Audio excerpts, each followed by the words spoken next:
Torchy, Torchy.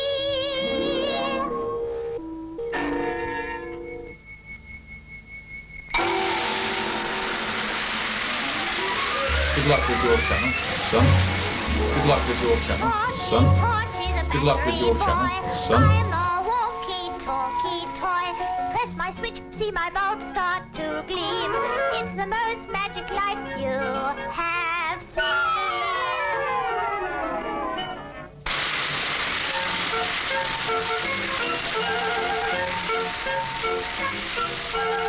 One, two, check Chuffy, 1, 2. Hi, you're with Scott. I'm Super Chuffer.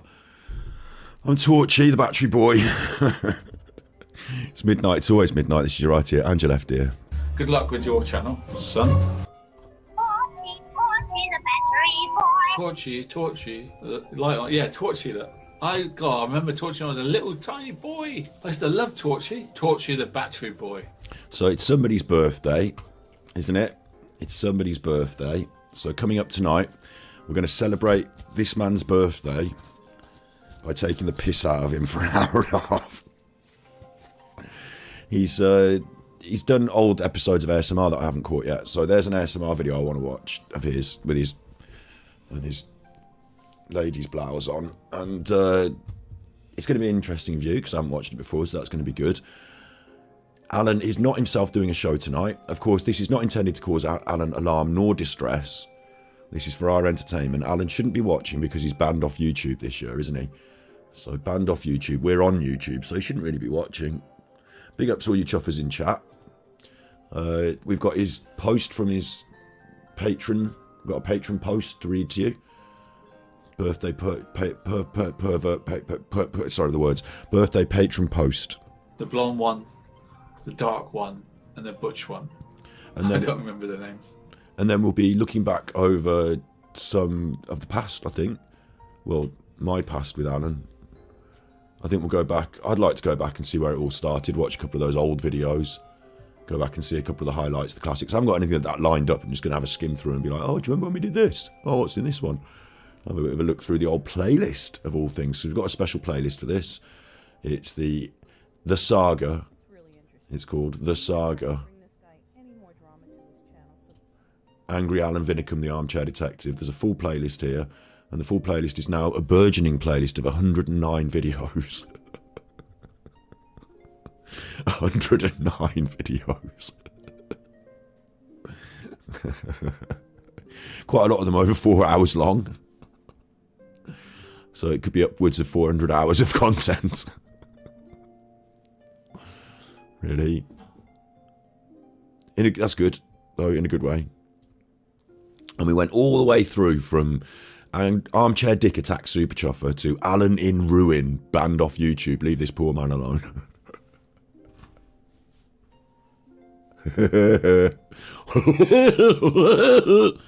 Yeah. I've got a big armchair. Oh yeah. I've got a dog. I've got a pedigree dog. As much chicken as I can eat. And so, along with the memes, today we'll also be watching some Van and songs as well. We can't help it, can I? I'll have to finish the show on a banger. We'll have to have a look at some songs. Sadly for Alan, as we said, he's pathetic and shit, so he's not doing an episode tonight. Instead, he's just posted something on Rumble. Not on Rumble, on... He's still got a TikTok, hasn't he? I wonder if he's dropped a TikTok. I didn't check that, because it's so shit. Completely worthless, his TikTok. Completely worthless. Also, it went wrong. Is that me? Am I blocked from him? Or has something gone wrong here? Has he been blocked? No, it's just a refresh issue. Okay, so still cutting bits from his TikTok live. He might have done a TikTok live in the last time since I last looked. Because the last one was that awful jacket. So he might have done a TikTok live since I last looked. So we'll have a look to see if we've got that. But usually he just bangs on about the case and tries to stay well away from talking about anything that might get him the piss ripped out of him. But he is a massive idiot. And I suppose this year more people on TikTok will realise who he is and what he's about. Massive Nancy idiot. So I'll watch this quickly. But you'll see how awful it is. The corners, so it's oval. Where the ball is. Right? Oh, look, they've started doing it in minute sections because they listen to Scott. So it's oval. Where the ball is, right? So where the ball is in the boot, he's not in sync with his own talking. This cameo thing, right? Why would you do that unless you're hiding something in the boot? What's the point of putting this cameo around the boot? I mean, they did that. Cameo? But just as she brings it down, you can see the ball. They missed a bit, and you see the ball, and I found... He's off his nut. And it doesn't mean anything. Let's say there were 10 tennis balls in the back of Nicola Buddy's car. So what? It doesn't really mean anything. Oh, but Emma said they didn't have a ball on the walk. Well, Emma didn't go on the walk. You know, unless she went on the walk and it was her doing the walk. And yeah, maybe that. I mean, but Emma didn't routinely go on the dog walk. So, like, what happened to Nicola has got nothing really to do with the tennis ball. It's Alan desperately clutching because he wants to be the shadow man again, see something no one else spotted. But it's not that, it's that he's desperate, and so he's trying to force something to be seen that no one else spotted. And I've got a really interesting post that I want to read from Val as well. So I'll read this as well, because I think this is interesting. TBT2, sorry. Come on, keys. Right, I did just type in TBT2, didn't I? Oh, this is...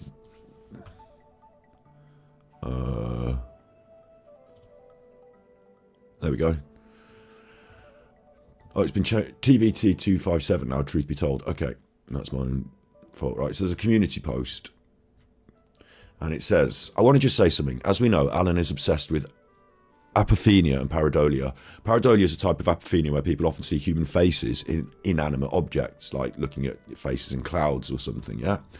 As in Alan's case, innocent people at murder scenes, creating stories out of what he wants you to see. Pareidolia is how he scams, lies, and makes footage look like what he wants, purposely zooming in 100 times to create pixels, so the pixels Alan's can create things out of them and play detective, like showing blurred pictures on his phone to the screen, a trick to manipulate, look but don't see. In his past, he has and still uses pareidolia, shadows, and fake footage to con people into believing he's an amazing detective. Obviously, not many people are watching now. But it's interesting, she's highlighted that people with schizophrenia score higher on pareidolia, and people with bipolar disorder, strong pareidolia, delusion, apophenia, delusion. It's a kind of delusion, and it goes with conspiracy theories, and patterns is a natural brain function, but obsessive pattern forming is a sign of mental health condition. And I put a comment, I hope it's still there, cocaine psychosis. My comment says cocaine psychosis. That's all. The man's a nut bar.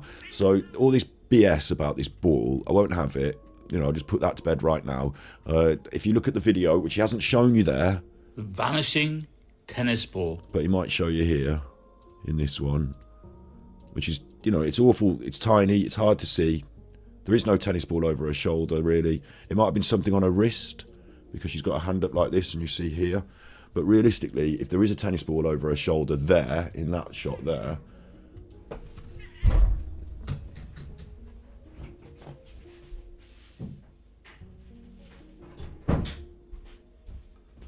if there is a tennis ball in that shot there, oosh. Don't know why I'm doing this, it's his birthday. We'll get on with the birthday stuff first. I just want to get this out of the way because he keeps banging on about it. I'll show you on Firefox. Like, even if we proved it was a tennis ball, it doesn't matter a lot. The only issue is that Emma said that there wasn't a tennis ball on the walks because the dog gets eggy about it and it causes problems with the walk. Okay. There may have still been a tennis ball in the car even if they didn't take it on every walk. It just really doesn't mean anything. Oh, we didn't find a tennis ball at the river. All right, that proves it all then. Proves what though? So over her shoulder here, Alan thinks he can see a tennis ball in the boot, yeah?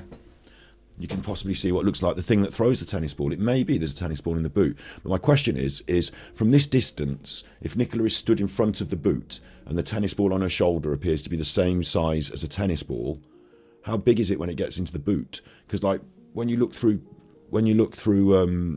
perspective, something further away looks smaller, doesn't it? It looks smaller over there, further away. So.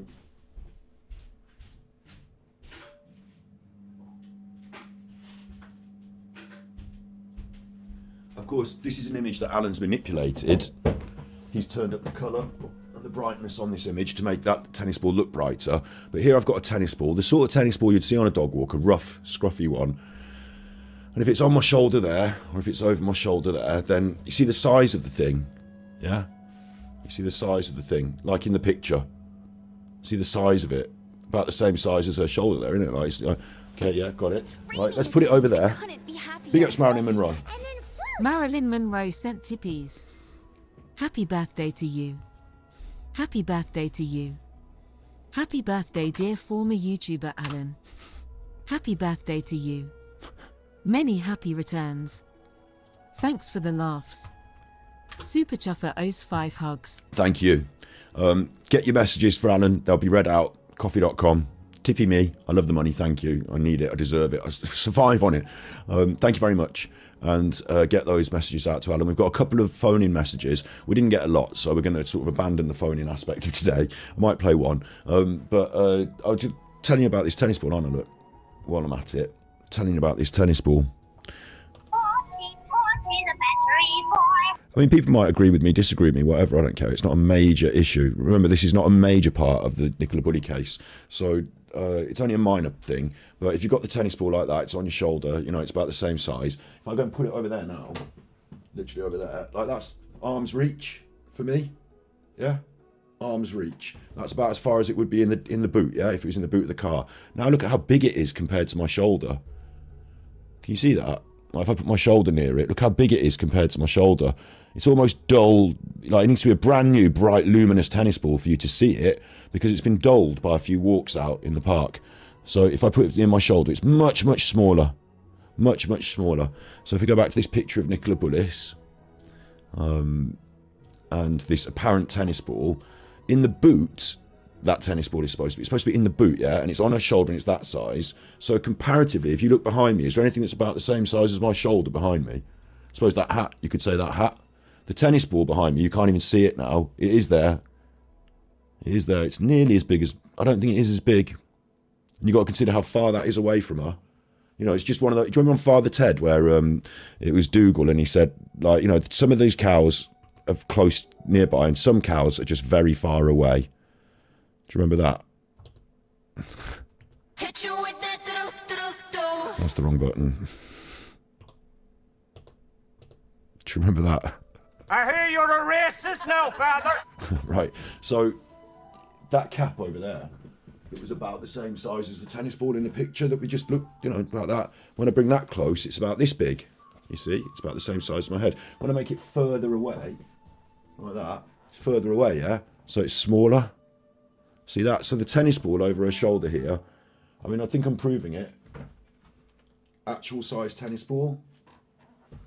How big does it need to be on my shoulder to be the same sort of size as her tennis ball? And how far away? Because if it's in that part of the car, which is, you know, measure it, go and measure it with a measuring tape. She stood outside the car, she's holding the boot like that, so it's more than an arm length. It's like 2 arm lengths easy, probably more. It'd be too small. Tell me if you agree or disagree in chat. I'd be interested. I'm going to start the poll. Ball too small? Question mark. And I'll make it clear for you. Yes, it's not a tennis ball. Or no, the ball is not too small. It is a tennis ball. Bear in mind, I don't care if it's a tennis ball. It doesn't change the case in any way. But I'll pop that in chat for you so you can tell me what you think. I've given you my opinion. It might sway your opinion. It might not. I don't really, you know, just... Is that, do you think it's a tennis ball? And let's bear in mind as well, when we watch the original CCTV footage, we don't see that thing. And the footage is fake, of course. Absolutely fake. We'll get on to Ripping Alan in just a minute. Hit you with that do-do-do-do-do. Let's go send trees for the fixed footage. I mean, as fixed as you can get it. They've cheated it. They faked the footage. Jizzy True Crime faked it. She's got a watermark underneath the Nicola Bulley character. It does my nutting. It does my nutting. This is it when I fix the jump. So there, the ball's not in that. And for it to appear, Alan's saying they've doctored the footage to get rid of the ball, yeah? So how does he get the ball in the picture? It's there. It's that moment there, look. See this moment? See there's something over her shoulder? Well, it's hard to see, isn't it? Let me make it bigger for you. And this is where we start getting Alan's detective work going on. Because in this image, I haven't messed with the picture, the colours or anything. But Alan does, and he makes it look like a tennis ball. So let me show you this. Just proving the way the man lies. I'll freeze frame that. Zoom it in. There's that thing over her shoulder. It's the wrong colour. What's going on with that? It's not even the tennis ball colour. Can you see that? It's not even the tennis ball colour. Whatever that is over her shoulder that's in the boot, or not in the boot, or whatever it is, that is not the same colour as a tennis ball. But if you want to mess with the colours, take out some of the blue from the frame, which you can do because it looks very blue, this frame, doesn't it? It looks like they made it more blue, or there was a colour balance issue. The only issue is, of course, that the car over to the right hand side, if the colour balance is completely off, that car won't look white, it will also look yellow. Yeah, but it doesn't. So the blue-black seems a bit more blue than black. However, we're talking about saturation, we're talking about darkness. I don't think we're talking about changing all of the yellows to whites with editing. I don't think that's a tennis ball. And I think if you rewind and fast forward the frames, look. Watch this. Oops. Fuck you, the internet. As I go through the frames, you see much more clearly that it's not a tennis ball. Like, there's no suggestion of a tennis ball in there. But Alan's turned that into a tennis ball. And you can do it by messing with the colours, like I said. So let me go Firefox filters. And I'll go colour correction. I'll put a new one on for you. Colour correction. Like this. And I will start messing with the colours. I'll do hue shift. How about this? Look, I can mess with the colours. It's raining again. I couldn't be happier. Big ups. Grandmaster Sid Sophos sent tippies. Happy birthday 69 meal for 2. Happy birthday 69. Either way up. Happy birthday 69. Your place or mine.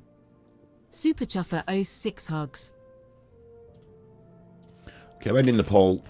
Thank you very much, Sid. You've been very generous and very supportive over this entire journey that we've taken with Alan. I do hope you'd enjoy coming on the future journey as we investigate other stuff in the content, because it can't always be Alan all the time, but we will keep an eye on the old bastard, won't we?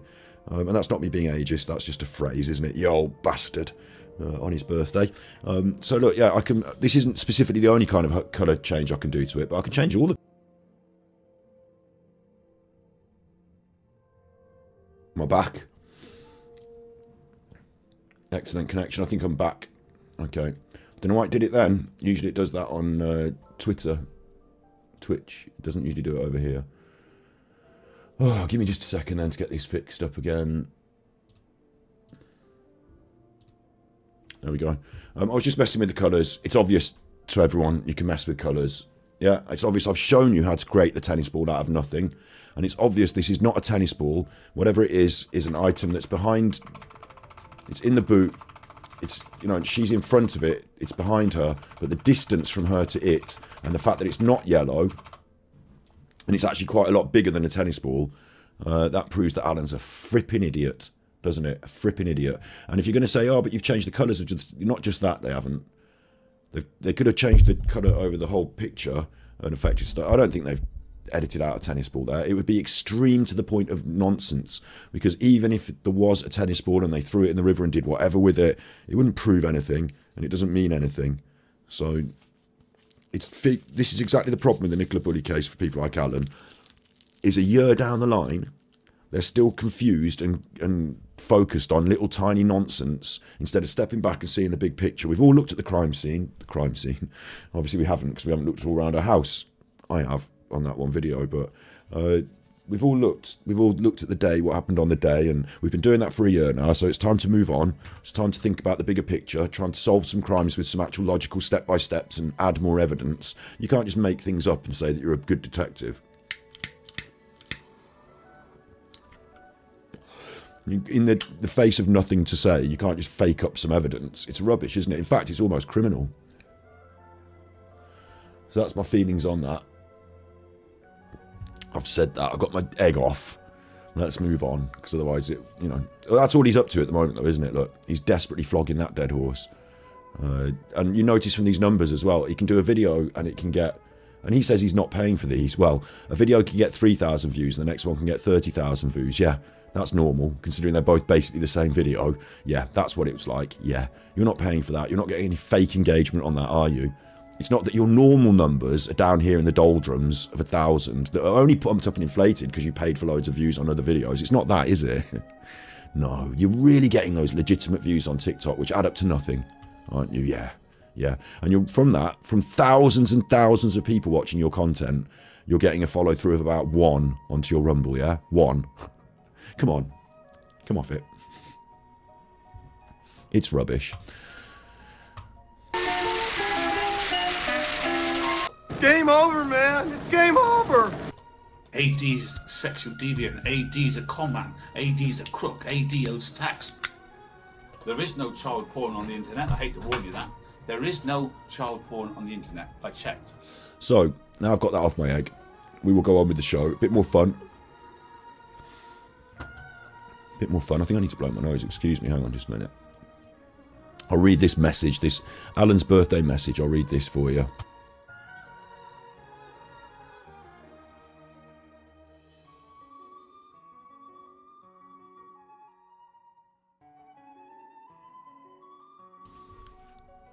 Thank you, Red Fan, for the gifted memberships. Thank you.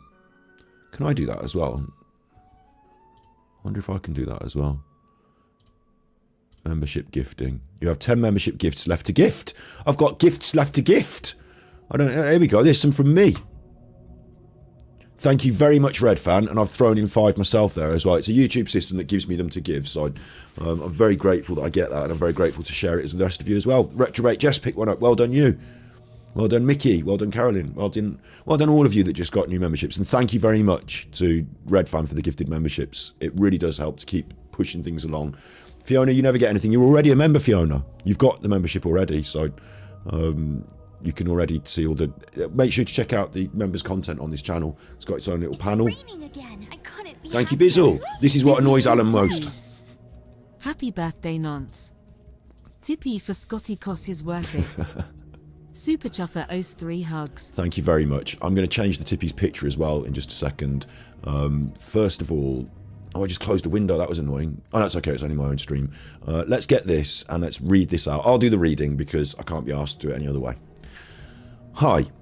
First of all, and also if you put this into Speak and Spell, it's not going to do it because it's going to not be able to read the words because they're spelled badly. So I believe this one actually was written by Alan. Although he does this space, comma, space thing, which not many people do, and Rustic Rach does it. Not many other people do it.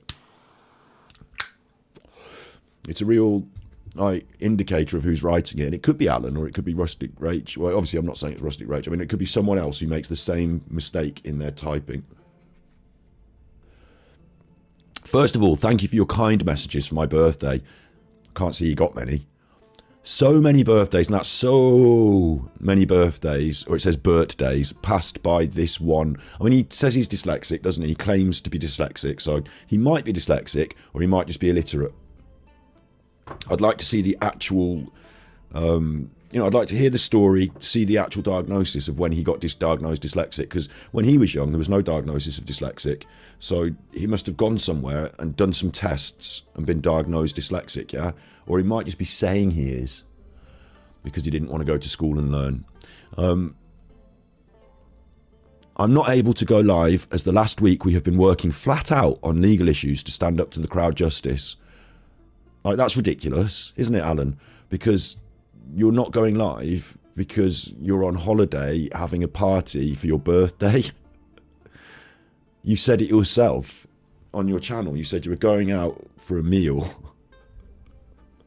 So it's nothing to do with working really hard on legal issues, is it? What are you doing? Trying to quickly put a defence together? No. Gathering statements, which is useless because statements are not going to provide you with a legal sound defence, are they? What you need to do is you need to file before Monday a legally sound defence. And if you don't know how to do that, then you're fucked.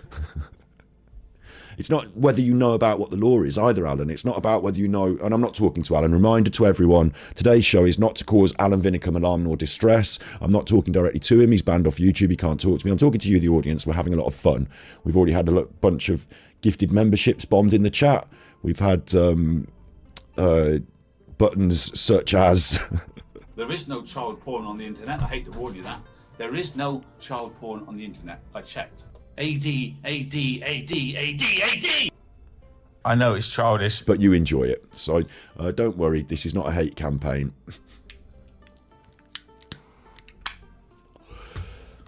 Gathering statements. It's such a stupid thing to say, isn't it? First of all, do you know what a legally sound defence is against defamation, Alan? Do you know what they are, what one is? And do you know how to file it with the court? Because if you don't, then you're going to need someone that does. And you're going to need... Oh, hang on, it's a bit too late now. Gathering statements. They're not going to listen to any of your statements. You've lost.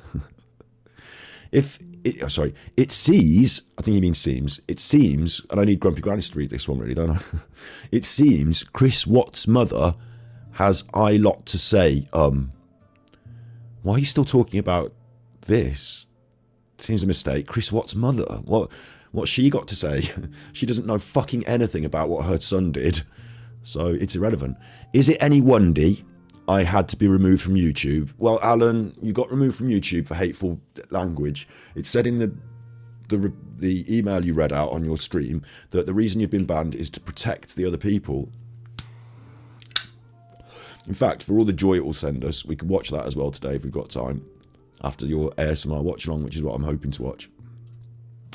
But you got banned off YouTube, Alan, and I'm on YouTube telling everyone, so they know. And everyone else is on YouTube telling everyone, so they know. Big up, Steve. Thank you for the super chat. Love your content, Scott. Love the Neighbours content. So funny. Please do more. We certainly will. When I get into a better routine, we're going to be having a daily day, once a fucking week. Oh, I should do this.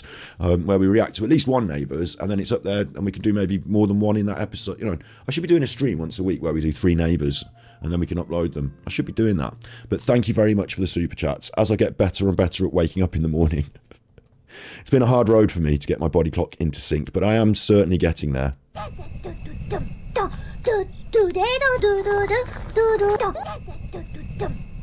Thank you.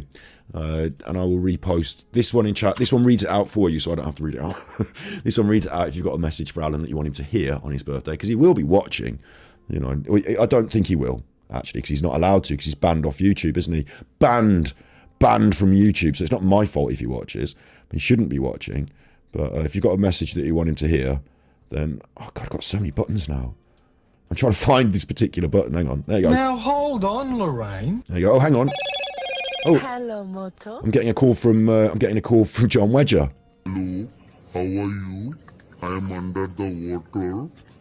Please help me. Brilliant. So, gathering statements. If Chris Watts' mother has a lot to say, I wonder if it has to be removed from YouTube. Maybe I was uncovering too much. No, you weren't, Alan. And as you reminded us, since you've been banned, many of the things that you've been banging on about have been said by other channels on YouTube to much greater acclaim and success. Other channels with far bigger reach, far bigger numbers have said some of the things you said, and they've not been banned.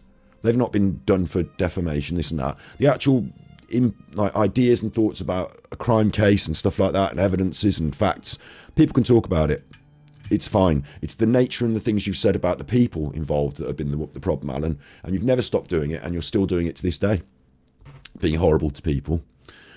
Maybe I was uncovering too much. No, you weren't some special insider that found out the truth. You're just a knobhead who got banned for being an arsehole.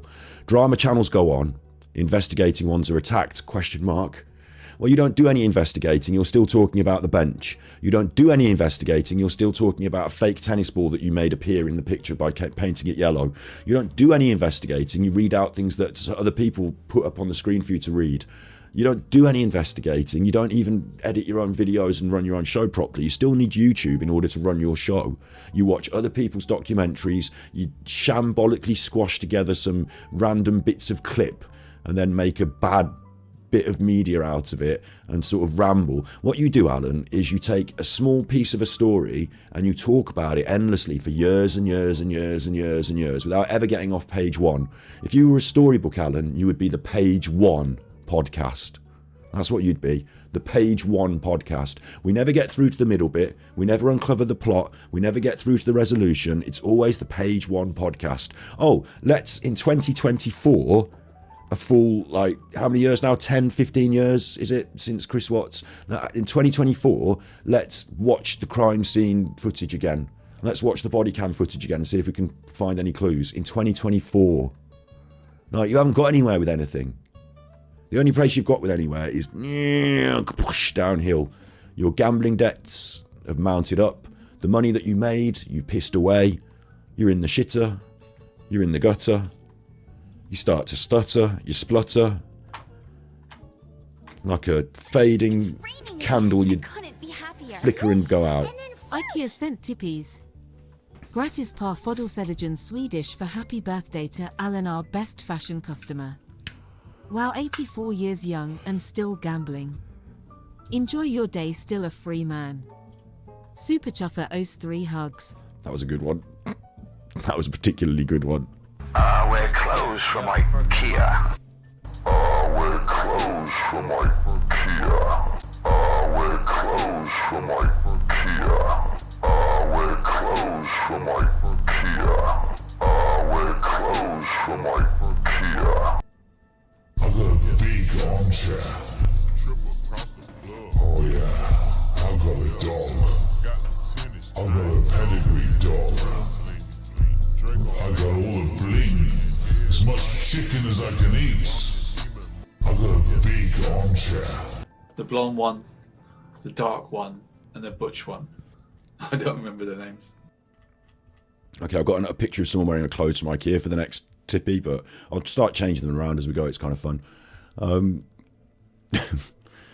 So yeah, he keeps banging on about this nonsense. He's in this process. I noticed he did it in the past. There was an old video we had a little look at the other day, and he'd been using Vimeo, and he got problems with his YouTube, and he was doing the same thing. Oh, the picture's better on Vimeo. Oh, I've come here deliberately. Oh, I've been pushed away because I'm too close to the truth. And it's all just a nonsense, and it's just designed to try and convince the idiots that watch him of some other story. It's like spin, isn't it? It's take bare facts that are true and just ignore them and spin it into a different story so it's better for you, Alan. That's what he does, isn't it?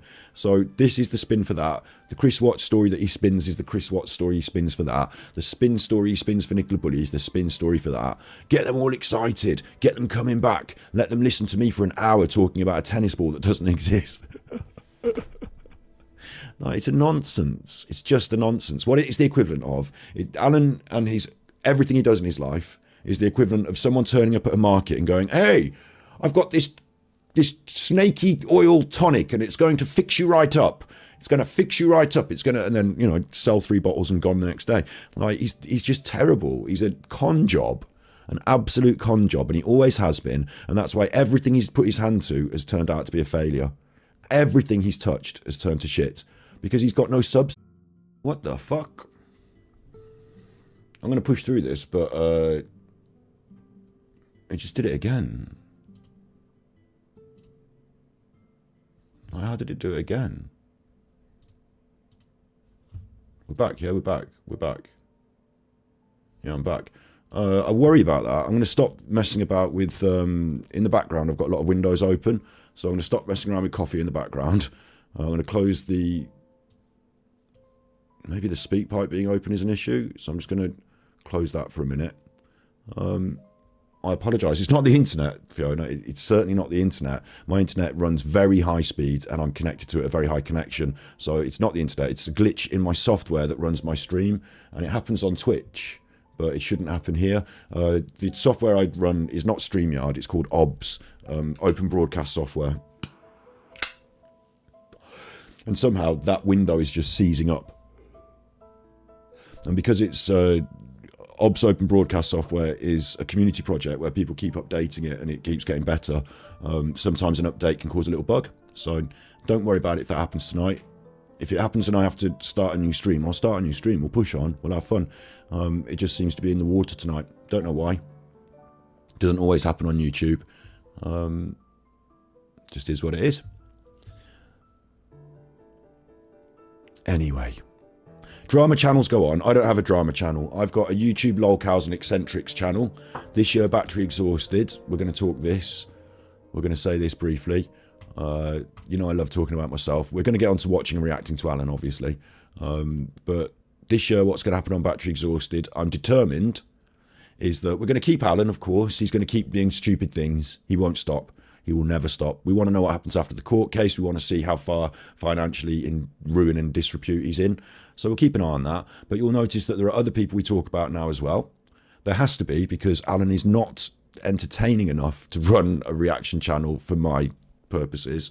I need more people, and I watch more people. So I watch Darkside Phil, I watch Foodie Beauty. There are other side fringe characters that come in from the Alan world, and Vicky Marie and Luke and people like that. Angry Eddie we had, didn't we? So this is going to go on. At the moment it says, hi, you're with Scott, here be lolcows, but I might change it to here be internet eccentrics. So some of them are lolcows and some of them are just eccentrics. So I want to talk about a few people that I kind of like, but I don't want people to think, oh, he's ripping the piss out of so-and-so because he's got them on Battery Exhausted. There are a few characters out there that are just very different, and I kind of just think it's interesting. So this could carry on and go somewhere, and it will. Some episodes you're going to be like, oh, he's doing that person. Oh, yeah. And some episodes you're going to be like, who's that? Or I'm not really into that. Well, still come and watch, you chuffers. We're going to be evolving and producing and moving on Battery Exhausted. But of course, my main channel, as we all know, is Super Chuffer, and this year that's going to go from strength to strength as well, as it has been. It absolutely has been in the last few uploads, last few weeks. Although Steve is off with his back problem still and is getting better and it's going well, his recovery. We've got the COP report to finish, but we've had some really big videos drop on here. Nicola Bully case solved, of course, 76,000 views. Revisiting the Walk, 15,000 views. Eddie's Vinyl Break jumps on, that's nearly 10,000 views now. Paul Ansel, A Different Take, will probably hit 10,000 views. So that's going stonking. The live streams as well. Richard Otley, Would You Trust This Man with a Sheep? It's not clear why that's related to Nicola Bully, but if you watch it, it's great. 4.5 thousand views. Peter Folding, 10,000 views. The COP stuff keeps getting the views. I need to do my update where I make a correction to my latest episode. I've got loads. You've sent to we're closed from brilliant content. So glad I discovered your channel. Hooked Red Heart Hash. Thank you. Super Chuffer owes 3 hugs. Thank you. Let's see if that crashes the stream. Because it might have been the tippies that crashed the stream. I've closed that other window now, so I think we're good. Thank you very much. I really appreciate it. And do please keep sending in the tippies and the messages for Alan. I am not going to pretend that I don't want money. Like, this is my full-time work, and I use those tippies to fuel myself with actual food, pay the bills, and to save up so that we can do more things on streams. And I keep talking about it because I will keep talking about it, but this year, big year planned. Projects out with cameras, improvement in the content on Super Chuffer. So I want those views to continue to go up. I'll keep doing the live streams. I'll keep doing the investigative stuff. And I've got extra interesting things to say, especially about the Nicola Bully case in the coming weeks. So keep an eye on that. Regarding Alan's comment, the drama channels go on. So I guess you could say that about Battery Exhausted if you want. It does. And investigating ones are attacked, ? I'm not being attacked. My investigative work is not being attacked. And talking about the Nicola Bully case on the internet doesn't get you attacked. Like, it gets you attacked by Alan and his trolls, and it might get you interest from Peter Folding and his trolls, but like, I didn't get me attacked. And we're going on and pushing forward with that. So it seems weird that you couldn't do that, Alan, because you got banned off YouTube. If that was the reason, wouldn't it? Because all the other channels would get banned. All the other ones that are doing that work would get banned. So it seems it's only you that got singled out. And that's not because you're the tallest poppy. You were never the tallest poppy. Only the tallest poppy by merit of buying your own views. Buying your own subscribers. But in truth, you were just a shitty poppy that needed to be... You weren't even a poppy. You were a weed. And you got removed. And you think of me, oh, he's that little weed. Scott's that little weed. I'm not. I'm the flourishing sunflower. You're the little weed. There is no child porn on the internet. I hate to warn you that. There is no child porn on the internet. I checked. And you got pulled. AD's sexual deviant. AD's a con man. AD's a crook. AD owes tax. Good luck with your channel, son. Good luck with your channel, son. Good luck with your channel, son. So my channel. Good luck with your channel. So my channel now has 10,000 subscribers over on Super Chuffer, and it's going well. I'm really grateful. Thank you. And Alan's channel over on Rumble, not doing as well. Not doing as well. Good luck with your channel, son. Anyway, once the Monday's out the way, oh, this is important. This is about the court case. We love this. We love this. If you do have a particular favourite button you want it played, just send me a tippy and I'll press the button for you. And if you've got something you want on the buttons panel, send me a tippy and I'll fucking put it on the panel for you. I'm being joking now about, like, you know, just tell me and I'll put it on the panel. You don't have to send me a tippy. Let's press another button. Yeah, so now we're getting the court case bit, and we all want to hear this bit, don't we? So, anyway, once the Monday's out the way, normal service will resume. Well, that's ridiculous, Alan, because the only reason normal service isn't resuming right now is because you're having a meal out with your family, or at least you did on Saturday, and then on Sunday, I'm guessing you did Sunday lunch, and, you know, they got fed up with listening to you after 2 days and trying to encourage you to go home. And you probably got drunk, so you can't go home. And they probably said, but the kids have got school tomorrow. They want to sleep in their normal beds. And he says, I don't mind, I'll sleep in the beds as well. Anyway, once Monday's out the way, normal service will resume. Insofar as Monday won't change your life, because the court will agree that you've lost, and then nothing will happen. Will it? Like on the day that the court says, right, no official legally sound defence has been filed by Mr. Vinicum, so I find in favour of the prosecutor, Mr. Rusick, Cohen Davis. You hit the thing with the hammer, don't they? Like that. And they say, right, you know, that's the court thing done. We'll meet again for a sentencing hearing on this day, when I'm going to absolutely throw the book at angry Alan Vinicum. Absolutely throw the book at him. I couldn't be happier. Sandy Sweet sent tippies. Thank you.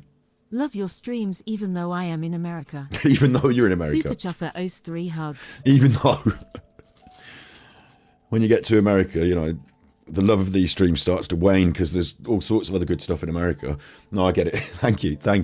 We're a bit late tonight, which is nice because then people can see this stream if they're in America. Court case on Monday. Yeah, what's happening on Monday is that it's not the court case is happening on Monday. It's that Alan has until Monday to serve a defence. As things stand right now, as far as we can see, the judge has not received a legally sound defence from Alan Vinicum's side, which you have to serve to the judge before the case can happen. So it doesn't look like, when you say court case happen, it's not that on Monday Alan is expected to turn up at the court. That's not happening. They're not going to open up the court on Monday and say, right, the case of, Your Honour, I put it to you, the case of Mr. Vinicum versus the court should be in session. They're not going to do that. Just in the office, they're going to go, has he sent us that defence yet? And they'll say, well, we've had this email, and the judge will look at it and say, that's not a legal document. That's not a legally sound defence. That's him sending one of his nonsense emails going on about Martin Dean and the gang stalkers. File that in the bin, and we'll just move on. And then all they'll do is they'll mark on the court case, you know, in the office, that no defence has been filed. So this now moves to the next phase, which is no defence. Therefore, the other team wins. Now, you can't have no defence, can you? It's an instant goal for the other team. So the judge likes that because we don't have to have all the talking. We don't have to go through all the arguments. Vinicum's not going to do any arguments. He's just going to concede, effectively.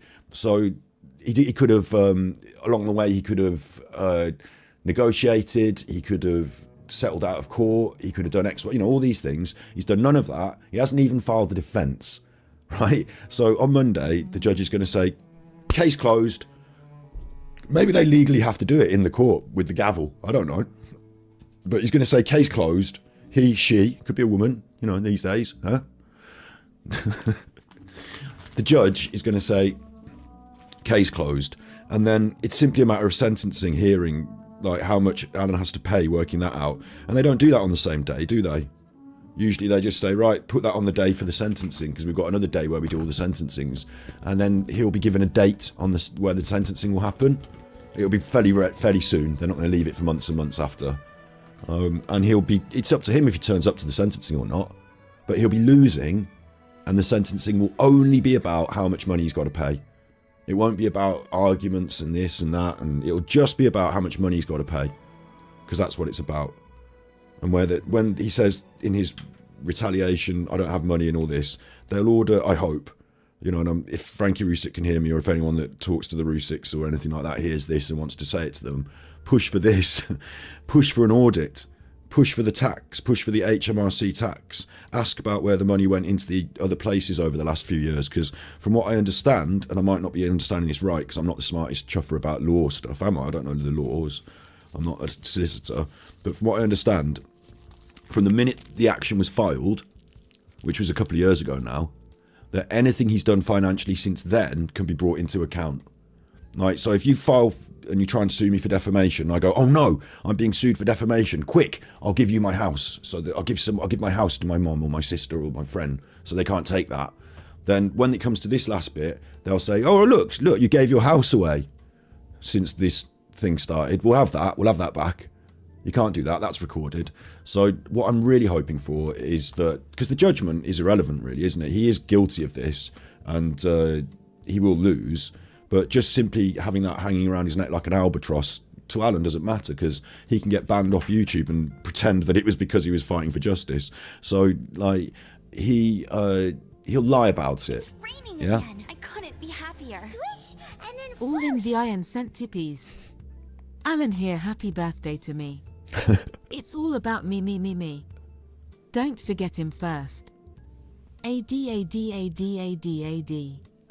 Super Chuffer owes 3 hugs. Thank you very much for the tippies. Thank you. I'm first. That I'm first, I find really, like, we laugh about it a lot, but I find it really cringeworthy, gruesome when you think about this aspect of it. There is no child porn on the internet. I hate to warn you that.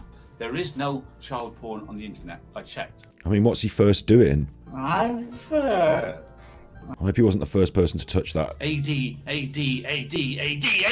Anyway, that's my thinking on it anyway, is that Monday's, like, it's a stupid thing he's written here.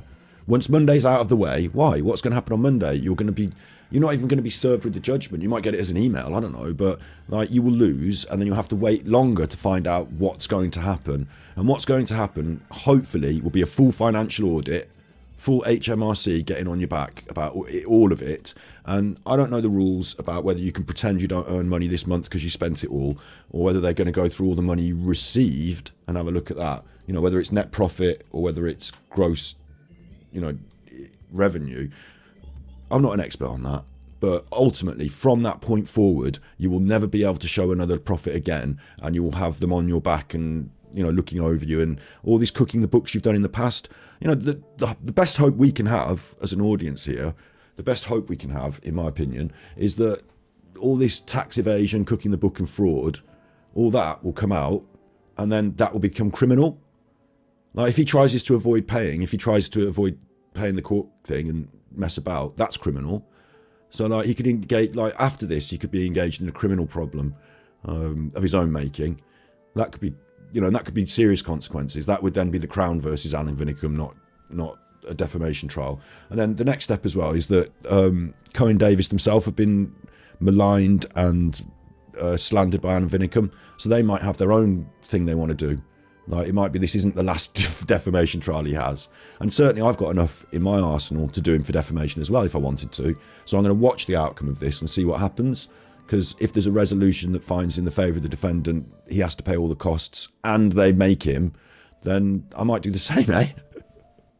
It's only fair, isn't it? But if I watch this and I have to go through a long, difficult legal process to get basically nothing out of him, then I might just put it on the back burner as a card that I hold. But we all know he's done all the horrible things, hasn't he? That kid waves at him, so that's live. I drove away from there thinking, where should I drive? Should I drive up country? I guess the good thing is I'm too old. So I went to the doctors instead about my knee. He made up my own daughter's whole life. He made up a whole life for my daughter in his head in 5 minutes. I mean, like, the doctor told me once that everyone's capable of murder. A doctor told me once that everyone's capable of murder. Yeah, because many doctors tell you that everyone's capable of murder. And I sort of didn't believe him. I do now. I do now. Ooh. This whole video of threats to Super Chuffer, that's enough threats to have Alan done for malicious communications, frankly. Not defamation, malicious communications, like the proper police bit. I'm not threatening him with police action. I've actually told everyone outright, since all that last nonsense, that I'm the one that's not going to the police and pushing this stuff, because I think it's a waste of their time. But, people in glass houses shouldn't be throwing loads of stones, should they? So I'll wait and see what happens with this court case, yeah. as Alan is going to on Monday, and then normal service will resume. Well, it will for a couple of weeks because he won't have lost any monies. For a couple of weeks, he won't have seen the judgment, will he? Like, he won't have had the sentence. So he's still going to have that hanging over him. He'll just go back to being himself, yeah. We stand against D.A. Rourke's gang and NK, always for justice. Whatever CW did, he had a leader, AD. So what he's saying there at the end is there's a few people on the internet, whatever they want to be, whoever they want to be, they are.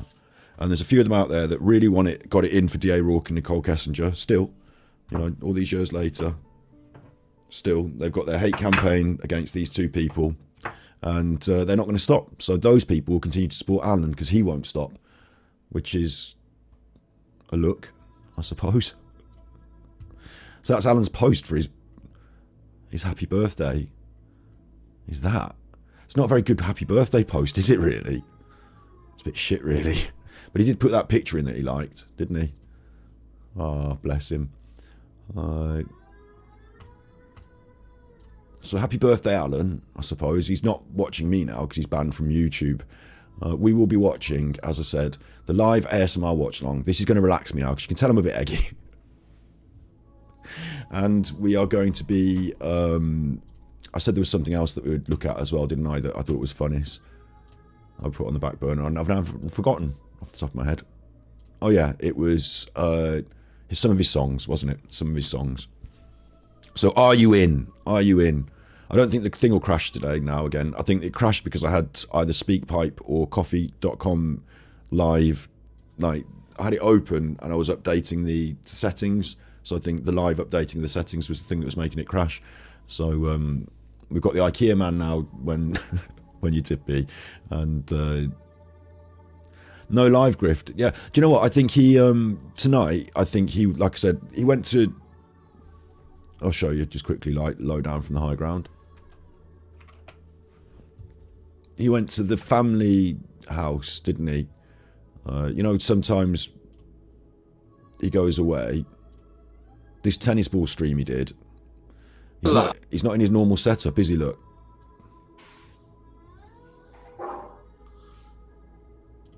This is the last live stream he did. No filters, and people say, oh, he looks really old all of a sudden. It's not that he looks really old all of a sudden. It's that he always looks like this.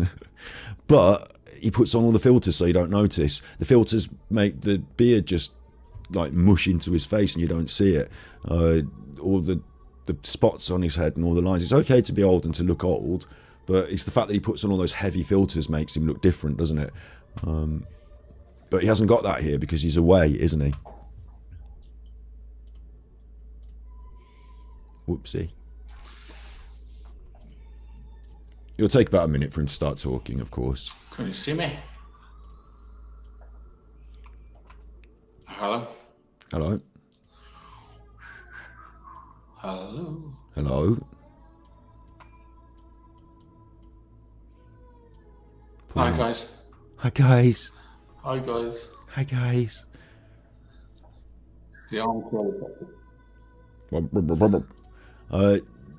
You don't know if the update could be Alan finding new documents. What Alan needs to file, as Frankie Rusick said in the update from Frankie Rusick, what was it called? It's what their crowdfund is, Crowd Justice, isn't it? The latest update here about the case, it literally says that Alan needs to file a defence.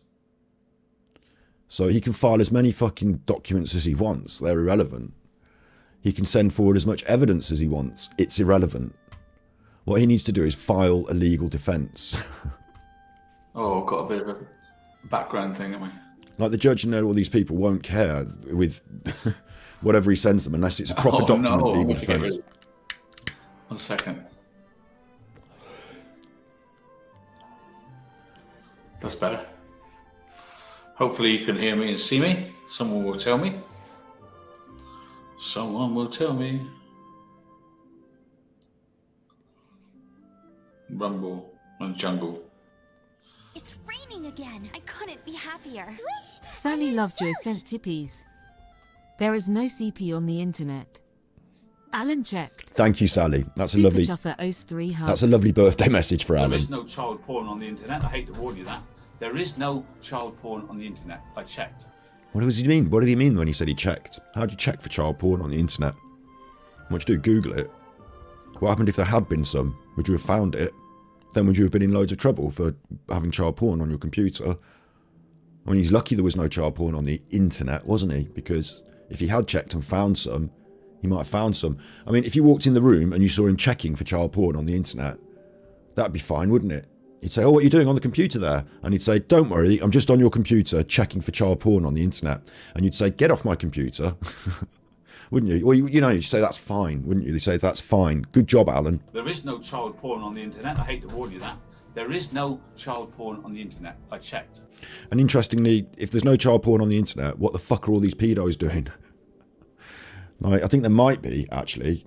AD's sexual deviant. AD's a con man. AD's a crook. AD owes tax. And we know this man sells videos. So. Yes, yes.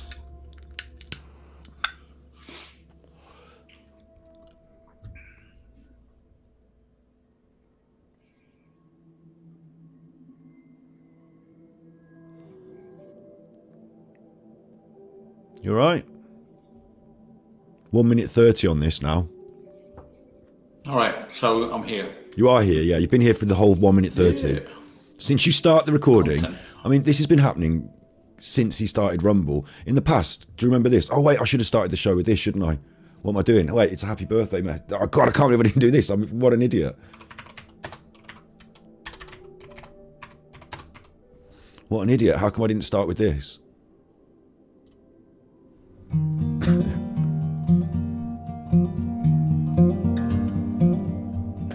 Do you remember this, everyone? Do you remember this, everyone? AD, AD, AD, AD, AD. AD, AD, AD, AD, AD. I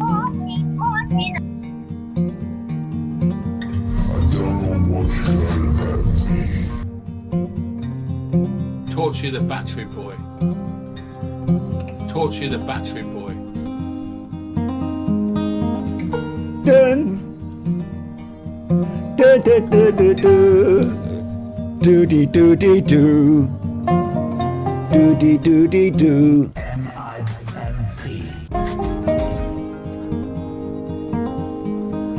Do. Do dee do dee do. Good luck with your channel, son. There is no child porn on the internet. I hate to warn you that. There is no child porn on the internet. I checked. Do you remember that? I should have started with that, shouldn't I?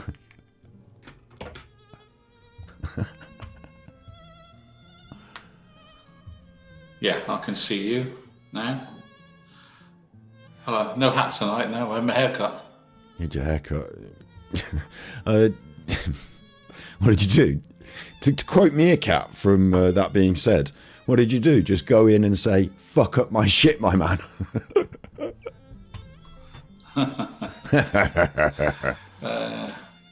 Ready for my birthday, see? Getting ready for his birthday, see? He loves it. Big smile. He loves his birthday. Big smile. Spoilt one, special one, spoilt child. All about me, big me, my birthday. So he's not doing that at his house on his own. He's gone to the family. You can tell the setup's different. We've seen him here before. This is the family home. He went there when he was bad knee, didn't he? You know, to be pampered. So whether it's his daughter or his son, he's gone somewhere because they're going to look after him for his birthday and treat him like a spoilt child. Ready for my birthday. I know I'm going out for a meal Saturday night. I know I'm going out for a meal Saturday night, of course, because most people, as his birthday's Sunday today, his family even couldn't be fucked with that. They'll be like, look, let's go out on Saturday. We'll have the meal on Saturday. Then on Sunday, we'll see, like, you know, the kids will come around. We'll do X, Y, Z. We'll do, you know, something chill. Because nobody wants to go out on Sunday because we've all got lives. So we all need to get back on Monday and do things. So, and Alan's like, yeah, but it's my birthday on Sunday. And they're like, yeah, but we'll just do something quiet on Sunday. And really they're thinking, can you not just go home? Like right now, what is it now? It's nearly 10 o'clock. Right now, they will be probably back at the family home, not his home. I mean, probably thinking we should fuck off. Guarantee as well, guarantee that they will go to be bed like, oh, sorry, the kids have got to go to bed now. Oh, I need to go to bed now because I've got work in the morning. Oh, I need to go to bed. And, like, you know, he'll be sat on his own thinking, oh, fucking birthday this and birthday that. And where's my fucking birthday party? I like to go till 4 a.m. on the poker and the coke. Like, you know, he's going to be considering jerking off in a children's bedroom tonight, isn't he? Basically. So don't know what Saturday is anyway, but maybe tomorrow as well. Maybe you won't see much of me this weekend. Maybe you won't see much of me this weekend because I'm not even there, am I? I'm Alan. Minky. You messy. You're coming with me now. Come on. Come with me now. But don't go under there. That's the worst. Get out. That's the worst. You're doing it immediately. She goes behind the computer now. She started doing this under the table. Come out. Come here, and I'll pick you up. You are here. I can't pick you up from there. And you run away under the computer, and it makes me worry. Here we are. Okay, I've got you now. He's not going to court, no, and he's not going to file the document either because he doesn't know how to, because he's not a lawyer. And that's probably what happened, is he probably filed a document that he thought was a document, and the judge got it and said, well, this is not a document written in crayon with spelling mistakes. You know, you need a lawyer for this. Like, even, it's stupid, isn't it? But the legal system, the way it works, you know, the legal language and all that, you need a lawyer for stuff. You can't just do it yourself unless you know what you're doing. Even for just like, you know, Your Honour, I want to put in, no, sorry, this is not the moment for that. Don't you know the law? You know, whatever. Like, good point, Fiona. The computer might be warm, but also she's a little chuffer and she knows what she's doing to mess me about the most, I think. If I'm lucky. If I'm lucky. So this post that you made here, Alan, all about being really busy and having to work on your justice campaign for the thing, that's not why you're there then, is it, Alan? You lied in your birthday post about what you're doing then, huh? Because you said it publicly on your show about a few days earlier. If I'm lucky, I'll be spoiled. I don't know. If I'm lucky, I'll be spoiled. There you go. There's the exact word. You are spoiled. You have been all your life, and you force that because you force people to spoil you by being a massive selfish narcissist. Yeah, so my birthday's Sunday, but that's not the point. The point is, we're away. We're away. I did some work today on the Nicola Bully case. No, you weren't. You were away at your fucking daughter's or son's house. You weren't doing work on the Nicola Bully case. It's rubbish. And then he goes on to talk about the tennis ball for an hour. So that was his last upload. You know, that was his last thing. Let's look at the ASMR, because I need calming down after all this. You know, I've started quite eggy, to be honest. Haven't I? I've started giving him the lickings of a dog. To be honest, it is tiresome, isn't it? After all of this, to have him go back on Rumble and say, I've got kicked off YouTube for telling the truth, and here's this tennis ball nonsense. I just showed you at the start of the video today. It's just nonsense. Yeah. It just gets a bit for me. So what I'd like to do is I'd like to try and make it more fun, more funnies. The whole point of this is it's an entertainment for our audience. And while sometimes it is entertaining to see me going hard, there is no child porn on the internet. I hate to warn you that. There is no child porn on the internet. I checked. AD's sexual deviant. AD's a con man. AD's a crook. AD owes tax. it is also fun to watch him being a massive idiot, isn't it?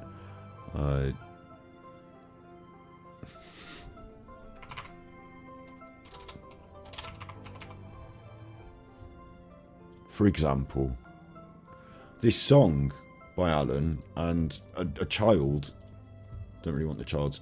Come on, you fucking stupid Firefox. Don't really want the child's name on it, but...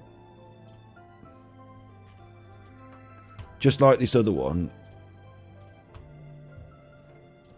This one doesn't have a video, but just like this other song that he did, this one's a collaboration between Alan and us. It could be that a child jumped on. They don't have VIP status, so they literally can't jump on and do a collaboration with you because they don't have VIP status, but it could be they literally just jumped on. If they did, it would have to be the minute you did yours, because yours would move off the list and then yours wouldn't be on the top and they wouldn't jump on. So it could be that, or you could have opened up what they call a collaboration room, and the way you'd probably see that, if it was a collaboration room or not. the way you'd probably see that. God, there's so many of these, aren't there? God, it's such a mess.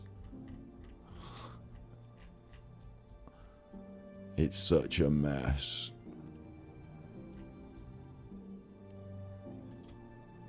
Is if you click this button and it shows you, it says collab there. Look, you see at the top it says collab?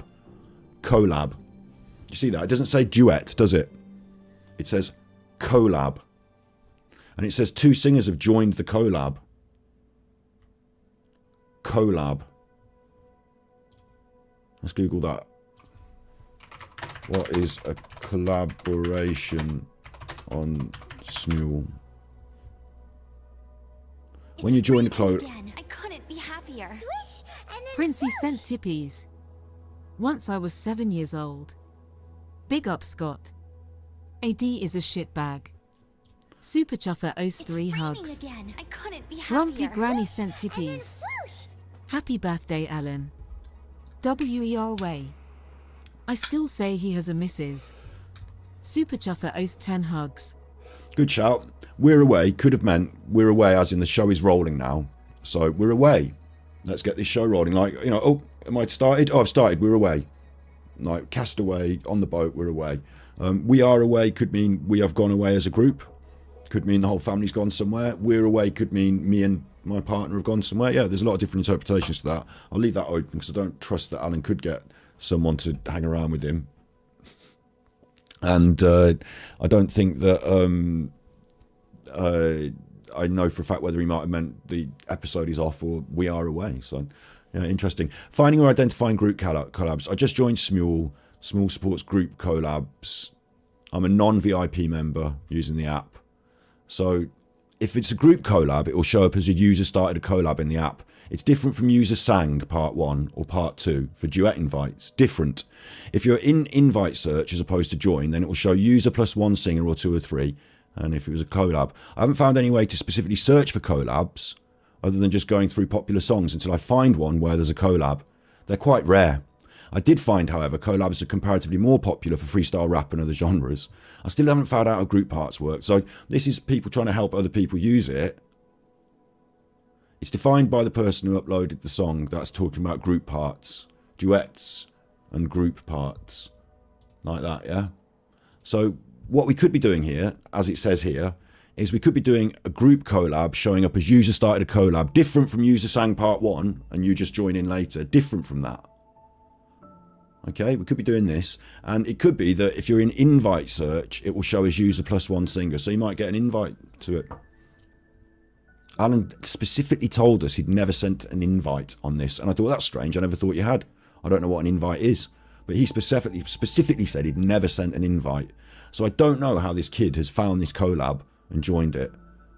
Okay, but I'm saying that from what I've seen on the internet, Smule has duets. And in my first video, I used the word duet because I just meant 2 people singing a song. But I didn't realise there was this other kind of technical language. Of course, the other window that was with the other kids from the 7 years old video, he's deleted that now, but we still got it. We still got the thing. We still got the footage. It was all the same. It was one of these collab things. A collaboration. So it could have been that this was a live event that Alan started. And the other interesting thing to me is that the person that sang with him didn't sing, like, there's a timer on it. It says when they joined the thing. And although it won't say to the day for me, it says 3 years ago, and it says 3 years ago for theirs as well. Like, it's, you know, it's not 3 years ago and 2 years ago or anything like that. So it was around about the same time, wasn't it? Don't talk.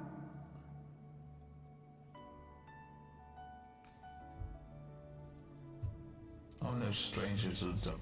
The internet can be a terrible place. You lose your privacy. You don't have a minute for yourself. But I fight on. The oppressed, the depressed. For those with no voice, for the wild roses. For those who are lonely. Although this could just be Alan reading this and this kid joining in afterwards, because it seems fucking weird, doesn't it? We're a community. We are the Green Army. We will never back down. They might want to cut us down, but we're gonna just send a flood of love. Gonna drown them out with love. Brilliant. So I don't know why that's still on there. But it is. And the other one, like the point about collab, I mean, we can argue till the cows come home, I'm sure Alan will, about whether you can try and pin that categorically as live at the same time, or whether you can try and argue that it wasn't live at the same time. But as we all know, the original, the video, the Alan Sings with Kids video, how many windows have I got open now? Chuffing hell. This one, the weird thing about this one is that the child waves at him. Once, like, what's the child doing? Waving at him. I was 7 years And then old. Alan gives us this smile. Well, not us. And it looks like he's looking down and into the phone. And if I could do a better job of checking the reflection on his phone and stuff like that, I'm saying that, like, I'm thinking, Yeah. A long time ago. you know, we can look into that further, I guess, because I've still got the footage. And there were other people on that collab as well, weren't there? So, Alan's greatest hits, yeah. Alan's greatest hits. Sorry. Alan's greatest hits. Bully for you. 1, 2, 1, 2. To taste castle, Wally bully. Happy birthday, you big... Why'd you bully? They need the jumper, why'd you bully? You're just a woolly bully. Why don't you make a jumper instead of being a woolly bully? Ramos, do some knitting. Give up being a woolly bully. Right. Can we play bank account? That's the one that gives me the worst copyright issues. I've got some buttons from it, but we can have a look at the end of it. What we'll do is we'll play some of them, and at the end of the stream, then I'll edit, because it'll give me the option to edit them off. The only problem is it will delete all your chat, so maybe we shouldn't. Or I can mute them, and if I do it at the end, then at least it's all at the end, so people aren't like, "Whoa, the stream went blank in the middle." Yeah, maybe I should get back to this. I'm a bit freeform. That's what it is. Freeform. A bit freeform. I'm live. Hello. Hello. How are you? Super scruffy, right? Brown, aren't I? Look at me, how brown I am. This was back in the summer. Anybody here? Yeah, Debbie. Hello, Debbie. Well, this is going to be my first attempt at ASMR.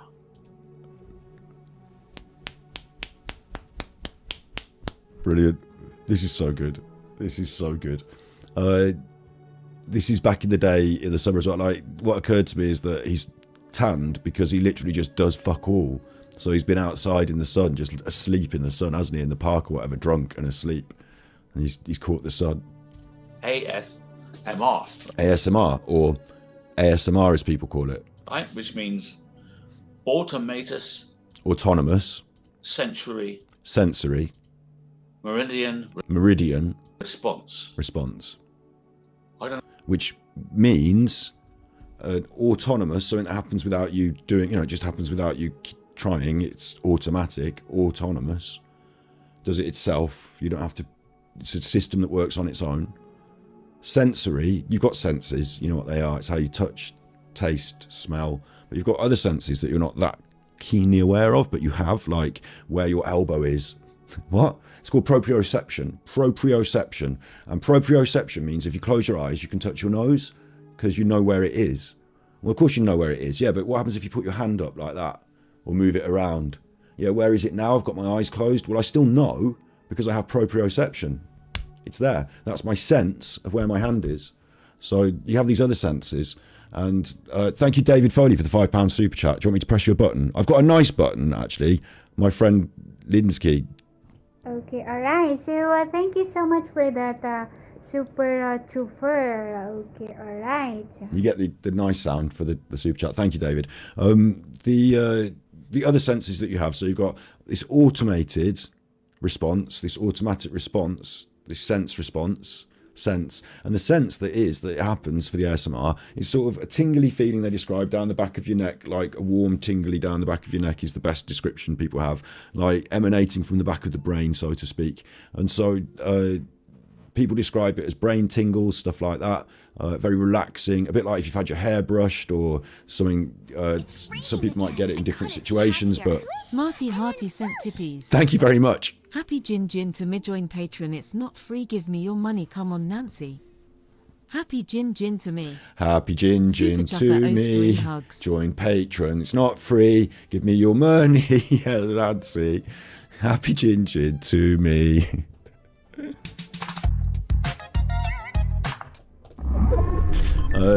So basically you have these other senses. They think the ASMR, autonomy sensory meridian response, meridian, that's the only word I haven't described, that's the brain waves, meridian patterns, brain patterns, meridians. So they think that it's to do with brain function, relaxation. I think personally, because I've done a lot of looking into this, because I've had a channel that like ran strongly for a bit,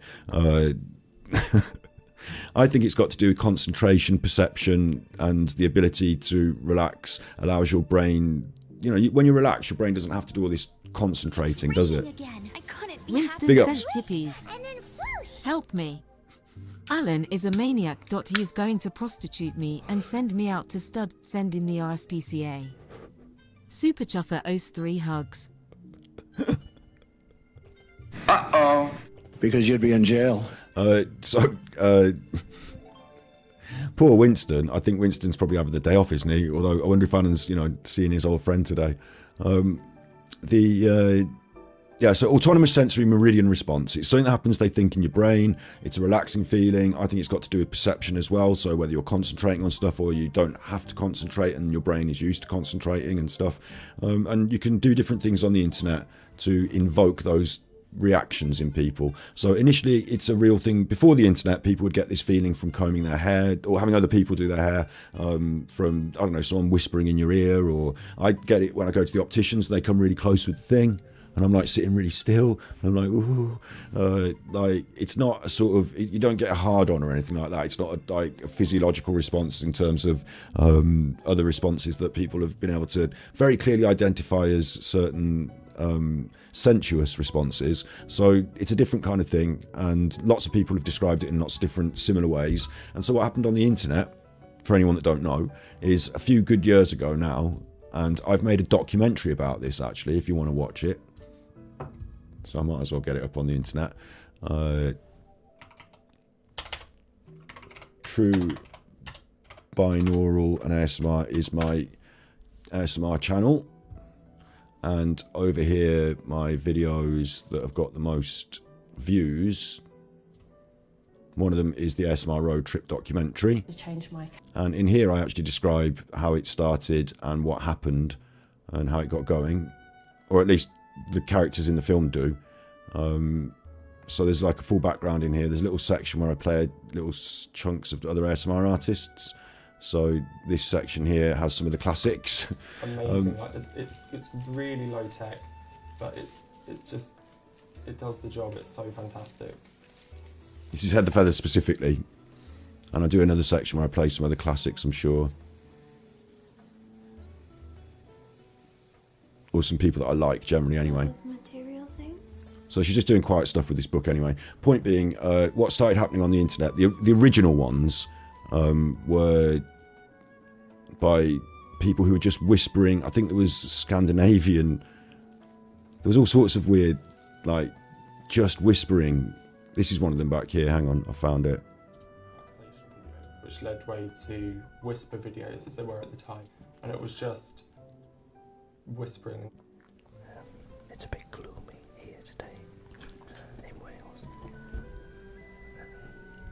Very cloudy. So I'm going to just turn the sound down on that and just have that running in the background. So you've got people in 2009 whispering on the internet, right? And then you've got other people that are discovering that it makes them relax, gives them those tingle feelings. the whole thing starts to grow and change, and people start to experiment with the format. So you've got everything from people doing role plays to people whispering, people brushing hair. Like nowadays, it's taken off big style. So we're talking about 2009, 2014, the early days of ASMR, yeah? And it eventually gets to more modern, where it's massive on the internet. YouTube gave it the blessing and the push. Some of the big artists did a lot of ear licking, really, to popularise certain aspects of it. And now you're used to seeing that 3DO microphone. Big ups. Steve sent tippies. Ads buffering is all my fault. I have the SHTS and keep flushing the loo. Super Chuffer owes 3 hugs. Steve, I'm on the internet. That was a classic. We should watch that again tonight, really, as well, shouldn't we? We totally should watch that again. So I shot a documentary anyway, talking about ASMR with ASMR artists, including one of Britain's premier ASMR artists, Emma Whispers Red, who showed us what she was up to there and the kit and stuff. And now, like, there are people doing great guns on the internet. You know, it's a big thing. Everyone knows about it. I shouldn't have had to really explain it, really, did I? But Alan didn't know what was going on since 2009 to 2024 with ASMR. Hasn't known, doesn't recognise this, you know, doesn't know. But in 2023 wasn't it? He discovered... The brown bikini sent tippies. Birthday tippies not for the pervy detective. Big ups MIMPS and Chuffers. Super Chuffer owes 3 hugs. I don't usually say this because I'm not trying to, you know, encourage you to tip based on, oh, stick it to Alan, or stick it to the trolls. But I do think it's funny that on Alan's birthday, he's going to be watching me get tips from you lovely people and seeing the true face of a real community that comes together because of positive, like, things. Like, you know, it looks like, they're all having a go at Alan. Alan's the bad man. Alan's the nasty man. Alan's the nasty one. And we've all got rid of him and we're laughing and having a good time. Like, the No Alan's Club, YouTube is much better off for No Alan. So I do think that he'll be frustrated and angry by it. And the evening of his birthday, he won't be, you know, this will be on the internet. It'll be about him. It'll be on YouTube. So he's going to watch, isn't he? He's going to watch. And he's going to be angry. And all those tips will anger him. So I don't usually say this because I'm not like, you know, tip to stick it to Alan, but do you know what I mean? Like, I kind of actually tonight, of all nights, I do think it will. Of course, tonight is not about making Alan upset, angry, or anything like that. That's not my intent. My intent is to have a good time with the audience. I'm not trying to cause him alarm or distress. I don't think he should watch. If he doesn't like it, he doesn't have to watch. It's that simple. Now hold on, Lorraine. Did David Icke penetrate you with his penis? So that's ASMR in a nutshell. I've done a documentary about it. If you want to watch it, it's on True Binaural and ASMR. I'll pop the link to it in this description of this video, I suppose, won't I? But let's go back to Angry Alan and his ideas or confusions about what the fuck has been going on for the last 20 years. I know what you know about this. Hello, Law. I'm here to help you relax. I really am. While I watch. What it was, really, was that Alan needed to relax. Okay, I'll put the documentary in the description. I should tell you what it is, isn't it? No. All right, this is good. Cricket. England versus Australia. So, while I'm here watching it, literally all day, I thought I'd help you relax. What? ASMR. You keep saying ASMR. I love it. The aspect of this that's even better is that with ASMR, what you tend to do as an ASMR artist, like live ASMR, I find really difficult. And I know there are some really good ASMR people who do live ASMR, but I find any interruption, any distraction, I like to get, when I'm watching something for ASMR, I like to sort of get lost in it. I like to be, I guess the word is, there is a word for it, isn't there? There's like a gaming word. Immersed, that's it, immersed. I like to be immersed in it. So I feel like the immersion is broken by having it on live, having stuff going on, tips happening and things like that. I prefer ASMR that's recorded, edited, is an experience for a certain amount of time, and then I'm released and relaxed, and you know, like more like a guided meditation sometimes as well. Even if the process of the video I'm watching isn't meditative. Body Sculpture sent tippies. Once a beast, always a beast. This beast needs stopping. Only one way to stop a beast, that's with a silver bullet. He is a danger to society and everyone's kids. That's true. Keep up the good work, Scott. Super Chuffer owes 5 hugs. Thank you. I do wonder about him on TikTok. I think in 2024 we'll watch, keep an eye on that. Maybe I'll start to establish a TikTok presence myself. You never know. I really don't fancy it, really, for me, TikTok.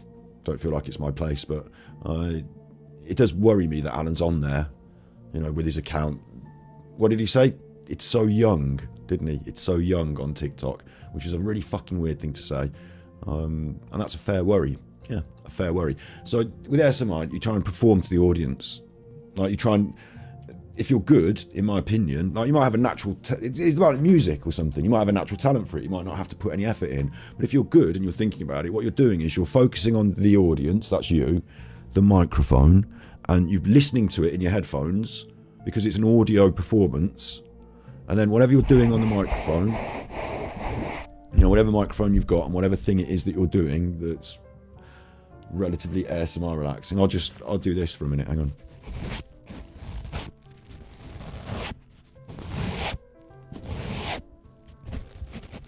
But I can't hear what that's like for you because I'm not monitoring it. I've got my headphones on.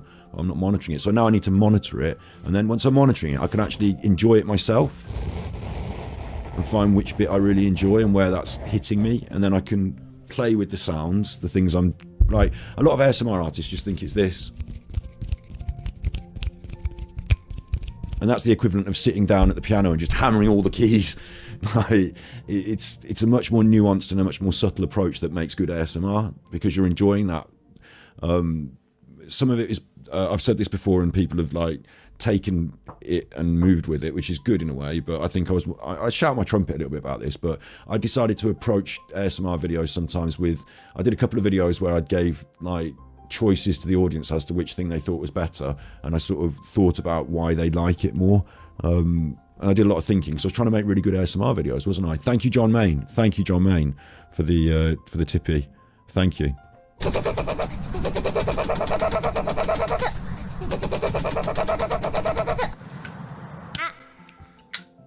Thank you for the £5 super chat.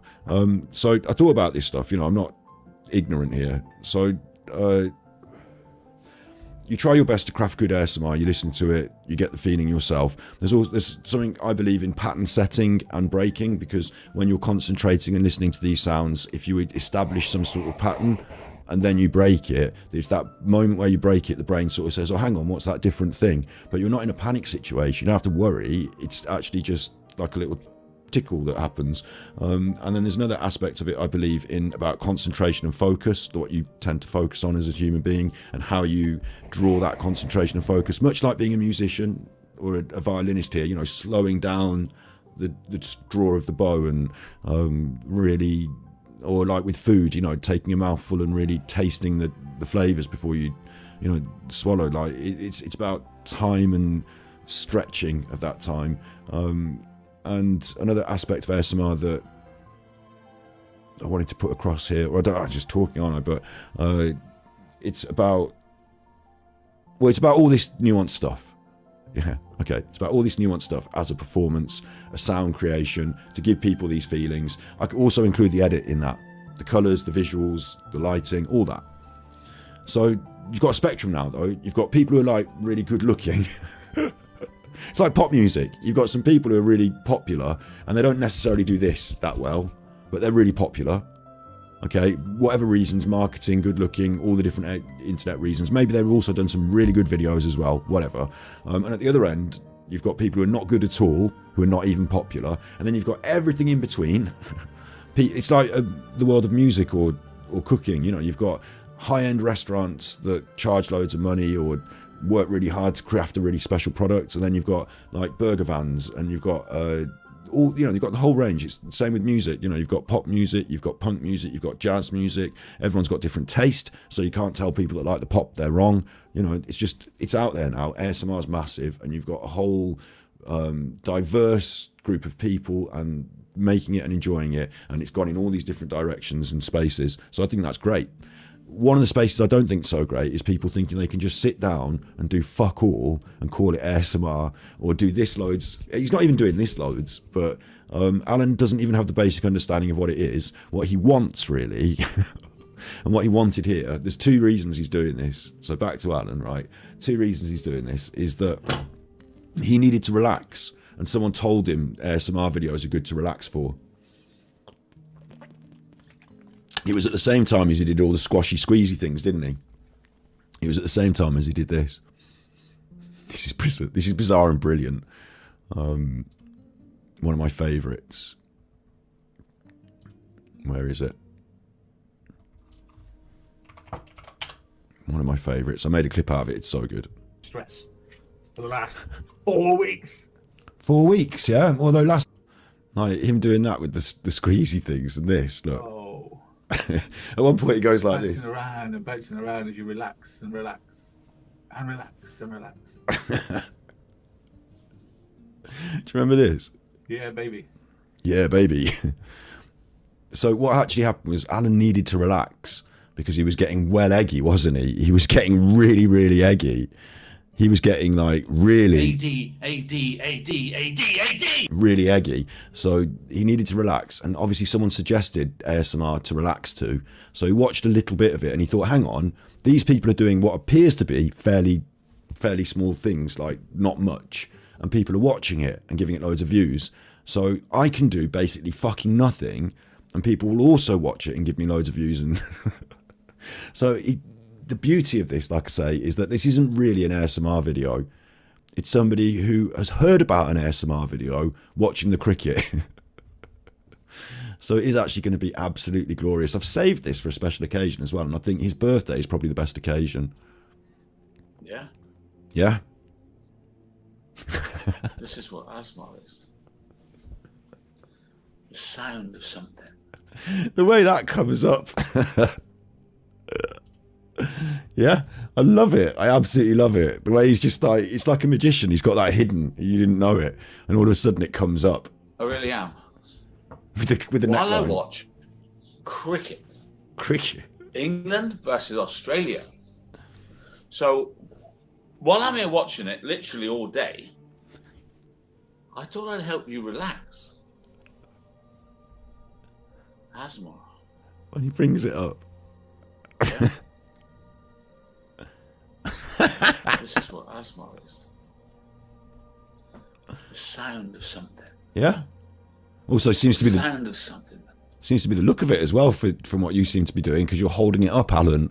It seems to be that the look of it is important to you as well. The sound of something can induce the ASMR. I'm not going to go over and over this all episode, yeah? I'm not going to, every time he does this wrong, I'm not going to pick it apart every time. But let's make it clear, you know, ASMR is not simply something sounds nice equals ASMR. It's not that simple, because there's loads of things that sound nice, but if you're sat on the bus, I mean, I sometimes can get ASMR on the bus, I guess, but like, you know, depending on what's going on, like, you know, if you're at work and you're trying to concentrate and someone comes over and does that, like, it's not going to give you an ASMR response because they, oh, look, there's the beads, that relaxes you, you're not a baby. You know, no, there's the beads. It's not that. It's about context setting, tone, and all sorts of things. So all the way along, we're going to have me wanting to scream that. I need to have a button when I press my button for, that's the button that means... That's the button. This button doesn't mean ASMR is not this, it's something else, but tonight that means that. Relax. Now, whatever you know about ASMR, it's about a mellow, soft, relaxing voice. Yeah. Which is why, hi, you're with Super Chuffer. Welcome to the ASMR channel. Tonight, we'll be doing some gentle, guided meditation. I invite you to take a seat, lay your head back, make sure you're wearing headphones, and we'll begin. That's why I can do that.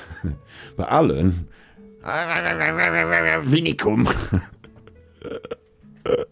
Alan doesn't have that. That's not what he's known for. Not at all. AD's sexual deviant. AD's a crook. AD's a crook. AD. That's his voice. He doesn't have a nice voice. And I love the idea that Alan has got he's, like I said, ASMR started on the internet 2009, but it wasn't called ASMR. It took until about 2014 or so, till YouTube took off more and things pushed on further for it to become, even like a community of people doing stuff. And Alan has no background in it. It's 2023. He's on the bandwagon 10 years too late, and he's going to tell you. Alan's now the expert. Which is me, right? Which is me. I have a mellow. I have it. Listen to the actual pitch and tone of this voice that's saying it as he says it. Which is me, right? Like he's not. Which is me, right? Like when I'm delivering the ASMR, me and the ASMR, Scott and the ASMR. Oh wait, where's the button for it? We had a button for that, didn't we? I've got too many buttons. Too many buttons, too many windows. But you literally slow down the way you are talking in order that you should talk in a relaxing way. He's not going to do that. Now, whatever you know about ASMR, it's about a mellow, soft, relaxing voice. Which is me, right? I have a mellow, relaxing voice. No, you don't. Now, somewhere in the world. Couldn't be happier. Curious Cat sent tippies. Happy birthday, AD. The case is over for thee. You got caught on Smule. DD. Thank you. Super Chuffer owes 3 hugs. Curious Cat, we'll try and play that later because it might have crashed the stream. Obviously, it wasn't working earlier when I had the window open. Because I didn't get many. I opened up the speak pipe for tonight, but I opened it really late, so we didn't get many people do a speak pipe for Alan. But we did get one. You did sing it, so that could go. But it's crashing the stream, so unfortunately. But thank you for the tippy. Thank you. I'll press the nice button for you. Okay, alright. So, thank you so much for that super trooper. Okay, alright. It's night time. England have just taken a wicket. No, I know most of you are ladies, but my asthma is watching the cricket. No, it's not. Cricket. England versus Australia. Cricket doesn't give you ASMR. They hit the ball, they cheer, they run. Like, there's... You could argue, it's the striking of the ball reminds me of the smell of leather when I was a kid, and I go into this sort of drift-off dream state, and it gives me this warm, tingly feeling, the willow, the bat, the tea. I remember warm English summers. You could argue that there's something about cricket that you could develop into an ASMR-themed video, right? But I would argue that sitting and watching the cricket is sitting and watching the cricket, and you are not getting any ASMR. There's no autonomous sense. You don't get tingle down the back of your neck from the warm, fuzzy feeling of someone brushing your hair when someone hits a 6, do you? You fucking bellend. Australia are 301 for 9. Are they? So I'm going to sit. You're going to sit there. It just suddenly occurred to me. What's behind you? What's this? What's behind him on the table? I have to do the old, computer enhance. What's that behind him on the table? Is it a bag of crisps or something? A bit of a food wrapper? Is it tablets on the table behind him? That reminds me of an old tobacco pouch, like an amber leaf or something, yellow tobacco pouch. But what's behind him on the table? It's not a little pile of cocaine, is it? Like, there's no way the man's left a little pile of cocaine out of a little funny plastic bag thing on the table behind him like that. Because it also looks like little white powder above the package, doesn't it? It just looks like a little pile. Am I trippis? Computer enhance. All day and watch England bat, which is score. Picks up quite quick. I don't know why I do it. I'm having this though. I want to know what's on this fucking table. Like, I didn't notice this before. I've just noticed it. It just looks well sus to me. Actually, he moves about. Oh, wait. Is it something that he gets for his ASMR? It's this that he gets for his ASMR later. Okay, wait. And then, okay, so he moves it later and he leaves whatever's left behind. So the item we get to see because it's for the ASMR. But what's that behind? Is that more ASMR items then? It just looked well shady to me then all of a sudden. It might be more ASMR items. It might be bangles and things. It might not be a little pile of coke. Oh, I thought we'd got him then. Honestly, I thought we'd got him then. You can see why. Because it looks like well weird and dodgy. But what he's holding there is the item that was on the table there. Ah, you bugger. You bugger. I thought we got him there. I thought that looked like, you know, a fucking weird mistake to leave a load of weird shit on the table behind you. Because this bag looks like a bag of drugs. That looks like a little bag of drugs like they get. You know, when they find, you know, on the telly, when they've got those things of cocaine. That looks like one of them. It does. It's not my fault. It fucking does. Right. Come on then, Alan. Tell me about ASMR. Then the cricket. Also tell me about the cricket. It's watching the cricket. Stop putting that in your mouth as well. Cricket. England versus Australia. Australia are 301 for 9. So I'm going to sit here all day and watch England bat, which is score runs slowly. Score runs slowly, right?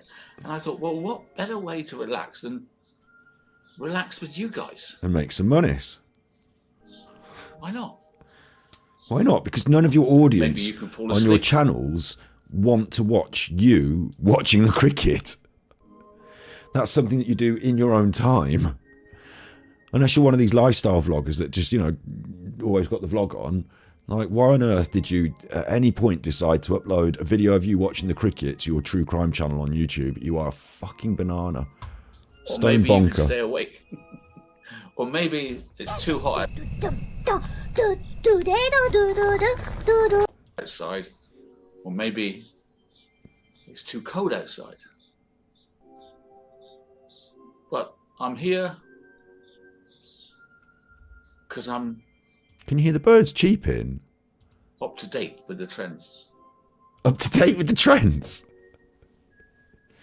I was in Vox magazine for ASMR on the internet. They interviewed me, Vox magazine, and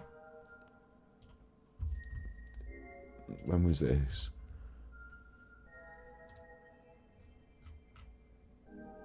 Did they interview me? I'm pretty sure they asked me for a comment, and they used my video as well. So my video is linked. The ASMR documentary that I made is linked in this piece from Vox. ASMR explained why millions of people are watching YouTube videos of someone whispering. This was 2018. We're now in 2023, so that's like 5 years late on the trend there, Alan. Isn't it? And just to prove it, because I'm not lias. It's down the bottom there, look. There's the ASMR road trip. I'm pretty sure that they asked me a comment and I'm like mentioned in it somewhere, but I don't care if they're not, if I remember that wrongly, because there was lots of different publications that were interested in asking people about ASMR, and I was notable enough to be in some of these things, so other publications asked me questions as well. So I've answered some questions about ASMR a few times for things. And that one was Vox.com, so that was probably the best one, the main one on the internet that was like big and good. So, woo! Happy birthday, Alan. ASMR. Look, as I go through the beads, one by one. Yeah? Look at the beads. Is this a rosary? One by one. Do you know what it's going to do? Some of you are going to get a good feeling. From that.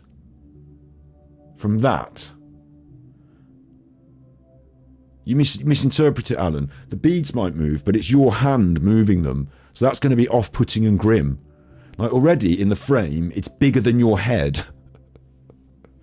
Your hand in this frame is giant and oversized and bigger than your head. You see? So it looks creepous. This is why I wanted to watch this. This is going to be brilliant. Remember the feeling when you hear a record? Yeah. A criminal record like yours. Music that you really music. like. Music, yeah. And you get this feeling and it goes down your head and down your back, and goes Right. to your arms, and you get goose pimples with a tune. Alan. That's not ASMR. That's a response to music. They're different. 50% of you are able to experience asthma. Are you? Asthma is that feeling you get of well-being to a song you like. No, it's not. Now, are any of you getting that feeling that starts at your head and goes down your neck, Are you doing the voice yet, Alan? works its way around to your arms, and gives you goose pimples? That's asthma. You think this is going to do it? You haven't even had a wash. There are some sounds.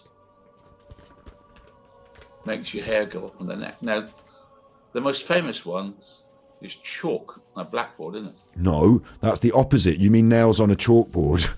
And that's the opposite effect. If there was like an opposing and opposite force, like a magnetic opposite to ASMR, then it would be that, wouldn't it? Nails on a chalkboard. What does that do? Chalk on a blackboard, right?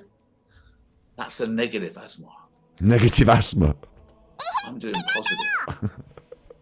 Look at the beats.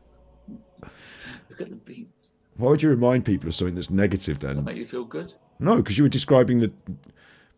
Now I'm My thinking... leg's coming on. Fine, Lord. This is back when he had his leg problem. Yeah. Yeah. Asthma. Are you going to talk quietly? I could turn you up if you want, Alan. I'm hoping to build Oh, no, this loud again. because I know a lot of people suffer from anxiety. And there's so much negativity on social media. That's you, Alan. You give people anxiety. All of your content is constantly going on about murder. I want to give something back. You want to give something back by opening another aspect of your media empire that you can ask them for monies for. A way of you gaining more views and numbers and things on your day off while you're watching the cricket. This is the most shameless of grifts I've ever seen. This is why a lot of people got into ASMR. Some people got into it because they love ASMR. Some people got into it because they thought it was an easy way to make money on the internet. And lo and behold, both are true. Like, it is, you can be both. Like, not this though. And what happened with it? Just earlier, I showed you a documentary. This is not me trying to blow my own trumpet, yeah, but I showed you a documentary.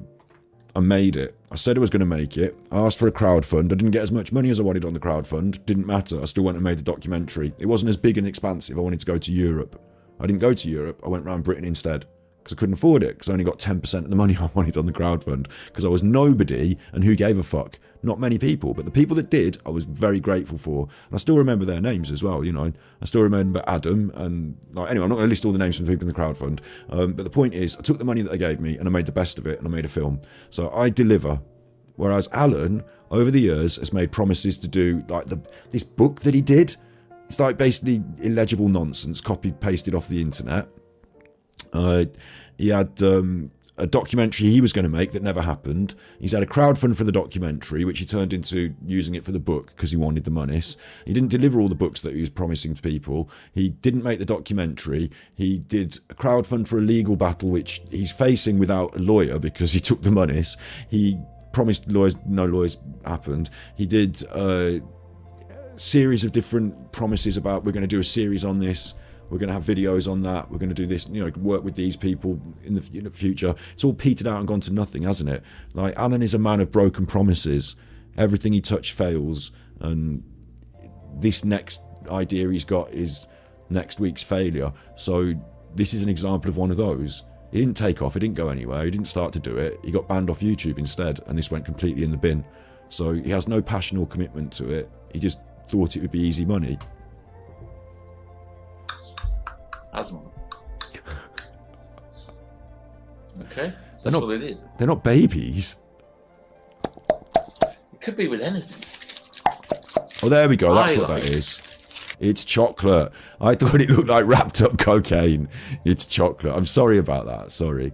I mean, it's an easy mistake to make. I'll tell you why, for anyone that doesn't know. If you Google up Vinny's Bar,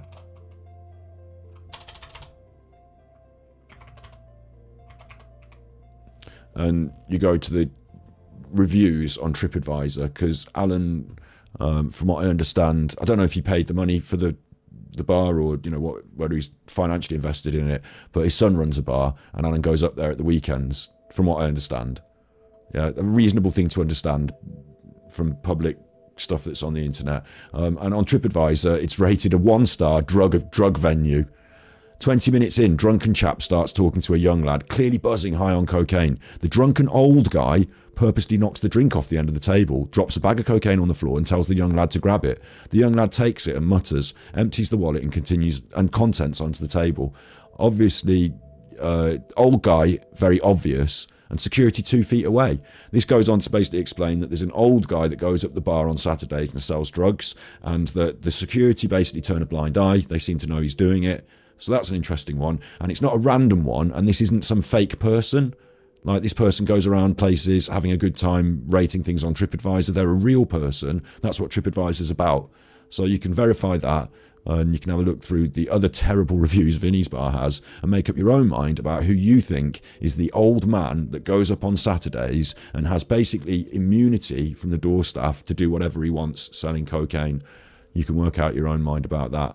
But that's why I made that strange assumption. Salted caramel chocolate. I could eat that, and you could like the sound of me eating it. No, I wouldn't. I fucking wouldn't. Or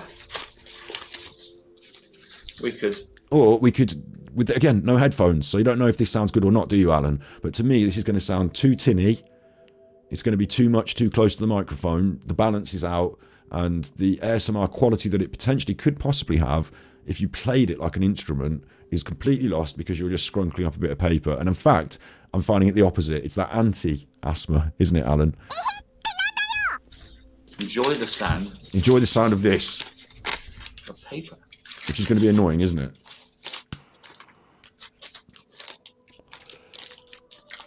Right. You can have wind chimes. Can we? And I'm going to build Do you have wind chimes? an asthma following. You're going to build an asthma following. Where did this come from? Where did it come from? And his certainty about it. And it's the same thing. Do you remember? Are you all signed up to his locals? Because locals was the next big thing. We had to have locals for a bit, didn't we? Everyone had to sign up to locals. Obviously, I didn't, but he was encouraging people to sign up to locals. Like, why does he not realise that you have to work hard at something for a time, learn about it, before you can step in the ring and say, right, I'm going to fucking take this on? Like, there's a difference. They talk about imposter syndrome, where you work hard at something, get a job, and you feel like you're underqualified, or, you know, other people might not realise, but you're struggling a bit. And like, that's okay.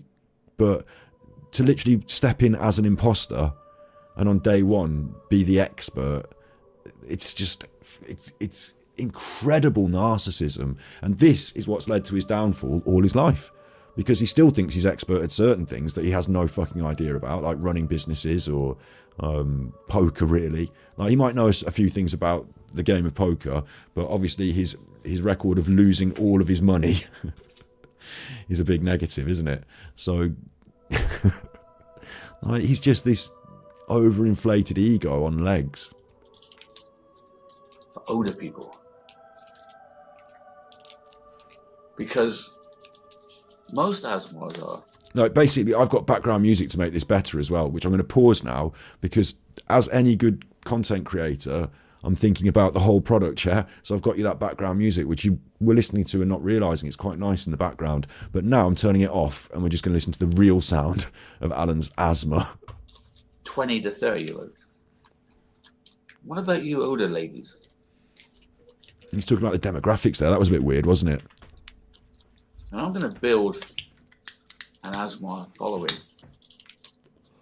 for older people. Because most asthmas are 20 to 30-year-olds. Right, most asthmas are 20 to 30-year-olds. Do you mean the people that watch it or the people that make it? And you're saying that the audience for ASMR is between 20 and 30 years old. Of course, on YouTube, it doesn't go below 18, like for us grown-ups, because my videos are not suggested to kids. So I don't have an audience of anyone under 18. Like, that would be weird to me, because, like I say, my stuff's not supposed to be suggested to the kids. But the concept there for Alan is he's looking at his old ladies, the way he said it, you know, he's talked about it. I'm not saying in my chat, and old ladies like that. He says it like that, doesn't he? And he's saying, I'm going to get some 20, 30-year-olds, I'm going to get them coming into my streams. But he's saying to the ladies in his chat that it's actually about bringing something from the young audience to them, which is a novel approach. Alan's going to change the way the demographics work on YouTube. Oh, do my demographic audience not like this particular topic? Are they not that interested in it, borne out by the demographics of the audiences on YouTube? Well, I'll bring it to them. What a naive, idiotic thing to say. YouTube's already offered it to them, Alan. They didn't like it. Hence them going and watching the true crime content of you. Like, they felt more comfortable there, but now you're making them feel outside their comfort zone doing things they don't like. And if they did like this stuff, they could go and watch one of the other YouTubers who does it really a lot better. So it's a really fucking weird choice, isn't it? Like, imagine running a channel and saying, right, my demographic and my audience are this group, and what they like is this, this, and this, and what they don't really like so much is this, this, and this. So I'm going to move into this other field of stuff they don't like, and I'm going to force them to watch it. That's a winning formula. Or it could be that he wants to attract younger people. Couldn't it? It could be that he just simply wants to attract younger people. AD's sexual deviant, AD's a con man, AD's a crook, AD owes tax. Big ups, Joe Boy. Big ups, Joe Boy. Let's press a special button for Joe Boy. Let's try and find a good one. Most of my buttons are actually bad things, aren't they? Let's try and find a good button for Joe Boy.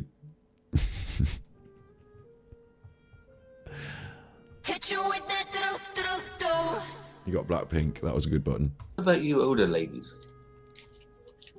What about you older ladies? What about you older ladies?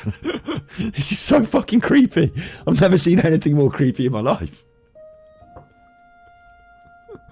Did England miss the ball then? Did England lose a wicket? Oh, what's going on here? Bear in mind he's watching the cricket in the background the whole time. Because most asthmas are 20 to 30. He wants it to go in his mouth all the time as well. What about you older ladies? What about you older ladies? You deserve asthma. I could be an asthma artist. Yeah. Do you know what they do? I do. Asthma, and probably not like this. Age ain't nothing but a number, Alan. It's your birthday. Happy one. They compliment you. They compliment you.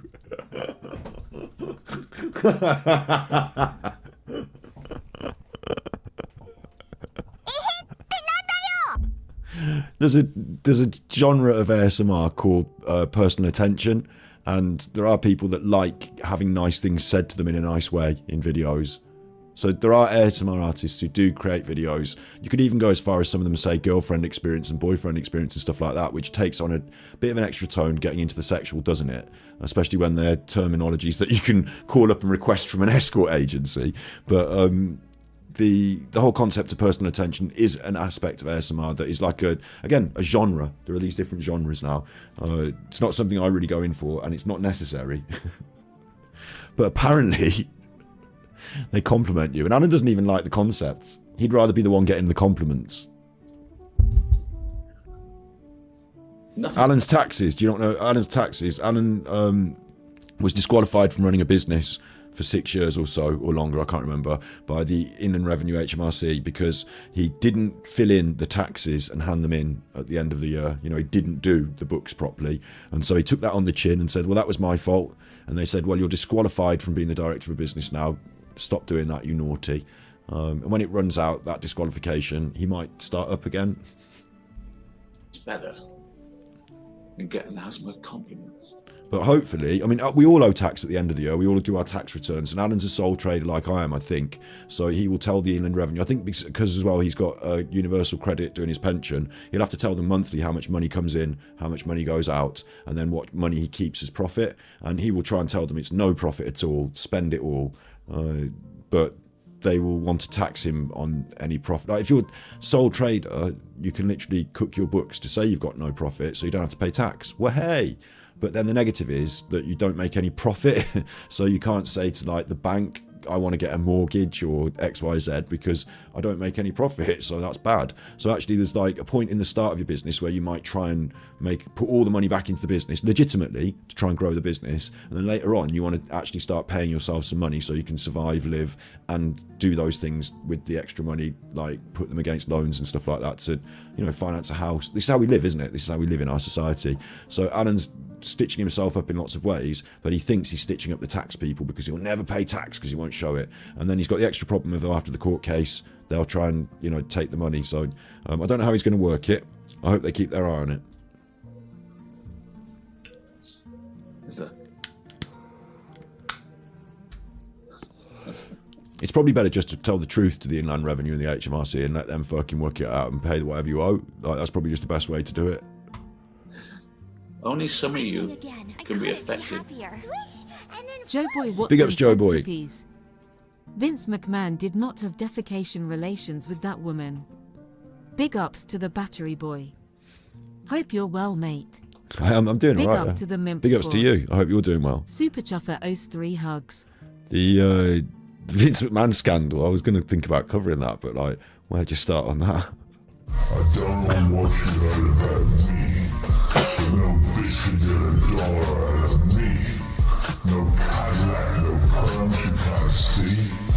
I'm just a mother M-I-M-P. But what I'm saying. And you are the great ones. This is what Asmar is, compliment people, right? You are the chosen ones.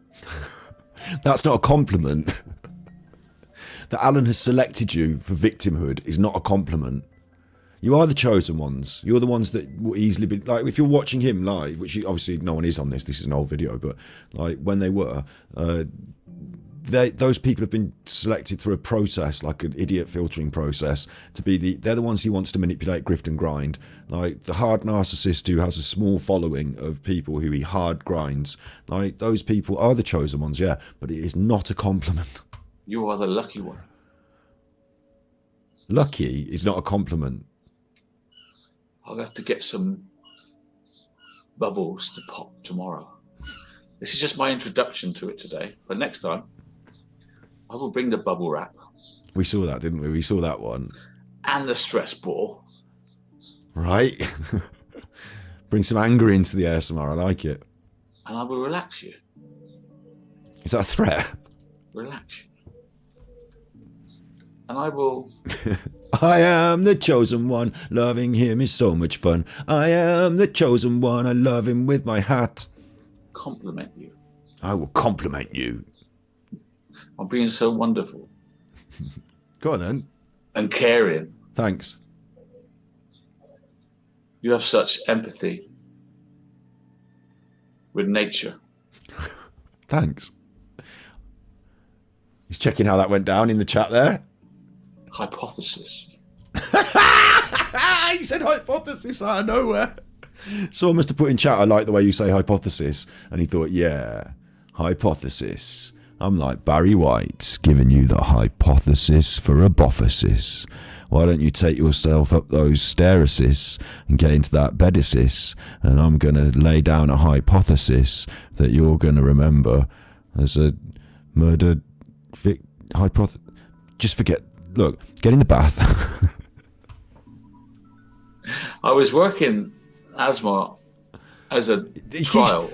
He keeps touching that thing into his mouth, and now he's swung it around absent-mindedly. This is what I mean. They've just dispelled any like relaxation by swinging that in my face like a cat. Like, what the? Like, this is. You don't give a fuck. You don't give a fuck. Hypothesis. I was working Asmar as a trial in my videos with the word hypothesis. No, you weren't. Hypothesis is an Asmar word. No, it's not. Some of you will get a strange tingle when I say hypothesis. In my balls, maybe. And it's weird because not all of you will. No. Only the lucky ones. Only the lucky ones. The feel hypothesis. What is happening? I'm going to say it again, and you're going to tell me. There is no child porn on the internet. I hate to warn you that. There is no child porn on the internet. I checked. If you get the feeling running down the back of your head, down your arm, it gives you a goose pimple. Alan, you're not a hypnotist because you've been waving around some beads. If when I say that word, you get that, you are the lucky one. Look. My internet is not buffering. It's interesting this is. My internet is not buffering. That's hypnotism for you. You're into a deep, deep sleep. When you wake up, you will believe my internet is not buffering. God, I lose my mind so quickly with this. The internet is not buffering just threw me. If when I say that word, you get that.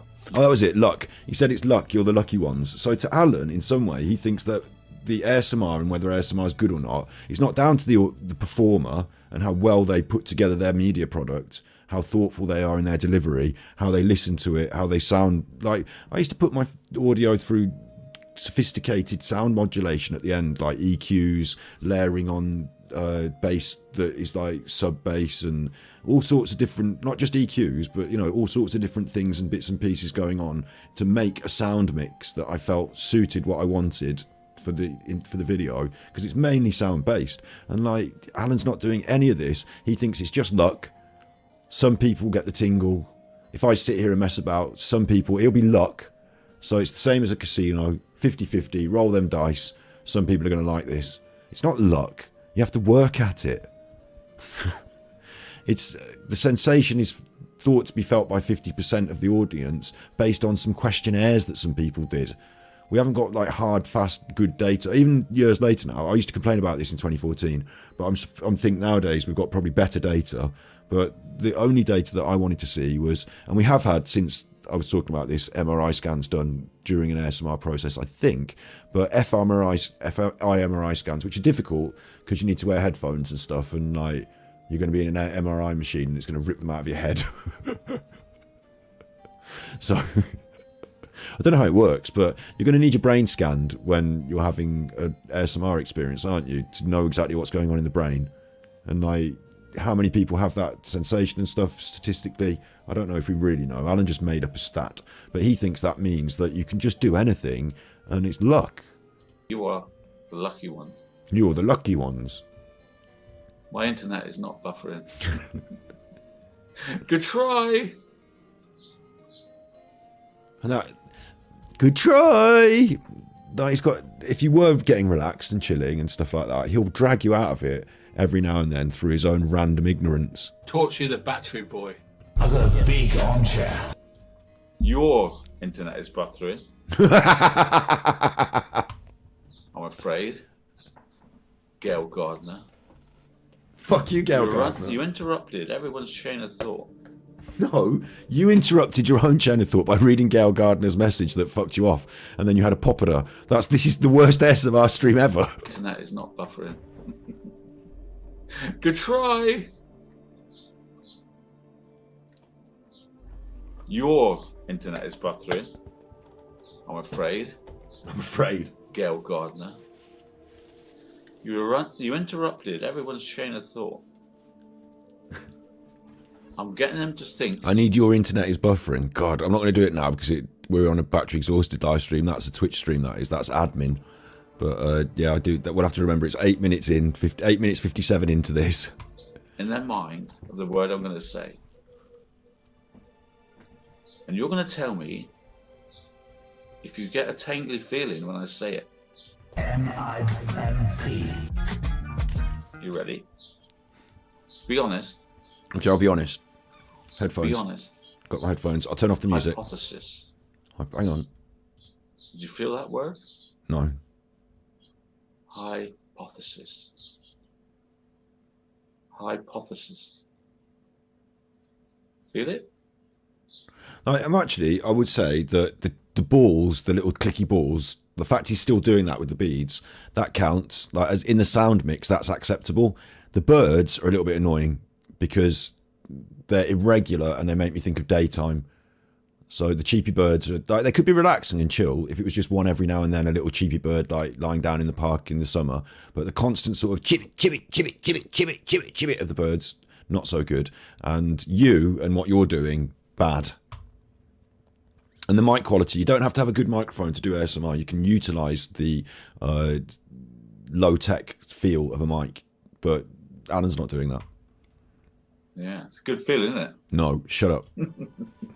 That's asthma. That's asthma.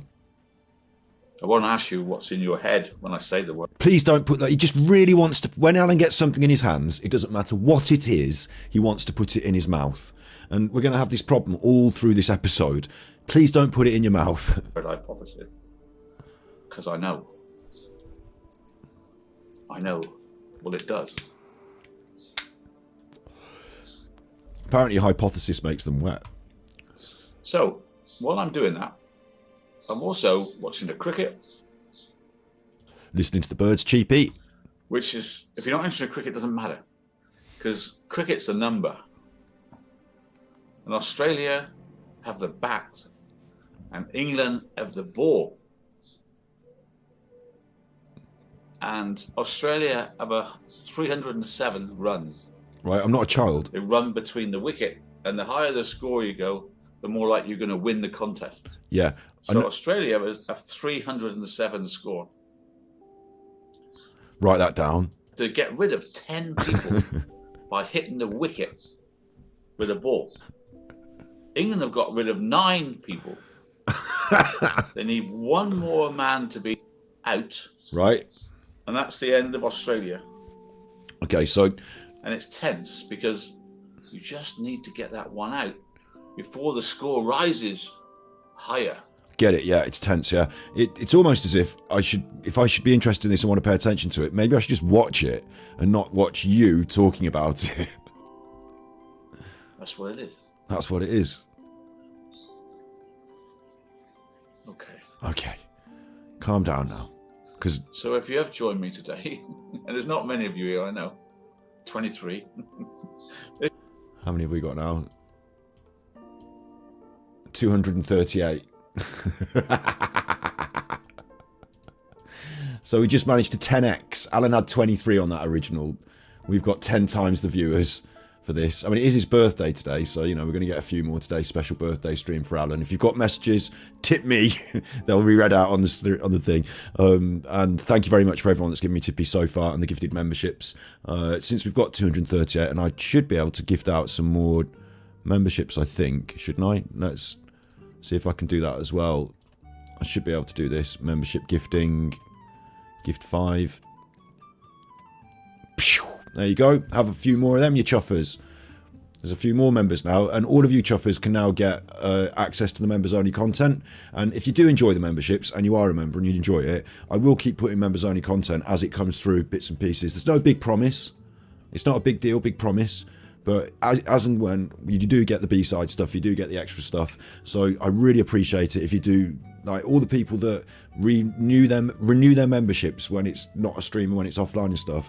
You know, thank you very much for that. Obviously, you don't get a big shout out. Talking of big shout outs, there was a couple of people who tipped me as well while we were offline before, and I'd like to shout them out as well, but it's gone by my mind now. But thank you to everyone who does that while I'm offline, or if you don't see it come through on the screen or whatever. Thank you, thank you, thank you.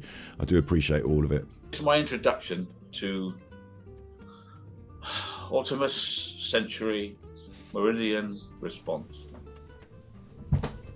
a term used to describe a tingling, static-like or goosebump. He's now going to read it off his phone. Sensation in response to specific triggering of audio or visual stimuli. So I'm trying to simulate your brain. You're not trying to simulate my brain. And exercise your brain, but at the same time, relieve your stress. You could give me a hand job. Now, ASMR is sweeping the world because it's unique and powerful experience that can provide intense relaxation. What you mean is, the Daily Mail did an article on it, didn't they? Do you remember? The Daily Mail did an article on it. Every now and then, the mainstream media will wheel out ASMR, as they have done since 2014, as a sort of novelty story. Look, someone likes watching videos about folding towels. Somebody's enjoying someone whispering to them. That's a novelty story. We can talk about it. Thank you very much, Proving Audacity. You get the nice button. You get the nice button. Okay, alright. So, thank you so much for that super trooper. Okay, alright. Thank you very much, Proving Audacity, for the super chat. And stress. Hello there. Chicken Tracy. Say hello there. Go Australia. Ah! Ah, that's ASMR for you. Because I'm here. Yeah, you remembered. You at least realised. An intense relaxation and stress. Hello there. Chicken Tracy. Go Australia. Ah! I'm calm. Calm. Because I'm here in ASMR world. You're not here in ASMR world. You're there on your sofa and you went, ah! I've never seen an ASMR jump scare, but maybe there should be more of them. Hello there. Chicken Tracy. Go Australia. Ah! I'm calm. Because I'm here in ASMR world. Nothing can stress me out. I'm in the bubble. I'm in the bubble with my rosary. Is that a rosary? It's not a real rosary though, is it, Alan? I think the rosaries are bigger than that, aren't they? I'm not an expert, but I do have one, and it's longer. And it's got a separate section. I think that's a little neck bracelet. I don't know if it's the full rosary. I might be wrong. Maybe Grumpy Granny can tell me. But... Thank you, Chick Tracy. It's gone in his mouth. I told you. I fucking told you. I haven't watched this. I've saved this. I haven't watched it. I've told you it's going to go in his mouth. Every single thing that he has on his streams, all the time, it's got to go in his mouth. What is this? I need to find out now. I can't hack it anymore. I should have researched this. I should know. Google. What is the psychology of putting things in your mouth all the time as an adult? Because I think it might be a Freudian. I think there might be something. An oral fixation is defined as an obsessive, unhealthy behaviour that involves the mouth, such as smoking. Yeah, that's me. I've got an oral fixation as well then. Damn it. Gum chewing, candy eating, nail biting, and even excessive drinking. Freud felt if a child had unmet needs during the oral stage of development, they would adopt an oral fixation as an adult. I don't think it's, for me, unmet needs. I think it's about the smoking of the particular, I can meet that need in different forms, and I don't have to smoke it. I can have other ways of doing it. But thank you, Leslie, for the $3.99 Australian, I think. Australian.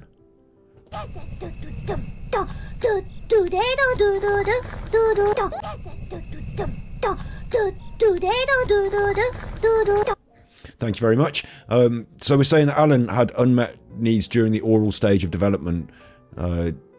If I said it would be Freud, didn't I? I said it was Freud. So I think, he does it an awful lot, doesn't he? He does it an awful lot. Like every single thing I've ever seen him got in his hand has gone in his mouth. So. Seen him for a while. Cathartic. Yeah, watched my show last night. That's cathartic. Oh God, I shot them, didn't I? Oh, you like the word thesis? Okay. Jojo likes the word thesis. Makes you sound like a snake. That's a real sensual word, isn't it? Thesis is not a sensual word. Oh baby, I'm gonna touch your thesis. Write me a thesis. I'm gonna read your thesis. It's not a sensual word. Not like Nicole Kessinger's brown bikini. Thesis. God, I'm getting a tingling sensation myself. In your dick. Thesis. But that's all you're ever gonna get.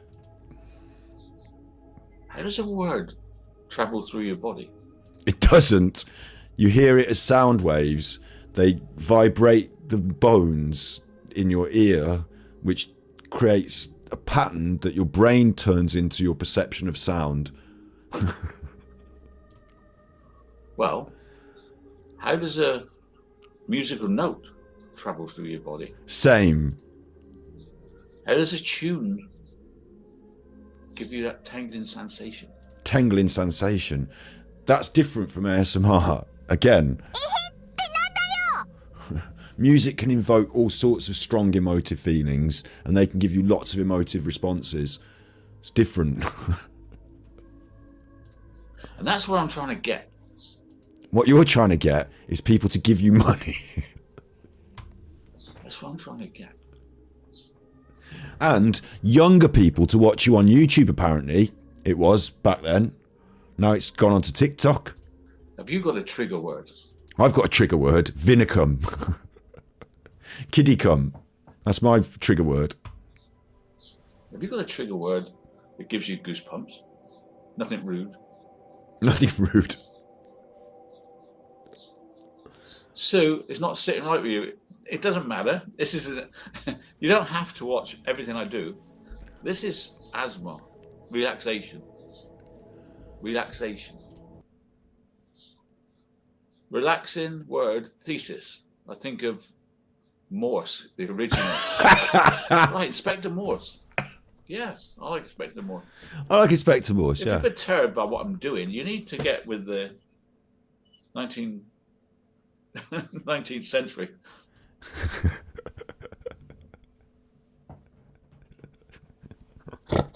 Oh God.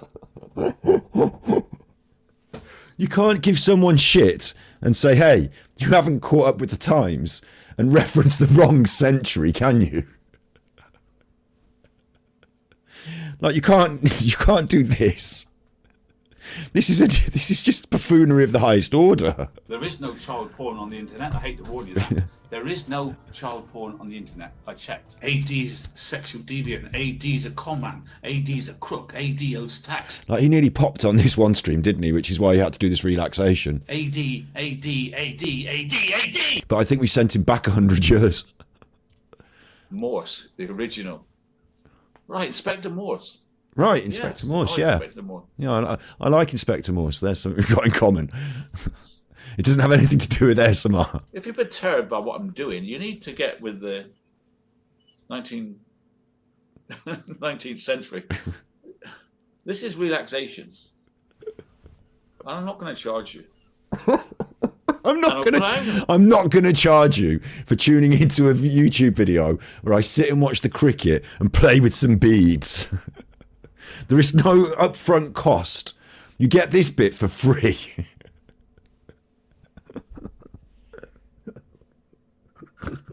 Sorry, I'm snorting now. I've broken out into the snorty laugh. I know it's childish. Say this. Is No, we've got seagulls in the background. They're not relaxing. They'll have your chips. this is relaxation. I'm not going to charge you. But I am going to say this. Is asthma good for you? Not when you put that in your mouth. Well, when they did a study of participants of asthma, the heart rates and breathing slowed, as it does in relaxation techniques. Alan, if you're just going to watch the this is annoying me now, right? Everything annoys me about what he does, and this is going to be a long one because I keep pausing it. But fuck it, this is his birthday, big long one. The concept here is that we're going to relax. You're going to watch the cricket. There's going to be some subtle but relaxing vibes going on. You know, maybe this ticky-ticking and some gentle talking. Instead, he's thought, how do I fill the time? And he's going to do what he normally does on his stuff, which is just read someone else's content out loud. Stolen off the internet. Here is an article about ASMR with no, you know, just here's someone else's words that worked hard and wrote them. I'll just read them out as if they're mine. Or like maybe one of his spanners did him a script, but it's like, you don't have to do this if the concept is you're going to sit and quietly watch the cricket and do some relaxing and stuff. In fact, this is what you shouldn't do. This isn't ASMR. This is you reading the fucking news again. In meditation, in AD's sexual deviant. yoga, So it's a sort of cousin of yoga, right? It's not. But something you can do at home with just a laptop. And anything I can do to help relieve stress, I'm happy to help, you know? That's what I'm going to do. But remember, the reason he's doing it is because he was told to relieve his own stress because he was getting too stressed himself. And he got the stress balls and he got all this stuff, and it's for his own stress. He didn't do anything about anybody else's stress for years until he needed help with his stress, and he decided to make it his own campaign on YouTube for 2 days. I'm going to find different ways to do it. But at the moment, I'm just Trying to do it the normal way with a woman, hopefully, in a normal, straightforward way, but can't get it up. Oh, no. Oh. Sorry, Alan, I was finishing off your sentence there. You were saying? doing an experiment to see if I can get you to experience it. Yeah, no. It can help anxiety and help you fall asleep. The same way as meditation. Fucking obs. Why is it doing it to me now on YouTube? It never does it to me on YouTube. I might have to reset and... I'm not doing it now, obviously, but I might have to reboot my whole system and upgrade everything. Did you get me going?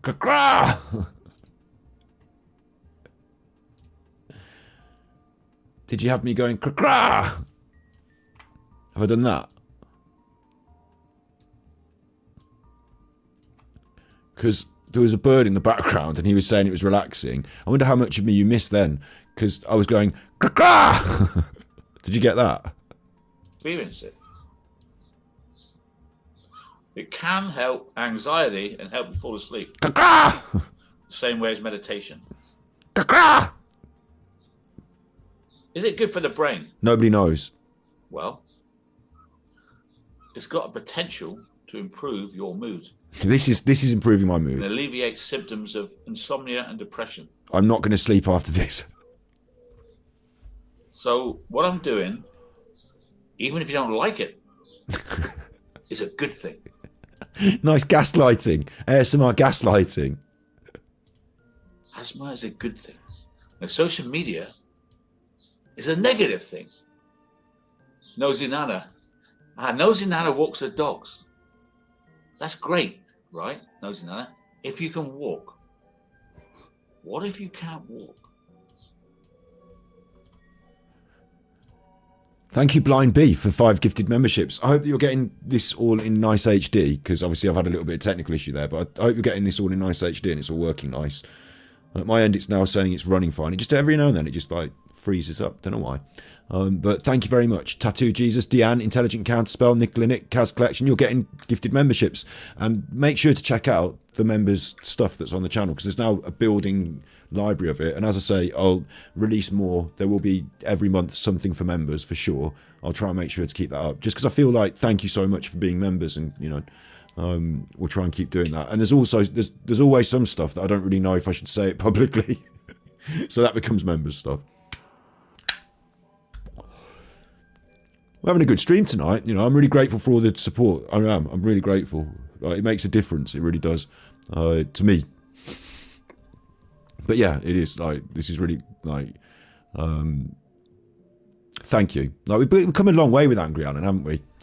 Like it's his birthday. It's a special day. It almost like feels like he's coming to the end of his tether with it all, in terms of the court case, in terms of his time on the internet, what he's got to say. His like, you know, ultimately his value and the reason for him being on the internet and saying things has come to the point where you would rather watch a cheese bun go hard in the sun than listen to Alan talk about his bullshit again. So, I'm really glad as well. Like I said earlier, battery exhausted, got lots of different options the way we're going to go forward with it this year. Eccentrics as well as lolcows, I think. I'm going to try and be getting Ellie Arquette onto the stream. I'm going to try and get a few more interviews, a few more sort of different people to myself to sort of bounce off and chat with. Going to be trying to push that. Super Chuff is going really well. I'm really grateful, basically. Thank you. Yeah. What if you sat here watching me now and there's things you can't do?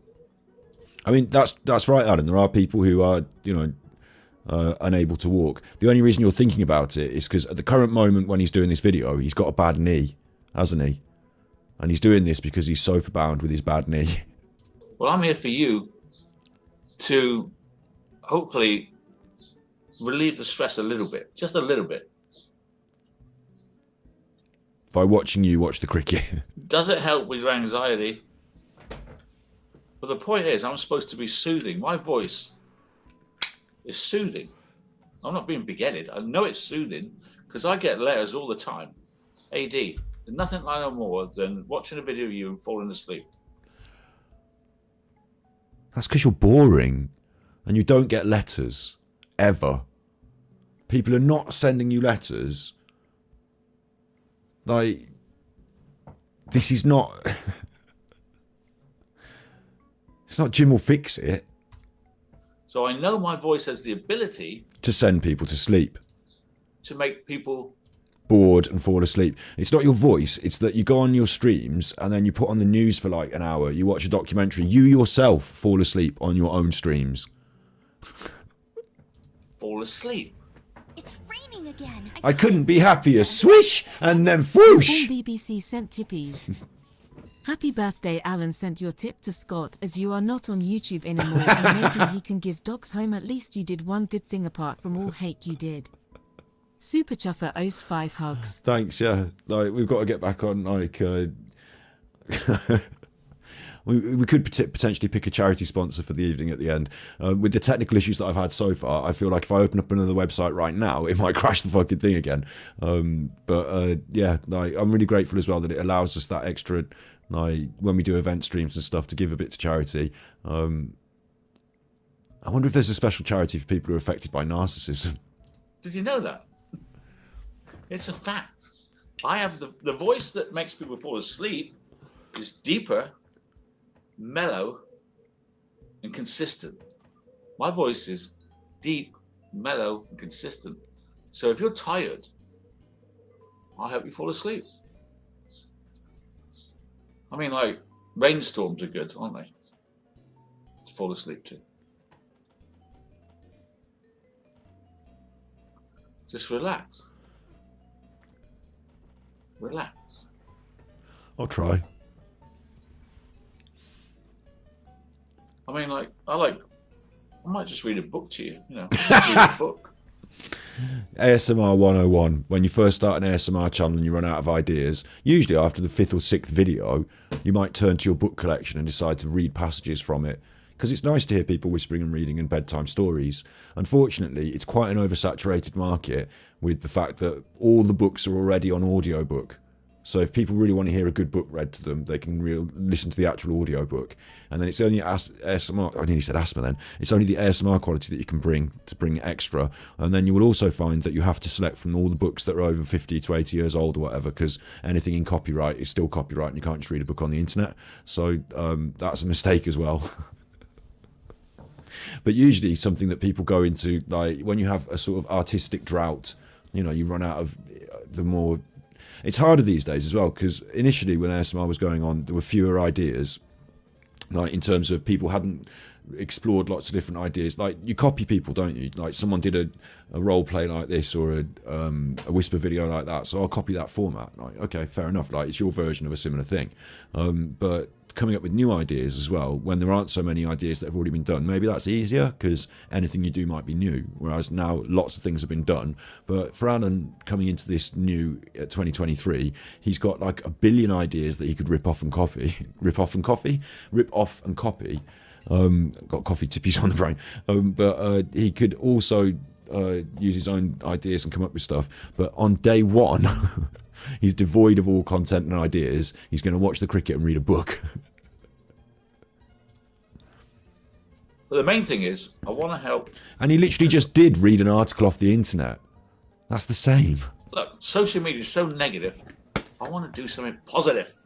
I want to do something positive that nobody could troll about, that nobody could... Oh my God. Does he not realise? Him sitting and watching the cricket and complaining is not the positive content that he thought no one could troll. He did it wearing the blouse, for Christ's sake.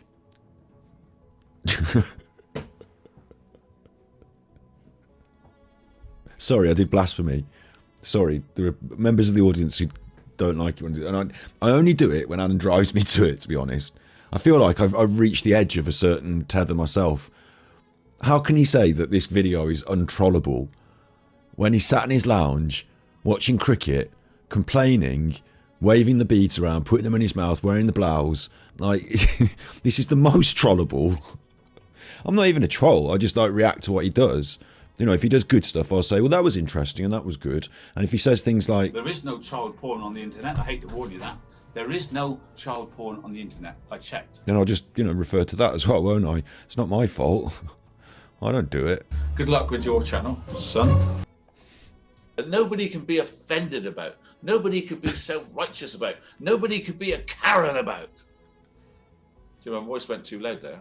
Yeah, you started to have a pop at Karen's. Internet parlance. Someone needs to see the manager. No, you don't have a fucking hotline. We should have, shouldn't we? Oh, that'd be brilliant, wouldn't it? That's an idea. Wait, I can use my buttons for this, surely. Come on now, Scotty. Brain buttons. Buttons, brain buttons. Buttons, brains, buttons. New buttons. Now hold on, Lorraine. Hello, Moto. Hi. Wait, I've got buttons for this. Yeah, I've got buttons for this. Hi, you're through to the Alan hotline. How can I help? I'm here to complain. Complain about Alan? I wouldn't have thought so. Yes, I'm here to complain on the Alan hotline. Just let me put you on hold for a second. Don't put me on hold. Doody doody. Doody doody. Doody doody. The doody doody. Oh, you think you got me on hold, but I can hear you going doody doody. It's not me. I'm doody doody. Doody doody, we'll reach you in a minute. Doody doody. It's making it worse. I'm getting more angry. Doody doody. Doody doody. Is that grey hair or is it just a bit of crumb in my hair?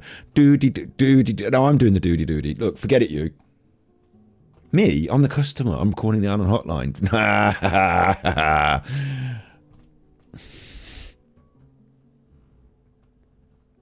Where's my buttons? I need my buttons.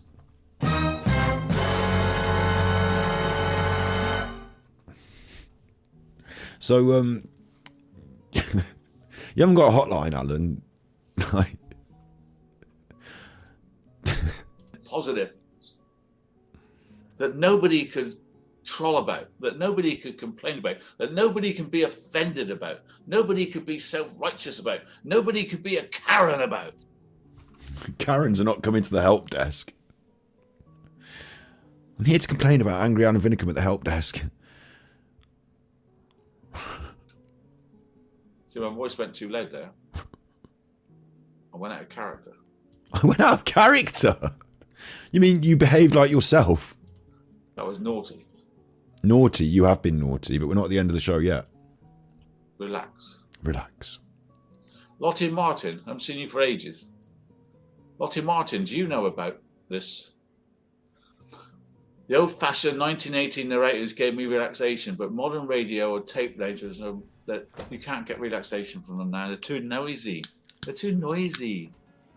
You see my colours here? Look, grey. Grey. Relaxing colour. Oh, no.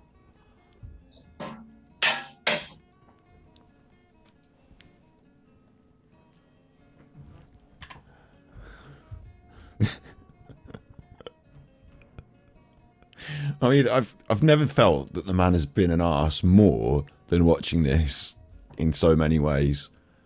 Like, he thought on his feet there, it's grey, it's relaxing, it's muted colours. That's not, you didn't furnish this room for your ASMR. But then he realised just a little bit late that this picture over to the right hand side that was up, this picture, I don't know what it is, and it's probably kids or something, you know, in a frame. So I'm not going to zoom in on it and see if it's kids in a frame. I hope they're his kids, you know. Or at least I hope he doesn't think of them as his kids and have them trapped in the basement. Look, anyway, look, he realises that that has got other colours, including red. So the lie he made up in the moment, he realises doesn't make any sense. So he fixes that. They're too noisy. You see my colours here? Look, grey. Grey. Relaxing colour. Oh, no. Don't want them seeing pictures of my grandchildren. See my colours? Oh, I thought it was the colours. It's the grandchildren. Here, look, grey, relaxing colour. Oh no. The grandchildren he doesn't want you seeing pictures of. His own. Like, look, you see, people think, they say to, oh, Alan looked really big in that picture when he was in Malta, and how's that? He only ever lets you see this part of his body on the camera.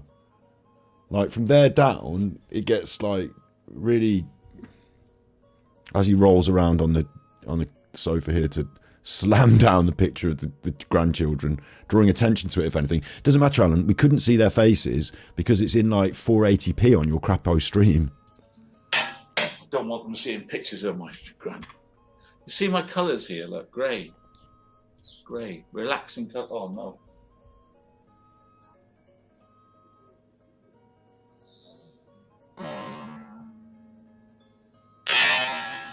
ASMR sounds. And there's the there's your Karen. I can even see one of the nips. Seeing pictures of my grandchildren, do we? Because they will. That's what I mean of social media. Oh look, there's these grandchildren. Let's plaster that across the world. Now that's the bad side of social media. That is such a bad side of it. Isn't it a shame that I can't show you pictures of my grandchildren? You can. Isn't that sad? But it's irresponsible. Like, most people who run YouTube channels probably shouldn't show loads of pictures of children, especially if they're related to them, on their internet YouTube channels generally. Like, after the children grow up and can consent to being in the media, then that might be a better choice. Like, that's my opinion. Anyone can do whatever they want on their own channel, I suppose. Like, but you can do whatever you want, Alan. It's Preds like Somebody that we try and keep them away from, isn't it? People like Somebody are on TikTok. It's so young. There is no child porn on the internet. I hate to warn you that. There is no child porn on the internet. I checked. Of course, warm today. Getting a sweat on now. The key takeaways is that Asma... The key takeaways are Chinese and Indian. Get that right. These days, closely followed up by stuff like sushi and Vietnamese and stuff. But the key takeaways are Chinese and Indian. Elicits soothing, tingly response in some individuals that can calm anxiety and promote better sleep. So I want to put something back. People give me money, right? Great. It keeps my channel going. Yeah. I want to give something back. Okay. If I can help anxiety, because I suffer from acute anxiety. Because you suffer from anxiety, and this is true, I think. I called it in the past. Like, I don't know how he's going with it now, but he was describing waking up and stuff like that. I think he does suffer with proper anxiety, and I don't think he really understands how to deal with it. But I don't think it's like, you know, I should feel sorry for him that he's suffering from anxiety, because I think the reason he's anxious is because he's done loads of bad things that's caused bad things in his life and people to not like him, and financial troubles and the court case. And like, you should feel anxious. You've got that court case hanging over you for defamation. Like, that's a real thing that you should feel. Like, you should not, like, I've got an anxiety disorder, but you should feel anxious because that's hanging over you. And then on top of it, he drinks heavily. He sleeps out of order. He spends all that money on poker. He's got the gambling addiction. Like, the feeling of losing the money on the poker on the internet must be awful. So that's going to play into it. So it's all his own problem. It's all his own fault. So it's not like you need to go to the doctor and get a tablet and see a counsellor for your anxiety. You need to stop drinking, stop gambling, stop being an arsehole. You needed to have settled the court case out of court in advance and said sorry and, you know, done everything you could to make better on that. But you've done none of these things, and now it's getting to D-Day. So, like, you know, it's not like a normal person that's living a normal life and then has this anxiety disorder go on extra. And also, there are people that live stressful lives that have to deal with anxiety. You know, there is that. But for Alan, it's like self-made. Like, he piles it on himself. He makes it worse and worse and worse. So you'd have to stop doing those things if you want to make it any better before people that are professional can help you with any sort of extra anxiety disorder you might have. I drove some miles 2 days ago to do some babysitting. With your bad knee? And I'm on the motorway. To do babysitting. Again, I hope that's for your own grandchildren. And there's 3 lanes. and there was heavy traffic because it's summer. I'm in the middle lane, and I've got a lorry that side of me, and lorries right up my backside. And I had a severe anxiety attack. Sounds to me like you're the arsehole that sits in the middle lane when people are trying to pass. Doesn't it? It sounds to me like a lorry's had to come up behind you and say, "Doo-doo, get out of the way, you wanker. I'm in a massive lorry. Get out of the middle lane." Of these lorries. And I could feel the anxiety go through the roof.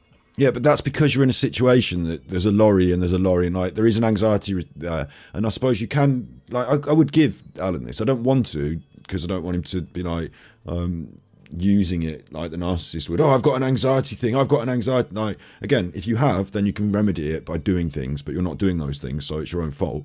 You're making it worse. Yeah, like. So I'm not saying like he's got a mental disorder and he has to get tablets and it's not his fault. It is his fault. Okay. But it's a stressful situation. You're having an overreaction. I've got it. Okay. I don't want to drive on motorways anymore.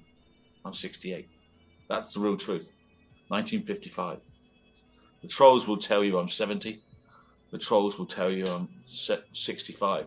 Well, since you published your own address on your Patreon, people can now just find out your details on the internet, I think, can't they? Not that I would. Not trying to cause them alarm or distress. Rah, rah, rah, rah, rah. The truth is, I was born 1955. So I don't like the motorway. And I managed somehow to keep a grip on myself and maneuver myself into the slow lane. And I stayed in the slow lane all the way there. Fair enough. And lorries were overtaking me. Little vans were overtaking me. But of course, we wonder whether Alan is using cocaine and stuff, don't you? Like, you know, other narcotics like that. At this point, he said he was heavy on the tramadol. Like, he admitted to this, didn't he? Using loads of tramadol.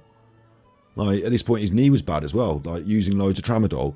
So it's probably a danger to everyone else on the road that you went for a long journey in your car with a bad knee on loads of tramadol and had a panic attack, isn't it? But I felt safe. You felt safe. So you were doing 40 in the slow lane. You're fine. I won't go in the third lane. No, you don't need to, do you? So that's fine. I won't even go in the third lane. You stay in your lane. There is no child porn on the internet. I hate to warn you that. There is no child porn on the internet. I checked. And this is him doing a pity party now as well, isn't it? I've got a big armchair. I won't. I'm never going to get a speeding fine again. Again. So that's what I mean. I understand. I know anxiety. I feel anxiety. So I'm doing this to help myself as well. There you go. That's what it's all about. You see, all this pretense, all this pretending that he's trying to help other people. I know anxiety. I understand anxiety. Now, it happened to me now. So now it's important. And now we're doing a special thing on the internet to help me. Like, it's fucking ridiculous and transparent, Alan. You only ever think about yourself. Asthma. There are things we can do. I don't know how it stands in mental health. I don't know if it's important. You don't know if ASMR is important in mental health. Well, surprise, surprise, they don't prescribe it. Just a soothing sensation. It's a stimuli I'm trying to give you. And I'm going to work on it to try to produce moments of positive He's just reading this. and personal attention to you. People across the globe report asthma as being helpful in reducing stress with potential benefits for clinical conditions. This isn't the ASMR bit, so I'm speeding this up a bit. Insomnia and depression. And these are all the things I suffer from. Like, I think he's given up on the idea. Like, this was ASMR Live watch along on the cricket, and he had the beads out at the start, yeah? And, like, I know this, and I can speak from experience, and I feel like I'm saying, oh, I do this, and I know about this. But, you know, bear in mind, I've had the channel, and, like, I can't. But, okay, a better way to say it is you, isn't it? You would know that if you're doing something like ASMR or some sort of project thing, a video, you might spend some time on it, and at some point you might think, oh, this has been going a bit of a while, and it's only been 5 minutes, and you think, wow, I've got to work a bit harder here to fit a bit more time. And so you have to work a bit harder and fit a bit more time. And Alan feels like he's blown his ASMR load already with his waving his beads and doing his chocolate crinkle. And now what's he going to do for the next hour? So instead he's gone back to just talking. I'm going to do this. I'm going to do that. I'm probably going to... Like, he didn't do any of these things. And the ASMR has left the building. I sleep, on average, 3 hours. But now he's telling us he sleeps on average 3 hours. You can't live on 3 hours sleep. You wonder why I'm always awake? It's because I only sleep 3 hours. You can't live on 3 hours sleep. That's a lie. Like, people say Margaret Thatcher only slept a certain... Like, it's not. You can't.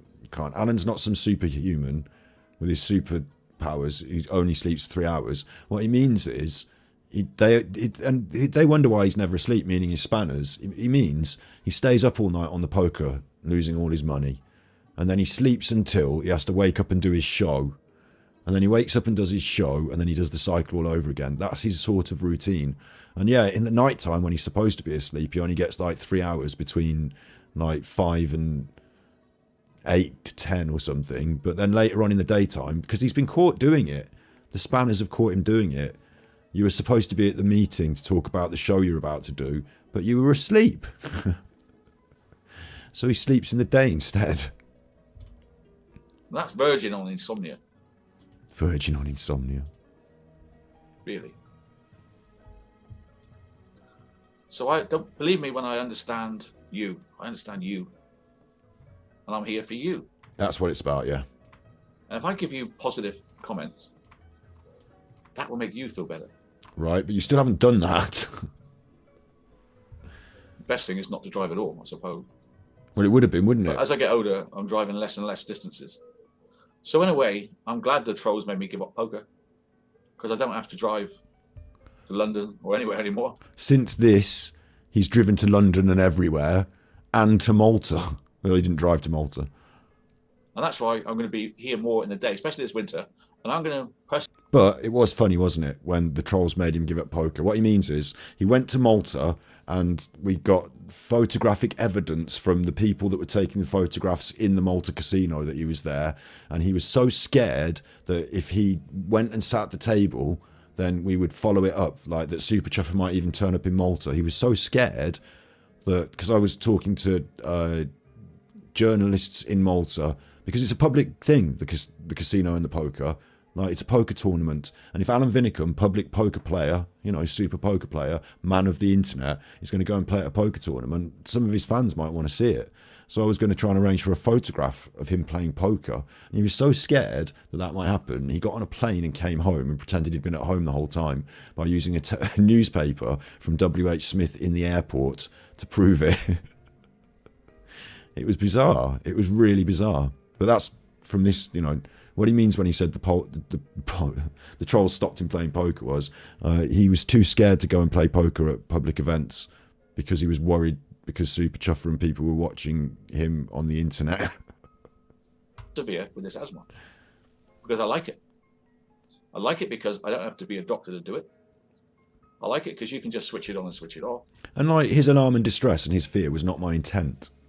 And I don't think he needed to feel scared. I thought that was ridiculous. When I say scared, I mean panicked, insecure, silly. To come home to abandon your holiday because you thought someone might find you were playing poker and you legitimately were like, if you can't be honest about what you're actually doing and just be honest about it and the fact of the truth is going to scare you, then that's your problem, really. Like, we just want to talk the truth on the internet. It just feels good. It just feels good. And I know not everybody's going to get it, understand it, or feel it. You don't get it, understand it, or feel it, Alan. I am one that feels it. I am one that can cry. ASMR's not supposed to make you cry. And I know not everybody's going to get it, understand it, or feel it. I am one that feels it. I am one that can cry to a movie. I am one that can cry to music. That's because you're sad, because you've ruined your life. Torture the battery boy. I am one that can cry to the words of a poet. You either got that or you haven't got that. Everyone has that. We're human beings. Everyone can feel emotional and cry. And all of those things you've described are sort of the prime artistic media that make people that elicit that crying. It's not really rated to ASMR. It's rated to being a human. And you're telling me that you can do that, but you're a narcissist, and I don't really believe you, to be honest. Can't manufacture that. Can't manufacture that. You just are. Or you just are, or you're not. And I don't know how really you are, whether you are and how much you are, because you're a narcissist, aren't you? And it seemed weird that you would, unless you were reflecting on your own position in some way and it made you feel something. It's weird that you should say that in that way. You can't manufacture it. You either are or you're not. And like, well, nobody would even say that. I'm one of the people that cries at a movie. Yeah, you can't manufacture that. What? Are you saying you don't lie about crying at movies? Is that what you're saying? Because it sounds like you're lying. So I'm looking for the people that are. Oh, you're looking for the emotional. You're looking for the vulnerable. You're looking for the good targets. I get it. Asthma. That do get goose pimples. Do get tingly feelings. They're the ones I'm looking to help. Or if you don't, then you can just... big ups Arkan. Ness and Dormer will make you teary-eyed. I was thinking of doing Ness and Dormer for Dark Side Phil's... There's the song competition for Dark Side Phil coming up again, the King of the Ring. And the lyrics are quite poignant, but I don't think I can handle it. Like, I don't think I could perform it. I mean, I could change. I had to change the lyrics as well, but I'd want to stick them to the same. Asleep to me, which is enough. So I can't lose, can I? Either you're going to fall asleep to me because it's so boring for you. It is. Or you're going to be soothed. So you can. There's no one like me on YouTube. That's true. No. And there isn't anyone like you on YouTube now because you've been deleted. We're allowed to do this, make fair comment on YouTube about your awful behaviour and your content that was in existence and still it continues to exist. But you're not allowed to be platformed on YouTube to come on and talk. You're not allowed to be platformed on YouTube to say, here's Alan with what Alan thinks for a bit, and then me just say that's good or anything like that. You're not allowed to have a YouTube channel yourself, and you're not part of the conversation, amongst the conversation on YouTube, unless we talk about you now. Because no one else does. The true crime community is not interested in your theories and ideas, right? Unless you think they've stolen them from you. But realistically, Alan, no one gives two toots about you anymore. It's just us having a laugh at how silly you are. Nobody for our age group does asthma. Yes, they do. It's just you don't know about it. It seems to be the young people that have tuned into it. So why would you want to target it now? Well... And it makes me wonder whose videos you're watching. What about us older people? Don't we suffer stress? Don't we need relaxation? Wonder what psychologists think of asthma. Well, I'm going to read it now in this fucking piece of paper in front of me. Well, it's not paper, it's on your phone. It's suggested that asthma is a reliable, physiological, rooted experience that may have therapeutic benefits for mental health, but does it? Does it? Well, if it does or it doesn't matter. Because if it helps you relax, then it works, right? It's obvious. It's not hard to work out. Good. Thanks, psychology. That's the psychology section there from Alan. Reduce anxiety. We look after watching asthma. Belief in mood. Those are depressed. And there's You're buffering. been many white papers written on this by psychologists, and they nearly all agree that asthma is not harmful, and it is. What's he? He's literally this point. He's making this up now. There's been many white papers written by this on psychologists. There's not many, and they don't like uniformly agree this, that, and the other. Obviously, it's not harmful in principle if you understand what we're defining. Like, no, it's not harmful, but he's making this up. Use to a lot of people, and that's the main thing, huh? He just made up the last sentence, and it's been written in lots of white papers, and they all agree that it's like they just made that bit up. You could have been a happy actor, AD. Audio is great, yeah. Well, I hope you like the idea. Thank you, Lottie. I hope that I'm going to do it on this channel, which is my red channel. Dead channel. And you know what? I'm not going to promote a time or a lead in. I'm just going to come on. Because you've got no plans and schedule to do this properly.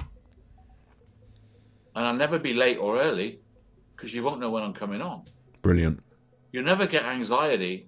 That's a great plan, isn't it? People are angry because you're late to your own show, so you've decided to just fuck off the obligation to ever turn up at any specific time. Got to go and watch AD because he's coming on at 8 o'clock because you won't know when I'm coming on. You won't know. And you won't know when I'm going to finish. You won't know. So that will reduce your anxiety. But this video's here forever. Oh, the things he says that in the cold light of day in 2024 are so funny because of just his ignorance and naivety. You never get anxiety. I've got to go and watch AD because he's coming on at 8 o'clock, because you won't know when I'm coming on. And you won't know when I'm going to finish. But this video's here forever. So you can tune in and tune out. Anytime. I'm sure they did tune out, didn't they, Alan? Anytime. I mean, when you look, I'm not telling you to tune out now in this live stream. I'm saying stay here. Once we've watched this, we've got a couple of extra little cheeky treats. We might look at a couple of his songs. I did promise it. You know, it will cause us copyright issues, but we'll try and work around it. And I mean, it is his birthday after all. Got to go, AD. Catch up later. Yeah. So this is my first video. Well, I hope you like it. It's been brilliant so far, Alan. We're half an hour in and you've done fuck all. As my idea would be to keep on doing my shoelace. Oh, I did see this, didn't I? I skipped into... Over. I did see this shoelace bit. I remember I said, I'm going to watch this later, and I skipped into this. I thought that this is actually a reasonable idea if you handle it correctly. And I remember saying I could do a shoelace video that would strip his and, you know, make a good one. Like, as a concept, the sounds of the lacing of the shoes, the methodical action, the repetition, it could work. But the way he's doing it here, no. And over. And over. Got a cheeky treat. Well, I'm trying to make sure people don't sign off. I want them to stay and watch the fucking stream, don't I? So I'm not going to say, yeah, this stream's here forever, just go away and just watch it whenever. I'm going to say, stay here now and watch it live, because we've got something cool coming up. And then I have to think on my feet now and think of something cool. But we did say we're going to watch a couple of his... you know, some of the... No one loves a woolly bully. But I want, you know, caution, because it gets me copyright, because they're actually copyright songs, aren't they? So, but they're loads of fun, and, you know, it's his birthday, and people have asked for it, so we've got to at least find one of them that we can listen to and have fun watching. You see? My boot. My boot. Shoelace. You hear the sound of the shoelace, right? You hear the shoelace? I've got to put it back now. The only negative with the copyright, I mean, afterwards it will say, you've got copyright in your stream, and I can say, oh, sorry about that. I mean, if it's a bad one, it might take my stream down live, so that's problematic. But if it's not a bad one, it might just say, you've got it in your stream, do you want to mute it, do you want to edit it out? And I can edit it out, but it will take your chat away.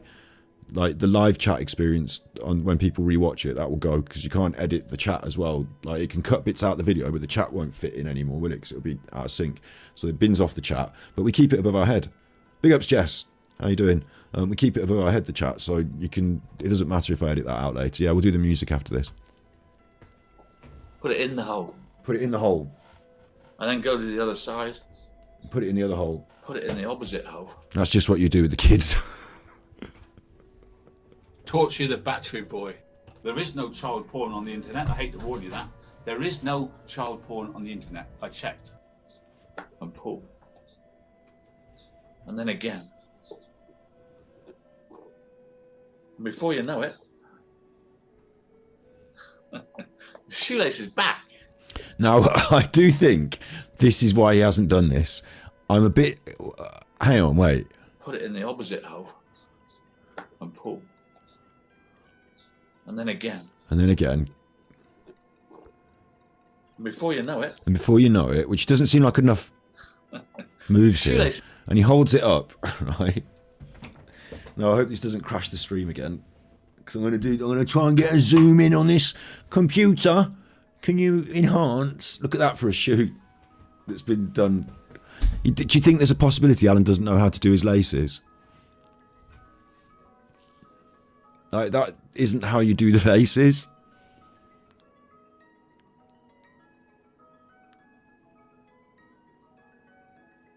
Like, that's not dyslexia, is it? I don't want to be like, you know, if that's a big sign of dyslexia, then I'll be like, whoa, well then maybe he really is dyslexic. This just seems like an idiot to me.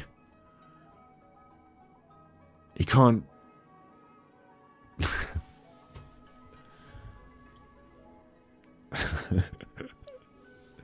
Look at that face. Gonna need to get a screenshot of that face. Hope it doesn't crash my stream. There's that face. Look at his face. Angry Alan learns to lace his shoes. I don't think he can do it, can he? I literally think he doesn't know how to do it. His back. But only half of it, because I've still got the other half to do, right? No, not the way you've done it. it. The other way. Which goes in that way. Remember your mum and dad teaching you shoelaces? Maybe they didn't teach you because you don't appear to know how to do it. In the hole and pull. Even the sound. Even this sound will remind you of being 6. Of being 6. We still have shoes. Like, I did my shoelaces all my life. So whilst I do understand that you could create... The way to do this is to create the whole setup. You know, if ASMR is going to remind you of when the first time you learned to tie those shoelaces, then you get a more childish pair of shoes. You shoot it from point of view top down. You create a more, like, naive scene of something that you yourself recognise from your childhood, maybe. And then you do the lacing and calmly and gently describe it as if you were describing it to a child and teaching them, and then the audience can get that sense. What you're doing here is you're just doing shoelaces, and you think the sound of the laces, like, it's, again, I thought as a concept the video can work, but the way Alan's doing it, no. 80s sexual deviant. The only worry I have now is that he's thinking about 6-year-olds. 80s sexual deviant. And learning how to do your shoelace. That sound. And that feeling of contentment when you get it done. Oh. Get it done. There's the shoe, Remember? the buffering. That good. But as you can see, I'll pause it again. Like, he hasn't done that right. I know there are different methods of lacing a shoe, but he literally has not done that right. 6. And learning how to do your shoelace. That sound. And that feeling of contentment when you get it done. You see that? He's like, he's gone over, under like that. He's like, there are different ways of lacing shoes. You can accept it. There are different ways. But I'm telling you, that's not the right way, even if you're going cross like that. You're supposed to go over. Like, just honestly, he's got that. He's not done that. I bet he doesn't know how to make them go over and round, and then the one up diagonal, does he? You know, like the grown-up way to do it. And you can't see the whole of the shoe, really. Done. It's Remember again. that good I couldn't feeling? be happier. Trisha Gelder sent tips. Big ups, Trisha. Thanks for the laughs, Scott Trisha. Thank you. Super Chuffer owes 10 hugs. Thank you very much. Thank you for the tippies. Obviously, you got the clothes from IKEA man in the picture. I've not got the right button. Here's the button. I wear clothes from IKEA. Oh, bless him. Thank you. It's been a wild ride, hasn't it, with this nonsense and this fella and his horrible people that are his friends. The horrible people that watch his shows and give him money. Now, Australia have lost their last wicket. Nobody cared. Nobody cares now. Nobody cared. I do wonder. It's Sunday. It's Sunday. I've not seen him on his show, but I do wonder if he's having a special Zoom call with Nancy. You know, I wonder if any of them have decided to throw some lavish love towards Alan on his birthday behind the scenes, the day before the big trial. It's not going to be a trial, is there? He's just going to, you know, he's going to no show on nothing. They're going to not receive been through it earlier. They're not going to receive anything from Alan. They're going to make the order that he's lost. But I wonder, he must, I'm sure in my mind, and I'm not intending to cause him alarm and distress here, you don't have to watch this, but I'm sure in my mind that he's going to have had a big blowout on Saturday night, drinking, the alcohol, the hangover, maybe other narcotics, wearing off Sunday, big dinner, you know, big treat me because I'm the big special one. Big Alan's big special birthday, big special Alan, and it won't be as like the way things are when you grow up. You know, and your birthdays aren't as elaborate and it's going to be just a nice meal with your family. They'll give you some presents, and then they'll want to go to bed early because they've got work the next day, and he'll be left there sat there thinking, I'm furious. He'll probably be bought like a bottle of whiskey by somebody or something, like a bottle of something for his birthday, and he'll be sat there drinking that, playing poker on his phone, watching this. He shouldn't be watching this. That's up to him. I don't think he should be. He's not allowed to. He's banned off YouTube. But he'll be getting more and more angry about how tomorrow they're going to find him. Like all the good bits finished now. All the nice fun stuff. Now it's all come down from the birthday. And the come down includes Monday equals I lose the court case, and everyone knows that I'm a defamer, and it's all the years and all of the messing about and all of this. I've finally lost. And like hard lose as well. Not like, chips in the middle, doing some bluffing, playing the game, just a simple fold. Hard lose. He's not going to like it, is he? And like, as drunk as he can get tonight, and as off his head as he can get about it with the aura from his birthday, it's the sort of narcissistic flow of it all. I think he's in line for a massive tantrum, especially with the hangover, and they're not feeling like he got a special enough treatment. If he didn't get, it depends on how his family handled his birthday, really. If they pulled out all the stops and bought him a solid gold hat or something, then we did something really special and made a big effort, and they're still sat up now playing Monopoly, then letting him win, then he could be having a good time. But it's more likely that he will feel underwhelmed by the effort they made, because he's a narcissist, and that they will then feel angry that he has been, he'll have been with them for like 2 days. They'll feel he's been selfish and that, ungrateful. And so maybe that will come to, maybe he's having a row now. Maybe they're having a big row. He can't stay here if he's going to be saying this tonight. I'm not having this. Maybe that's happening. But overall, I think in terms of net balance, positive, negative for Alan, Monday is going to be one of the hardest days of his life. Basically, on his ego principle of having lost. Big up, Big Chris. Big ups, Big Chris. I've got the nice button for the super chats. Okay, alright. So, thank you so much for that super trooper. Okay, alright. That's my friend Linksy. She's got a channel. I like the way she says my name. I think Alan's in line for a really brutal Monday. Like, he can't enjoy Monday. And also, he won't be in control of any of the process, and like, he'll want to know, won't he? He'll want to know, like we all do, but I don't think anything really will happen on Monday. I think he might get an email. And then I think he might fucking let loose.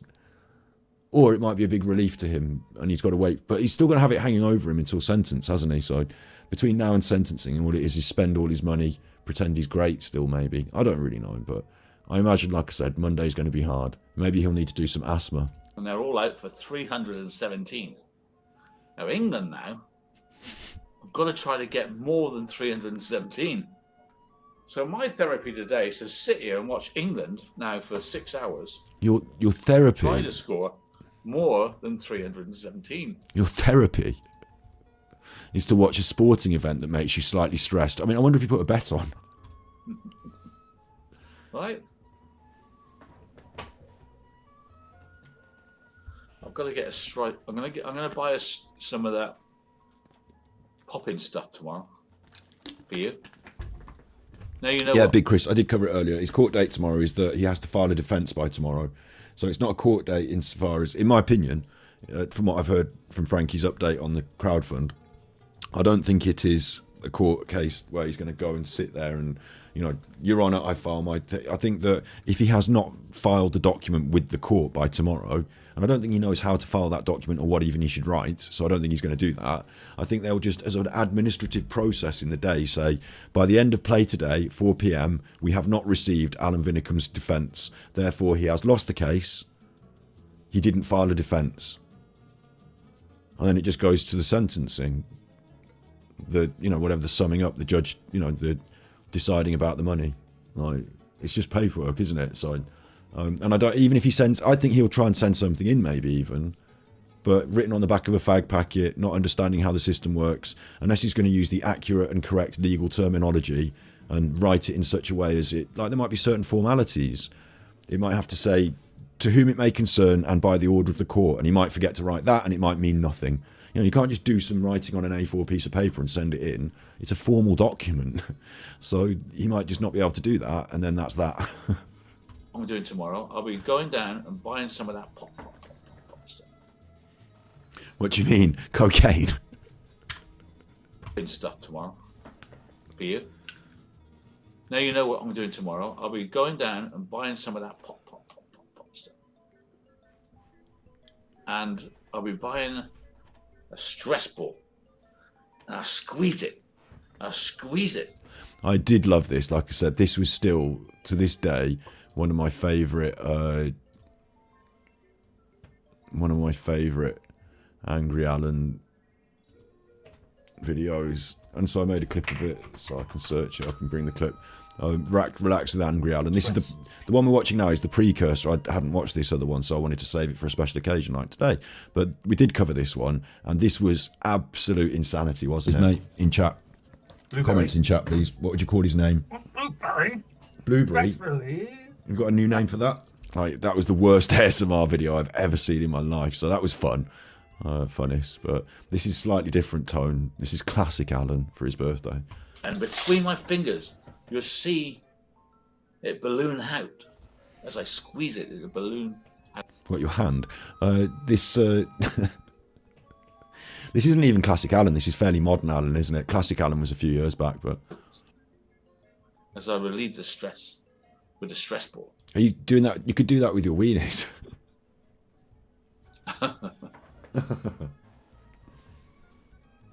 It's an idea for you. How are you feeling? I'm feeling great. How are you feeling? Understanding what I'm going to do? I'm understanding what you are going to do. That's a good question. What's your favourite noise? That is a good question. I hope it's not children crying. AD's sexual deviant. AD's a con man. AD's a crook. AD owes tax.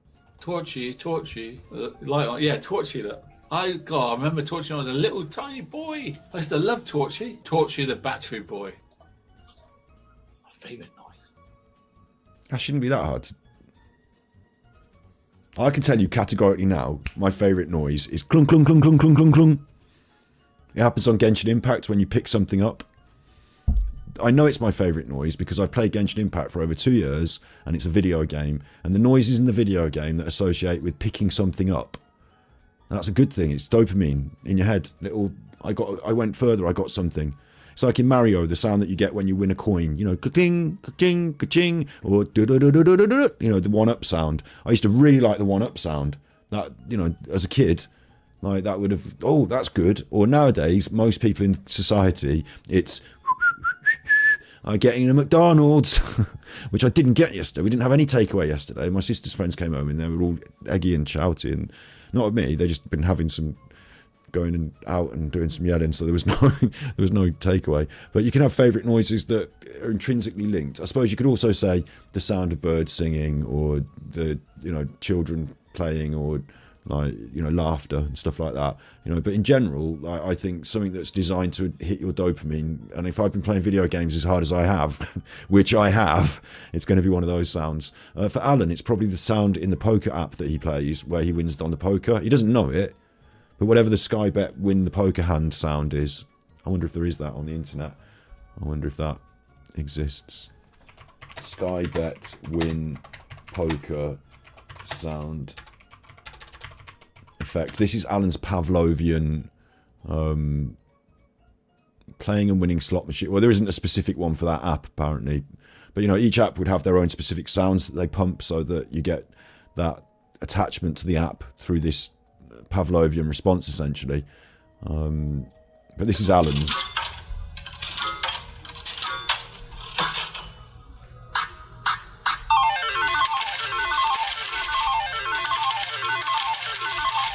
That's Alan's favourite sound. I mean, I'm giving him the benefit of not saying children crying. You won't like it. Oh my god, it's children crying! My favourite noise is the sound of... Bet's in chat. Tell me in chat what you think. I don't know what the sound is that he's going to say. I haven't watched this. I don't know what he's going to say. Some of you might have watched it. I don't care. Bets in chat. You know, there's no betting. There's no money on it. Just tell me in chat what you think he's going to say, because we're about to hear The it. blonde one, the dark one, and the butch one. I don't remember the names. M-I-M-P. And bear in mind, this is the mind of... AD's sexual deviant. so he could say anything. Wear clothes from IKEA. So you don't know what he's going to say.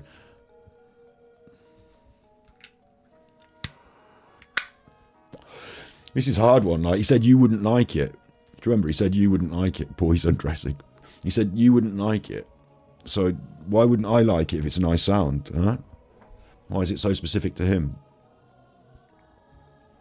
It's a very... I don't know what he's going to say. And I think his first thought, he had to say, no, we can't say that. We're going to have to say something they're going to... At least it's socially acceptable. The sound of someone splashing into a river after being pushed. The sound of gurgling from a river. The bubbles coming up after someone's... The sound of me holding someone down in the river. You got your answers in chat there? There's a lot of different answers here. A lot of different answers. That's a good question. My favourite noise. He's put that thing in his mouth as well while he thinks about it. Like, he actually gives this legitimate thought here, doesn't he? And I think he doesn't say the first thing on his mind. I think he dispels that. But what's going on in this man's mind here? I'd love to shoot a documentary with Alan. He'd never let me do it, but like, I could get this shot, but a little bit better. Him just gnawing on the beads. Having a good think. What is your favourite sound? You won't like it. And he said some words there, but he didn't say them. He went, and then said, you won't like it. Did he whisper something? What's my favourite noise? This is weird. That's a good question. My favourite noise. It sounded like the mic cut out, but it didn't. He just didn't say anything. Look. You won't like it. See that? My favourite noise is the sound of high heels. When I was young, out in the streets, when I was 15. He likes the clip-clop shoes. He likes mommy's clip-clop shoes.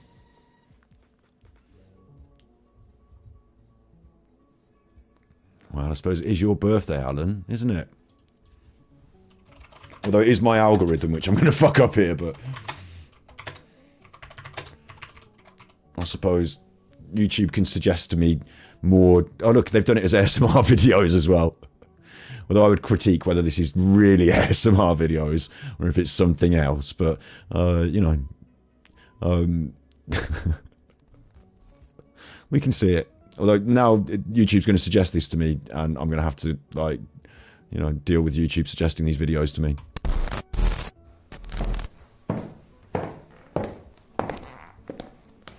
Hello, Mommy.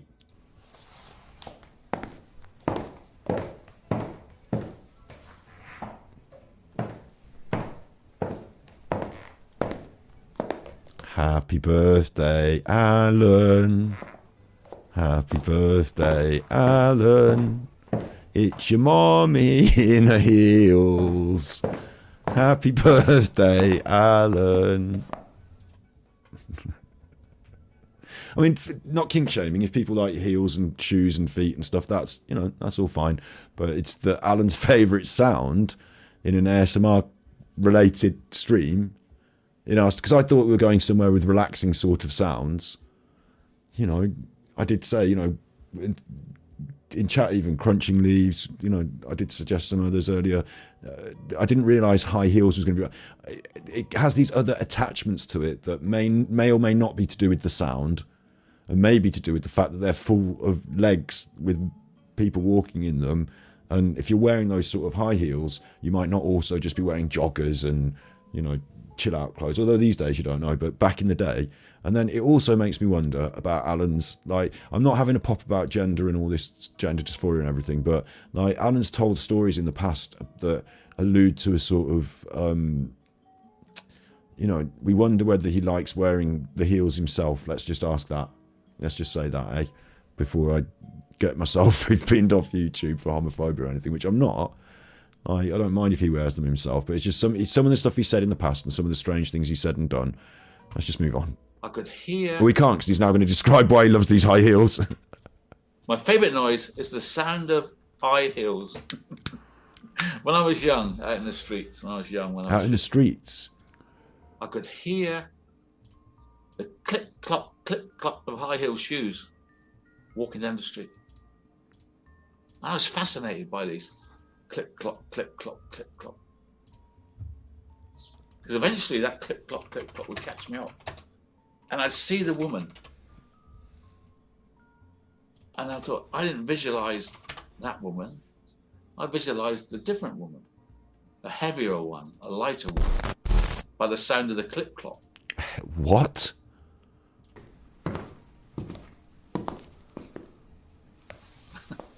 High heel shoes used to be my favourite noise, but people don't wear high heel shoes anymore, do they? Of course they fucking do.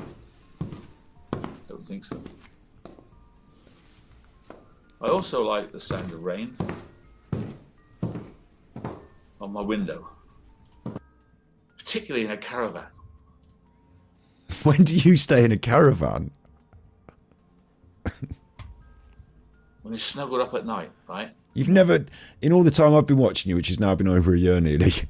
Well, no, it's coming up upon a year, isn't it? We're coming up to the Nicola Bulley anniversary, you know, and he stole my stuff after that, didn't he? So, but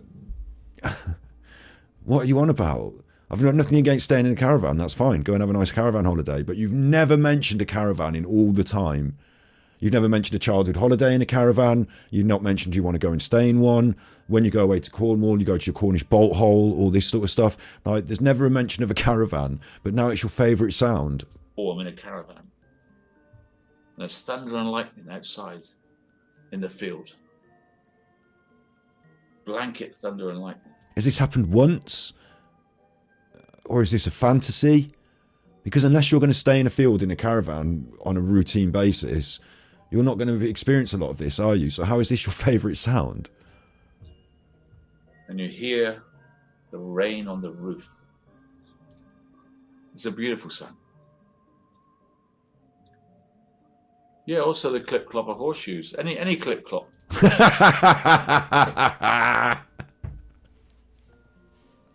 Bollocks! It's not any clip-clop. It's sexy women in the, or they could be, you know, sexy men with women's clothes on. It's the clip-clop in the women's heels. That's what you like.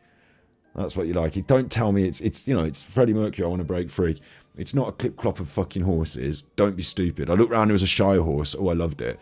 And although, you know, most of us would agree different sounds of different things are nice, including clip-clops of horses, I don't think that's what Alan was meaning. And the fucking... Sorry, he throws me off. Blanket thunder and lightning. And the thunder and lightning in the caravan, right? And you hear... This might as well be... I've been thrown off by the clip-clop again, but this might as well be, you know, what's your favourite sound? Oh, I really like the sound of the rain in the Amazon jungle. And you hear these hooter monkeys, howler monkeys, but at the same time you hear all these crickets, and the rain comes through though, and it just drowns everything out to a certain level. And for a while there, all you hear is this heavy rain and the occasional, you know, the rainforest. And then as it eases off, the mist comes up from, and it fades, and you hear this sort of the drying out of the rainforest and it coming back to life. That's my favourite sound. And you're like, when have you ever heard that? And you're like, I haven't. Never. I just invented it all in my head because I thought it would sound like a nice sound. I think that's what he's done there, to be honest. Maybe once he stayed in a caravan and it rained. Maybe once.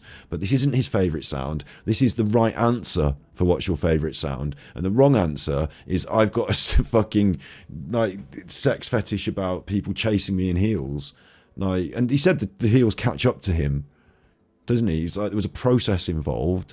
And then it turns out that it's not the person he thought it was, which I would assume, if I'm thinking about someone walking up to me in heels, it would be a ladies.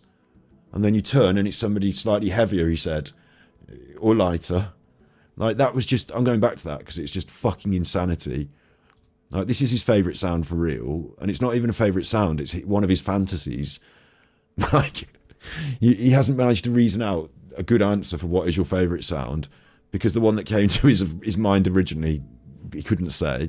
So he came up with this sort of weird sex fantasy instead, and he said it, and then he thought that sounds bad as well. So instead we'll go for rain on a camping holiday, which is what lovely people say. High heels.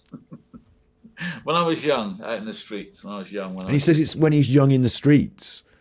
What do you mean? Women are chasing you in the streets, or heavier people than women wearing women's heels. Like, what do you mean?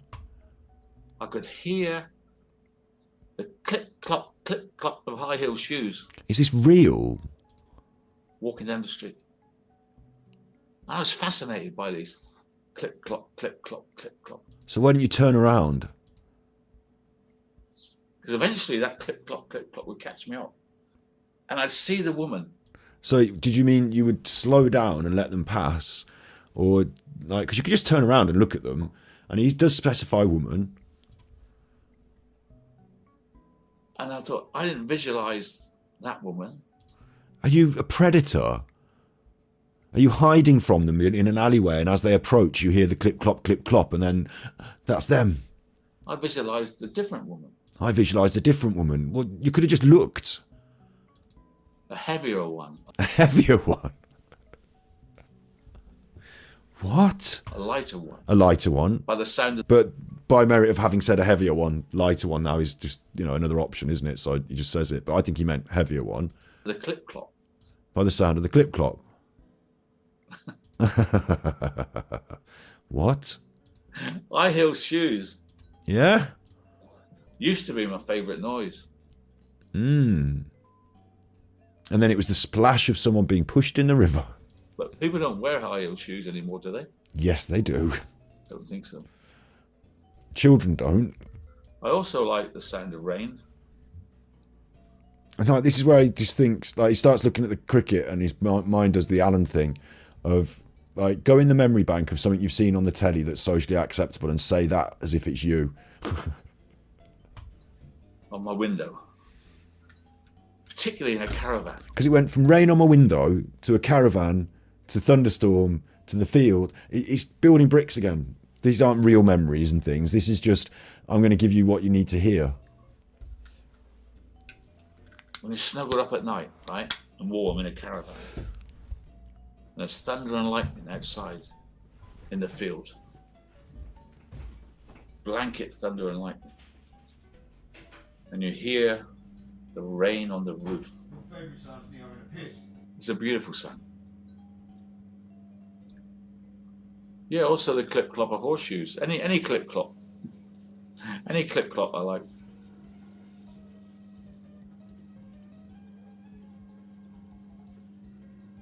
When I used to play football, I used to like the sound of the football boots as we walked down the alley, you know, to the football. It's weird, isn't it? Sound. So it is something that we need to explore together.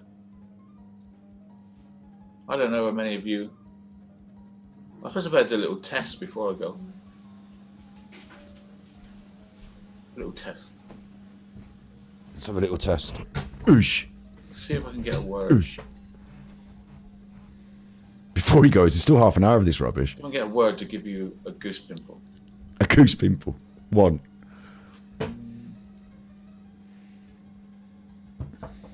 What word would trigger your goose pimples? Well, since you know, have you got a word that triggers? Since you know nothing about it, you're in trouble, aren't you? Because trigger words often, it doesn't matter what they mean, it matters the way they sound, and different people say words differently, of course. But for example, biscuit is a trigger word for some people. Oh, not for anyone who's listening to this, because I'm smashing around, getting on my chair and moving around. But if I went biscuit, like it's the sk bit, and if you had a microphone and were doing it and set the tone, and you went biscuit. Biscuit, and like, you know, worked with it a bit. You could create a trigger word out of a lot of different words, and it's not really the meaning, it's really the sound and the delivery. But for Alan, he thinks that we've been through already hypothesis and thesis, so I wonder what we're going to get next. Goose pimples. He thought thesis was a central word. What triggers goose pimples for me? Yes, think about what works for you, and then we'll. For me, it would be Tamla Motown. That word, is that the word Tamala Motown? No, you mean the music of Tamala Motown. The wall of sound is what triggers you emotionally to have a response. But it's not what we're looking for here, so it goes in the bin. Tamla Motown gives me great thoughts of me being 15.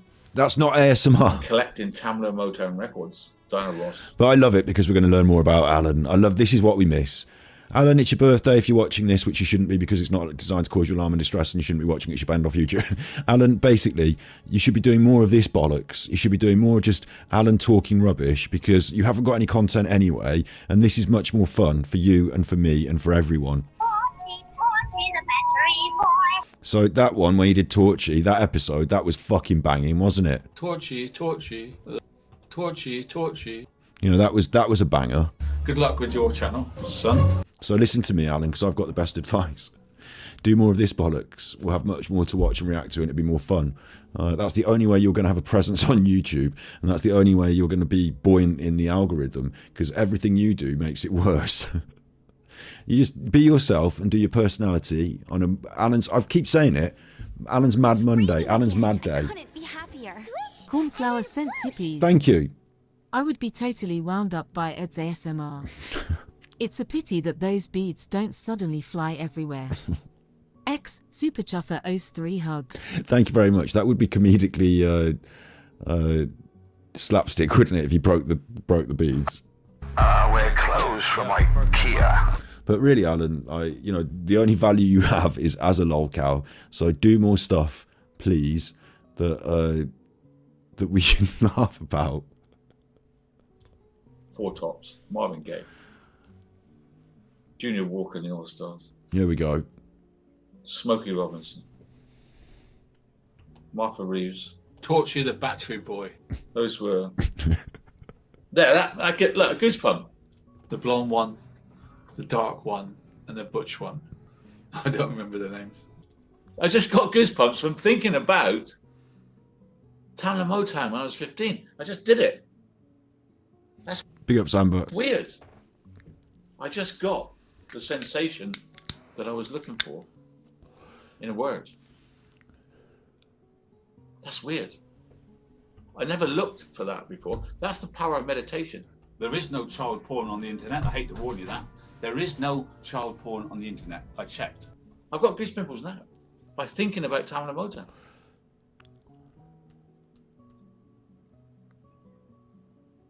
Just got it. I was thinking of Tears of a Clown by Smokey Robinson, which is a depression song. This is fucking weird now. Alan's focused on the cricket. So now this is actual stream of consciousness, because he's not actually worried about trying to perform as such now, is he? He's done that for 30 minutes and he's exhausted by it. The mask has slipped. And okay, we're not getting like the mask has slipped into some horror. He's not having a rant and a thing. The mask has slipped into Torchy the Battery Boy territory now. So you don't know what you're going to get. The smile on the face of a clown hides the depression behind, hides the tears within the clown. Tears of a Clown. Smokey Robinson and the Miracles. He's come back to performing again now. He was aware of. He's become aware all of a sudden that he's. For a minute there, he was lost in his own thought, and he's aware again that people are watching him. He's reading the chat, leaning back, giving us the full Moob experience, wearing the blouse. Have you got a trigger word? Vinicum. Certain songs, yeah. Yeah, I was 15 once. Believe it or not, Debbie, I was 15 once. Once you were 7 years old, Mama told me, make a lot of friends or you'll be lonely. I guess that would be the 70s. The 70s was the height of Tamla Motown, and I was right there. I had my Vespa scooter. I had my Harrington jacket. But you didn't live in America. I mean, it's interesting because a lot of British people didn't live in America, and a lot of people that like Tamla Motown were on the scene, the British scene, but Tamla Motown was American music that was imported. So when you say you were right there, you weren't completely right there with Tamla Motown. Like, you were outside it in the UK sphere. I have my Parker jacket. Parker. I have my check t-shirt, check shirt. My Dr. Martens. Did he say he had a Vespa as well? Scooter. He had a Doc Martens and a Vespa. And my Tamla Motown. Again, I don't even know if that's true or if that's someone he wished he was at that age. 1972. 1972, but we want to do the timeline of Alan one of these days and tell the story of Alan, like Alan, This Is Your Life, including all the bad things he did on YouTube. So that one can go on the list, can't it? 1972, Doc Martens, Vespa, Tamla Motown, according to Alan. It's raining men, hallelujah. It's raining men. That's a classic. The Weather Girls. 1972. It's raining men, hallelujah. It's raining men. That's a classic. The Weather Girls. Funny, we're talking about weather, rain. Weather, rain, Weather Girls, raining men. There you go. That's how your mind works. That's my point.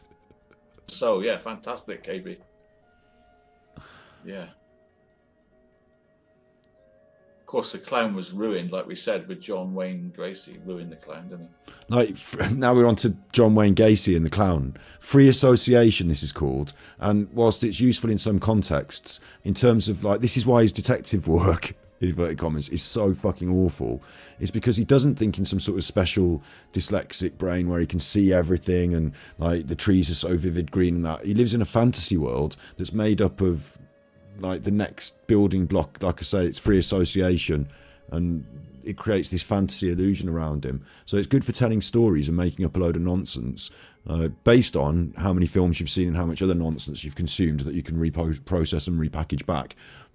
And it's that thing of, like, in some way it feels to me like, I know it's narcissism and, like, bordering on sociopathy, yeah, so I don't have much pity for it, but it's like a cognitive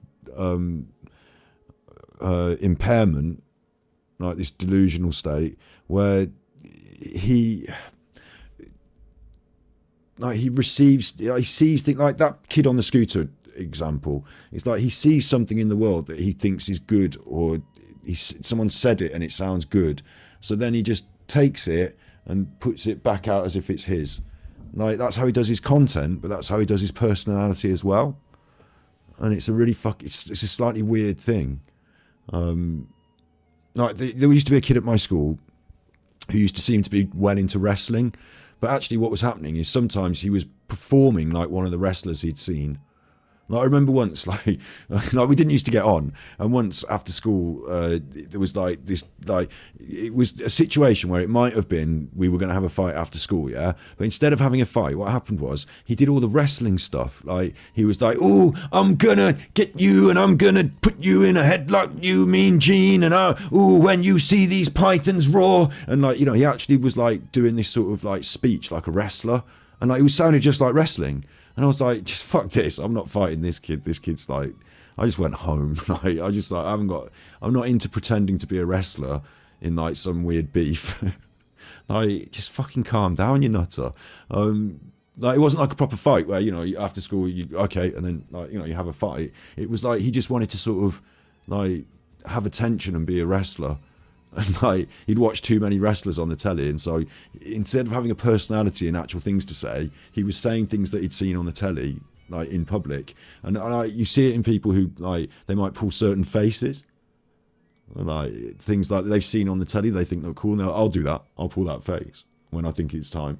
Like, it's not having a personality. It's this like, and for Alan, like, here it's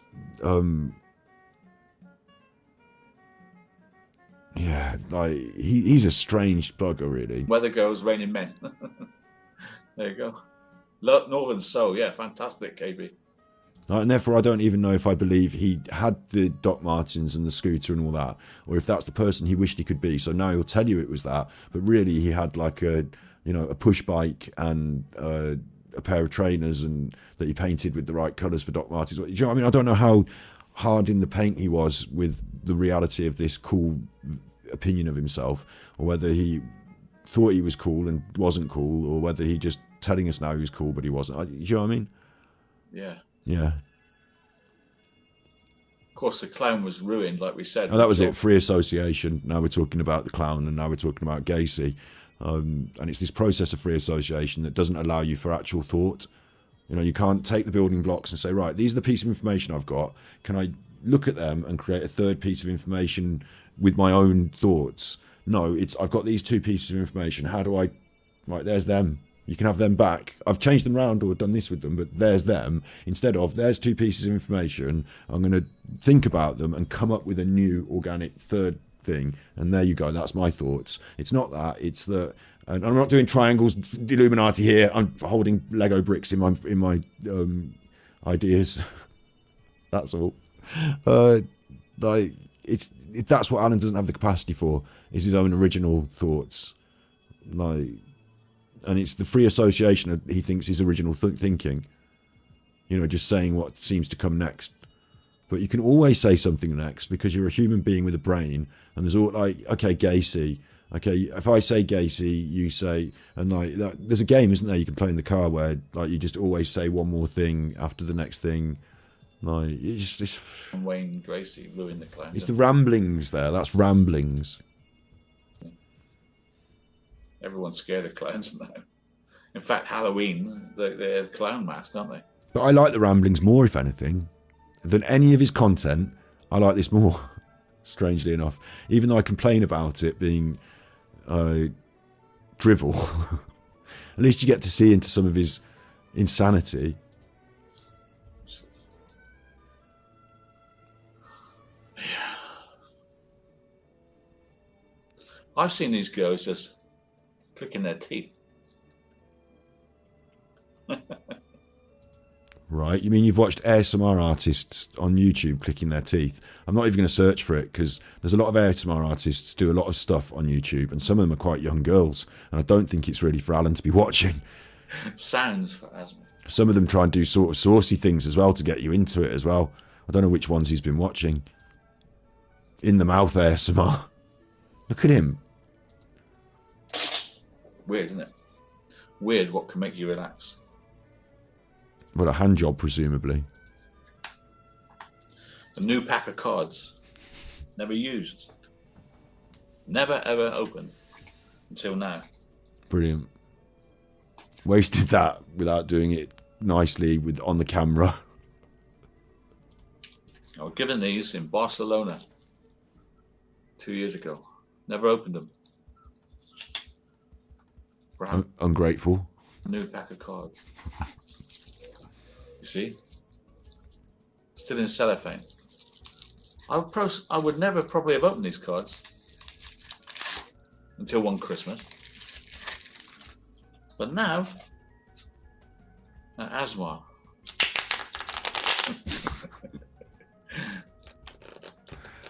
Literally like the most aggressive thing he could do with the cards.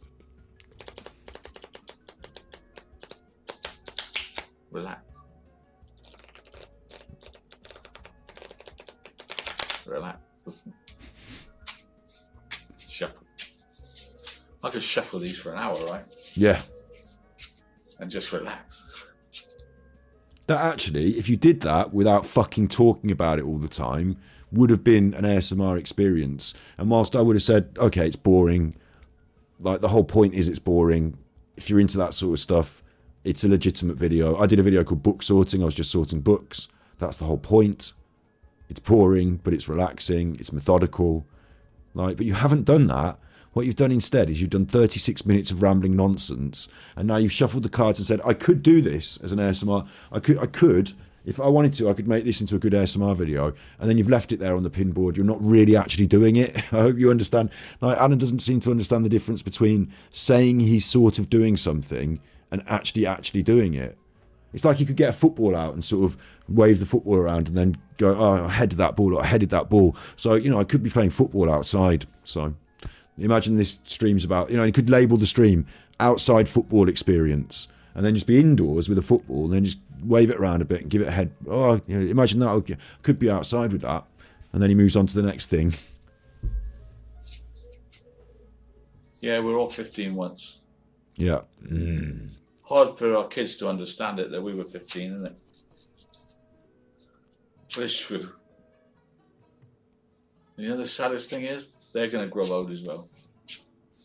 Chick Tracy was a croupier. They're all going to grow old and become me. They're not going to become you. Not if they're careful. No, they don't have to. They're not going to become you. That's one of the most narcissistic things I've ever heard. My children, when they grow older, are going to become me. They're going to be themselves. Someone like me. Someone like me, anyway. One day. One day. There's no other Alan, is there? Someone like me, a pale imitation of me, the second-rate me. I'm the main me. Except they've got families and friends and stuff, so they hopefully won't end up in the same situation as you. Someone said to me something once when I was 23, I think. Oh yeah, you're right now, AD. You'll be old one day. I didn't say AD, Alan.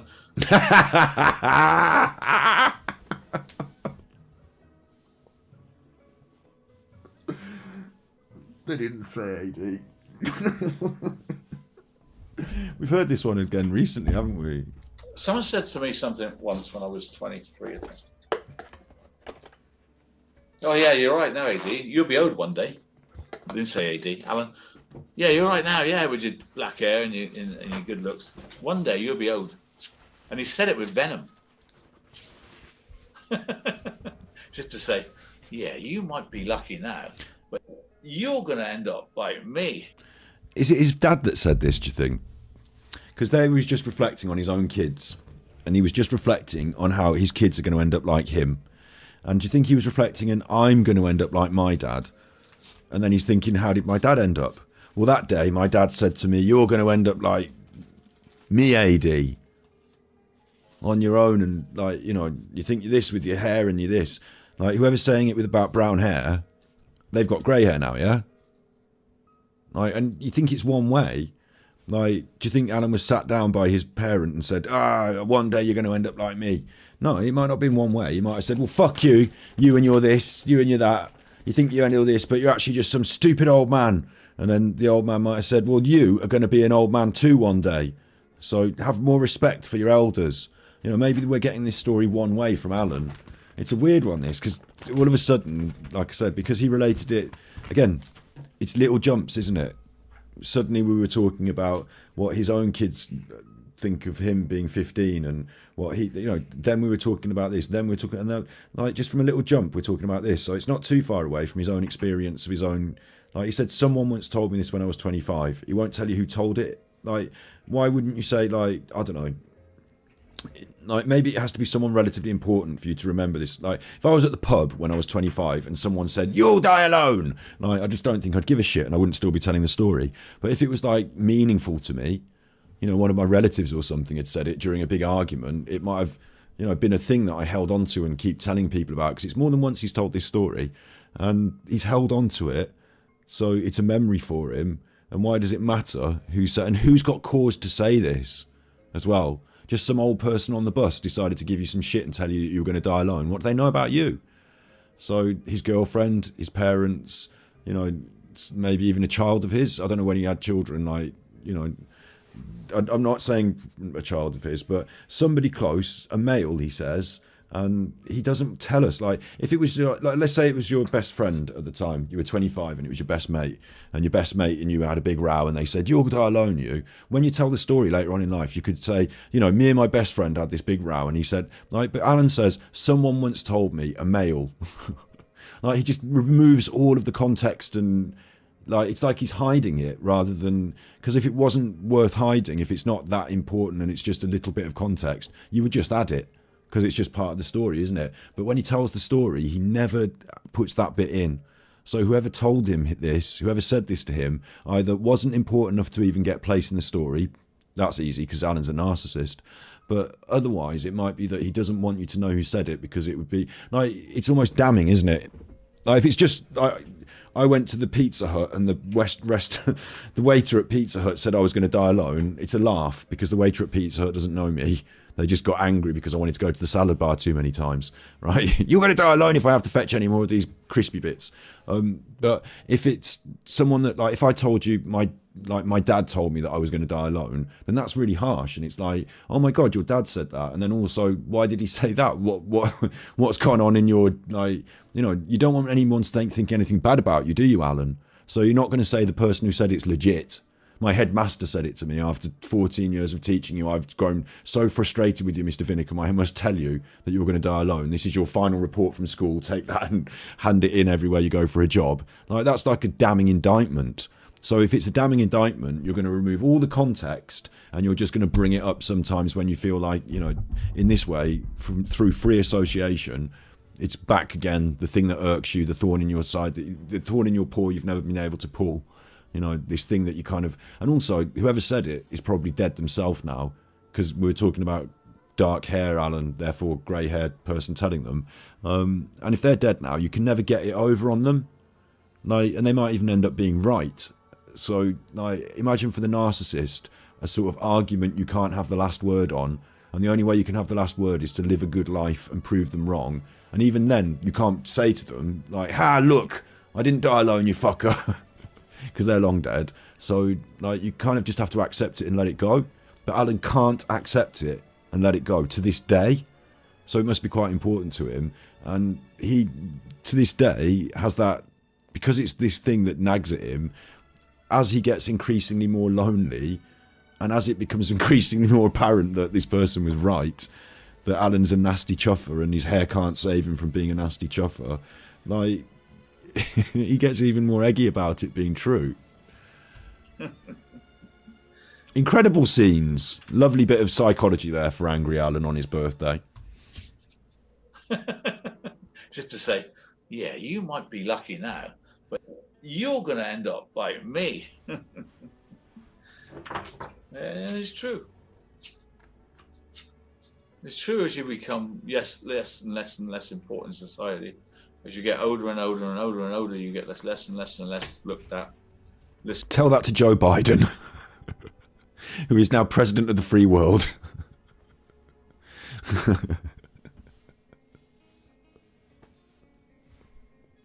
To, bothered with. And I often see people in the streets that are 90 and 80. And I'll tell you what, like, whilst I might think that my dad, like, you know, probably hasn't got the same grasp on the internet as I do. His grasp on social culture and human life and, you know, behaviour and the world, like, you know, I still completely respect him the most out of probably all the people, isn't it? Like, I respect my elders. Like, they're definitely always going to have more life experience than me, and I'm always going to look to them for advice. So, like, I don't agree with what Alan said there. Nobody listens to them. They're not even noticed. On the whole, old people. No, I disagree again. When I used to go to the pub with my dad when I was a kid, there was a guy called Mike. Like, he was a pensioner who lived in the almshouses, and I used to play chess with him. And I was a kid, and he was a pensioner, and I used to play chess with him. And, like, I remembered since I've been a kid, like, you know, old people are not just irrelevant people. Like, I don't agree with that at all. In fact, I spend more time sometimes listening to, like, I mean, I don't go out and do lots of socialising now in this purpose, but, like, you can sit and talk to anyone, can't you? And, like, people who have been through more experience in life might have actually stuff to tell you more about. And, like, I've cut loads of people's hair from all over walks of life, all ages. So I'm saying that old people are just as interesting and are not irrelevant to me. That might be your perception, Alan. It's not mine. That you're going to be that person. I'm not popping the bubble up. He's doing the cards. And one day that you sort of don't see them. I see them. I smile at them. But then I'm not normal, am I? No.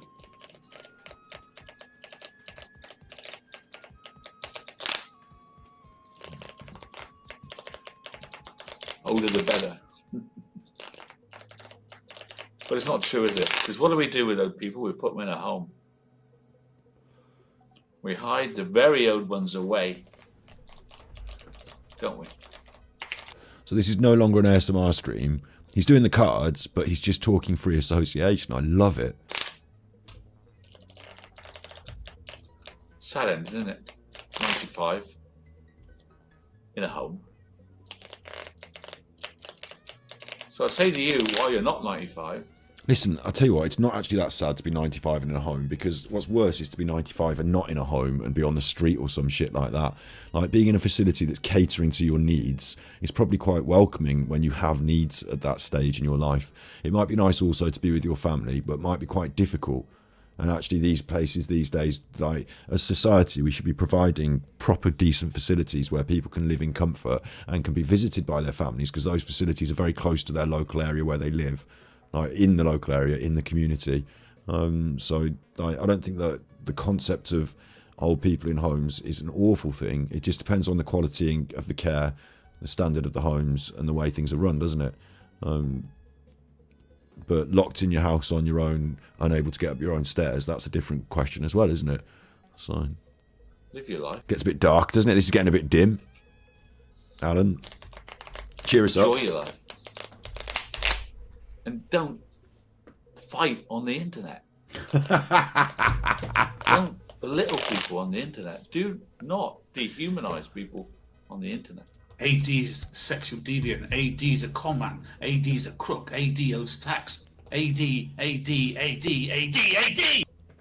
But that's what you did, Alan. You were mean to people on the internet for years, to the point where you're having to go to court for defamation. Like, a much more serious issue. Like, you were very, very, very much guilty of this. Live and let live. Leben, like Live leben and let lassen. live. Yes, live and... Well done, Alan.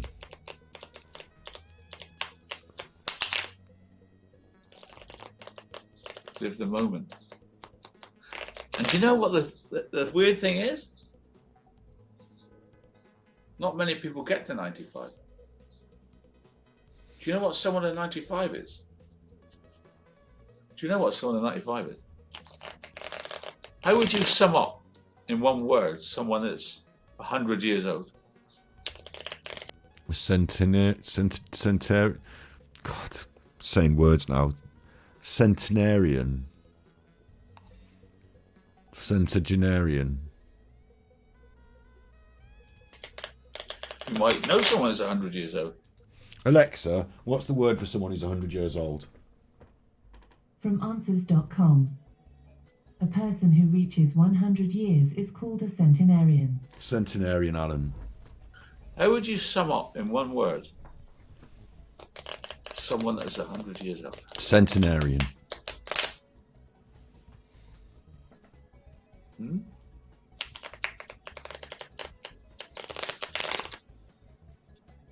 Talk to old people. Talk to old people. What's going on? You didn't give us the answer. They'd love to talk to you. They'd love to talk to you. Why don't you call someone up then? Like, what are you doing on the internet? Talk to old people. They'd love to talk. It's this free association into this. Like, again, this is like an advert he's seen on the telly or some shit, isn't it? Especially through lockdown. But again, it's himself he's thinking about, isn't it? Because no one wants to talk to Alan anymore. He's sat on his own, riffling his cards, watching the cricket. Old people. I used to do shows. I used to. In old people's homes. In old people's homes. Uh-oh. Touch the Savills here. What's happening now? Uh-oh. Give me a kissy. Keep away. You used to do shows in old people's homes, so they let you in with the vulnerable people. I don't like the sound of this. And what do you mean shows as well? Shows. I understand Alan used to pretend to be a DJ, but shows? What kind of shows did he used to do? What's a show that old people would like? What do you mean shows? Shows? Show? Can you juggle? What do you mean shows? Going back to the 80s. When I was a DJ. DJ, yeah. Yeah, but you can't go in an old people's home and just slam a load of decks, fucking pump out the tunes. Let's get fucking moving. Mabel, get up. Mabel. Okay, everyone help Mabel to sit down again. Like, did you really? I mean, you can. They do used to, don't they? They do, like, you know, get up and boogie put shows for the old people. I suppose they do. But I thought you were a bit of a mover and shaker in the old DJ community, Alan. I thought you'd made your way to Huntington Beach, California, in your Speedos for a bit of... Anyway. I used to know a lot of bands and singers. And one day I went to Old People's Home and I said, do you want us to put on some, once a week, some entertainment? Would you? I said, yeah. We can't afford very much. I said, you don't have to pay anything. I knew a lot of singers, pianists, guitarists, comedians. What's the angle? Barbershop quintet. Barbershop quintet. What's the angle? He knows all these people that are in this performance world. How? Are you trying to say that you're their agent? No, you know a lot of people that do all this different stuff, and you've got them a gig, but it doesn't pay well, and it's in the Old People's Home. What's the angle for Alan here? I worry about this. Jamie, stick your willy in his mouth for his birthday. Is that? That's what's got us into loads of trouble. People who had a talent. AD's sexual deviant, AD's a con man, AD's a crook, AD owes tax. Good luck with your channel, son. The blonde one, the dark one, and the butch one. I don't remember their names. And I phoned them up. And I got friendly with the lady that ran one of these Old People's Home. Oh, I got friendly with the lady that ran it. Maybe there was a nice lady running it. Maybe that's the angle. And she used to make a poster every week. This week, Joan Burnett, vocalist. Joan Burnett, vocalist. Do you think that exists, or do you think he made it up?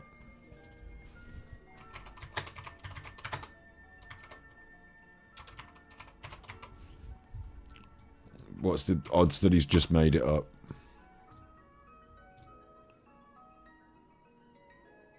Joan Burnett, Apple Music. She's a real person, but she's on the old telly. So he didn't represent Joan Burnett, look. But she did exist. Bit weird that you'd pick a fake person instead of one of the many people that you represented, in my opinion. Got loads of these out open. Got loads of these windows open. Once I was 7 years old. Yeah. Joan Burnett. Joan Burnett, vocalist, would turn up in the afternoon, of course. After lunch, of course. And sing for the old people. And I used to speak to the head, I call him a nurse? Nurse, call her a nurse. Won't tell you her name. And she said, this is marvellous what you do, Alan. How did you get these people to do it for nothing? I said, because they want it. They just didn't know how. They want to help old people. They just didn't know how. And it's probably one of my lifetime biggest achievements. This went on for about 2 years. So I moved to another town.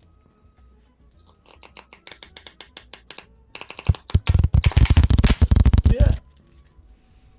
It's a weird one, this is. I don't know how much to believe, and I don't know what his angle is, because you'd think that Alan wants to get something out of it. I don't really trust that he just wanted to just put on something nice for the old people, and he didn't have to do anything. Like, the other people did all the stuff, didn't they? As he said, like, Jerome Beckenham turns up and sings, and, like, you know, Alan doesn't really do anything, does he? So where's the, you know, is it just a story about how he was a lovely guy in the past?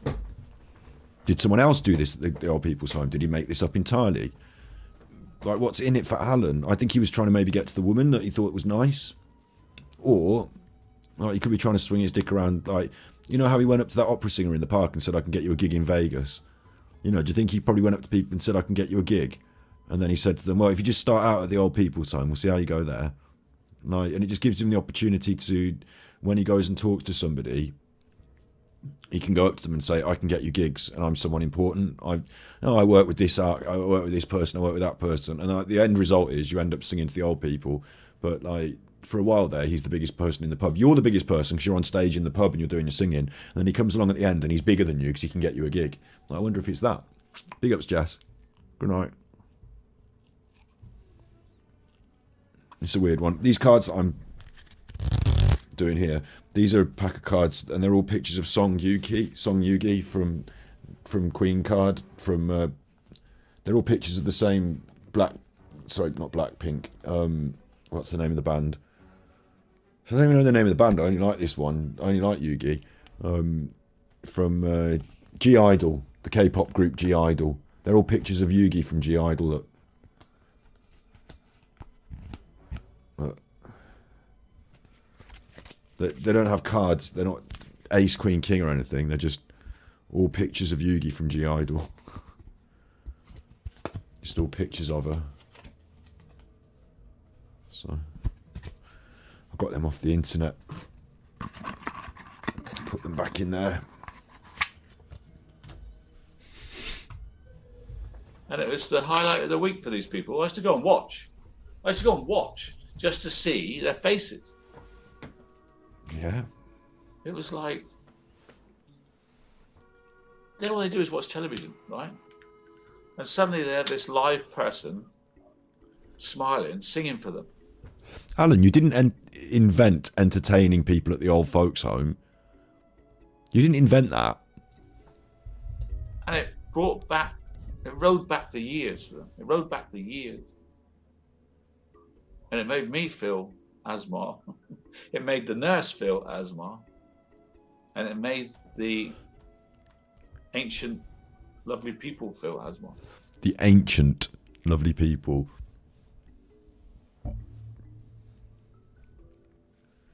It didn't make them feel ASMR, and they're not ancient. How is this happening to me? I just listened to a man describe his experience in an old folks' home, entertaining the people there. And at the end he said they all got ASMR, including the ancient people.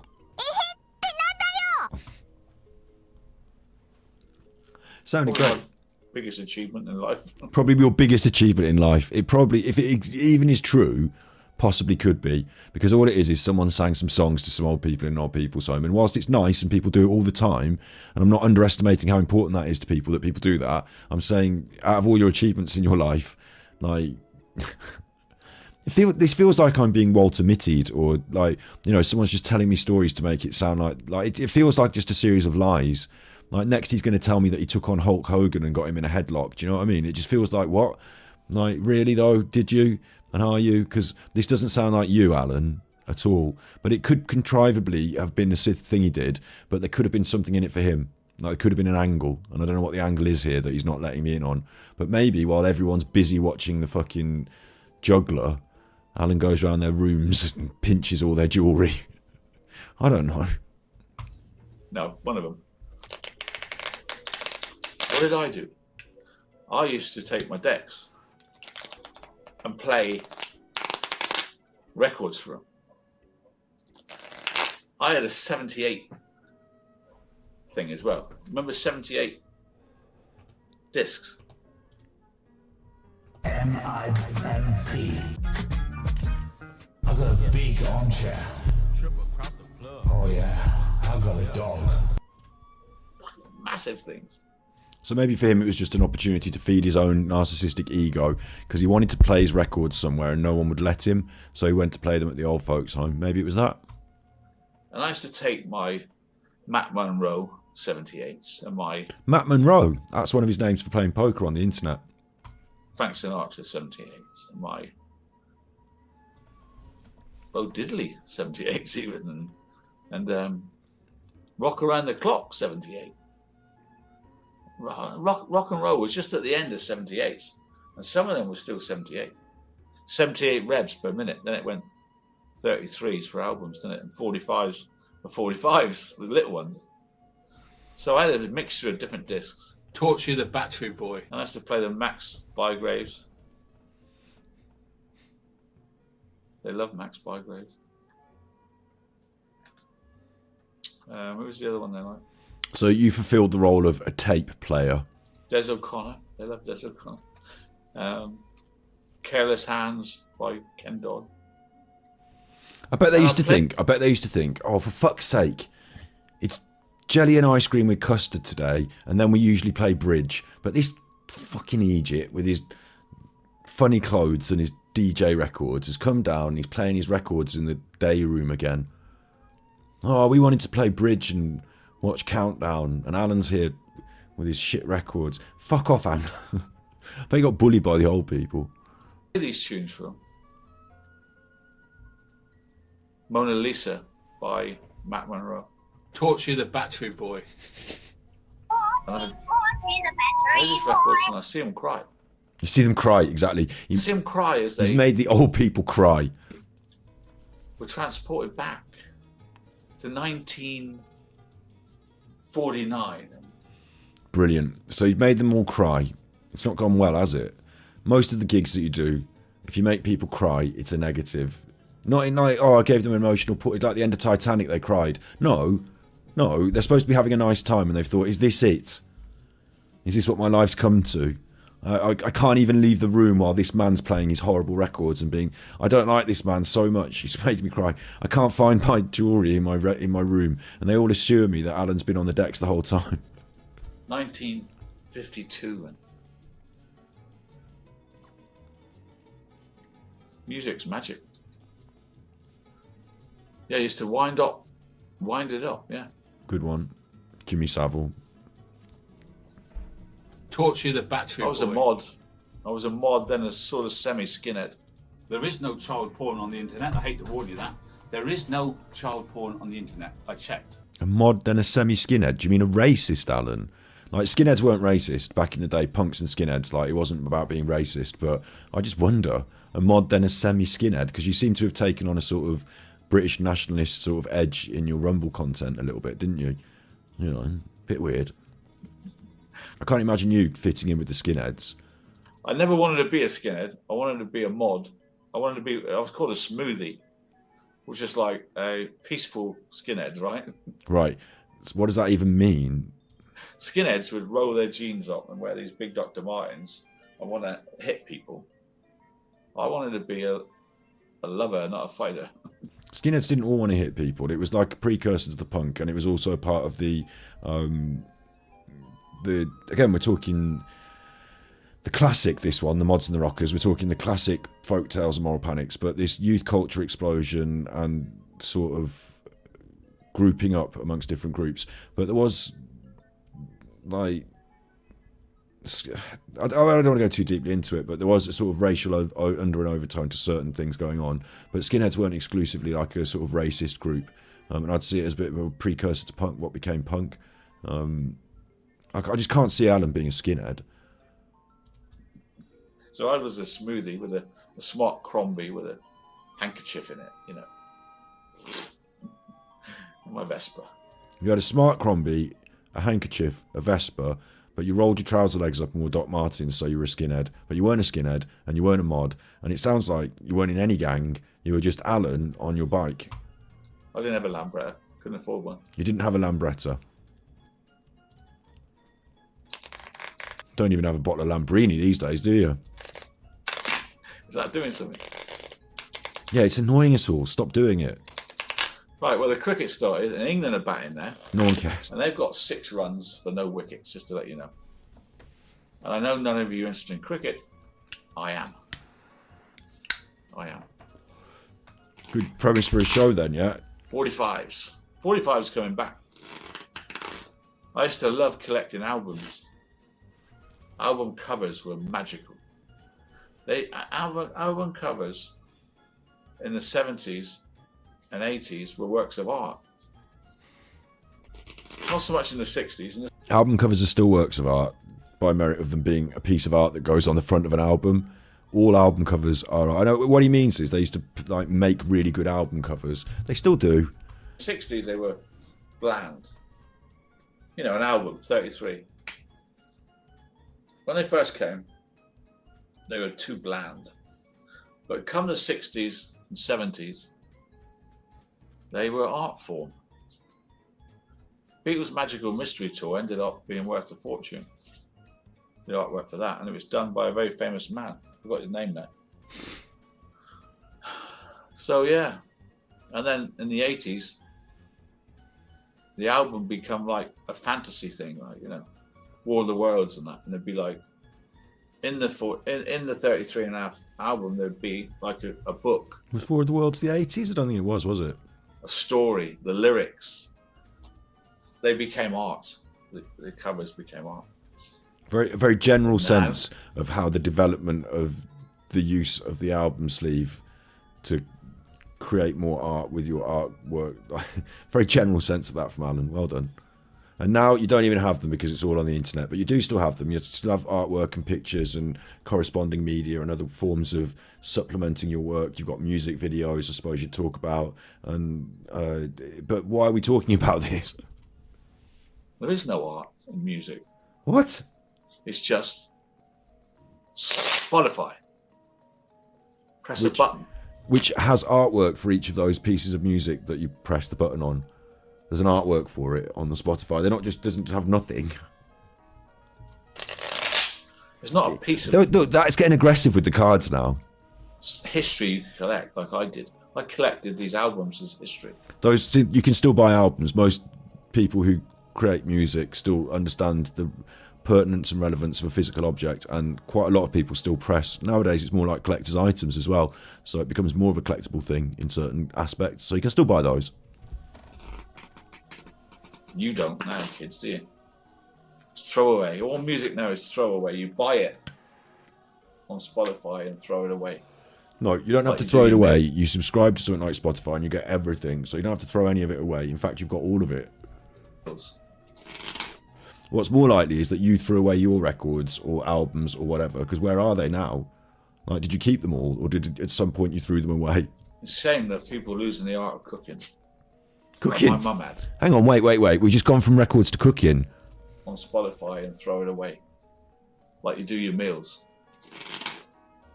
It's a shame that people are losing the art of cooking. Like my mum had. No one's lost the art of cooking. Like, you could argue that modern people do more convenient food, but like, I'm pretty sure that people still know how to cook. The art of cooking. I mean, I suppose actually I'll concede this as well, is that back in the day, if you had a stay-at-home housewife and that's her job in the kitchen, she probably knew how to cook more stuff than the average person these days. But I don't think these days generally the art of cooking has been lost. Gordon Ramsay doesn't like bumble around his restaurant. Which thing do you fry the burger in? Like, the art of cooking is still very much alive and well. In fact, recorded more than ever. Like, the art of cooking that's lost is the old recipes to time that get lost, and the way we do things changes because of modernity. But these days, everything's recorded on the internet, so none of it gets lost. You can just learn how to do it. Like, if anything, it's less than lost. It's more than ever. It's recorded and saved. I know I'm just disagreeing with him to be, contrarian in some ways, but some of the things he says, I just think are kind of stupid. Like, you might not cook, Alan, but if you wanted to, you could cook all the food your mum used to cook. Like, it's not lost, it's just you choose not to do it. Like, the art is being lost. I know there are restaurants in places that specialise in particular kinds of colloquial, traditional, so in some ways it's being kept alive in some places as well. But what he means is, he doesn't have a wife to cook him his dinner like his mom used to. She would cook great food and bake cakes. My mum baked a load of cakes last week, you dickhead. People still bake cakes. Buy cakes. It's just brilliant. It's a different world, man. It's a different world. I don't think the youngsters today understand. Get off. Right, if you go on TikTok or Instagram and you type in cakes, there'll be like 1 million people doing cakes on the internet. Like, what it is, Alan, is that you don't understand. I think they're unlucky now. Because now they're surrounded by technology.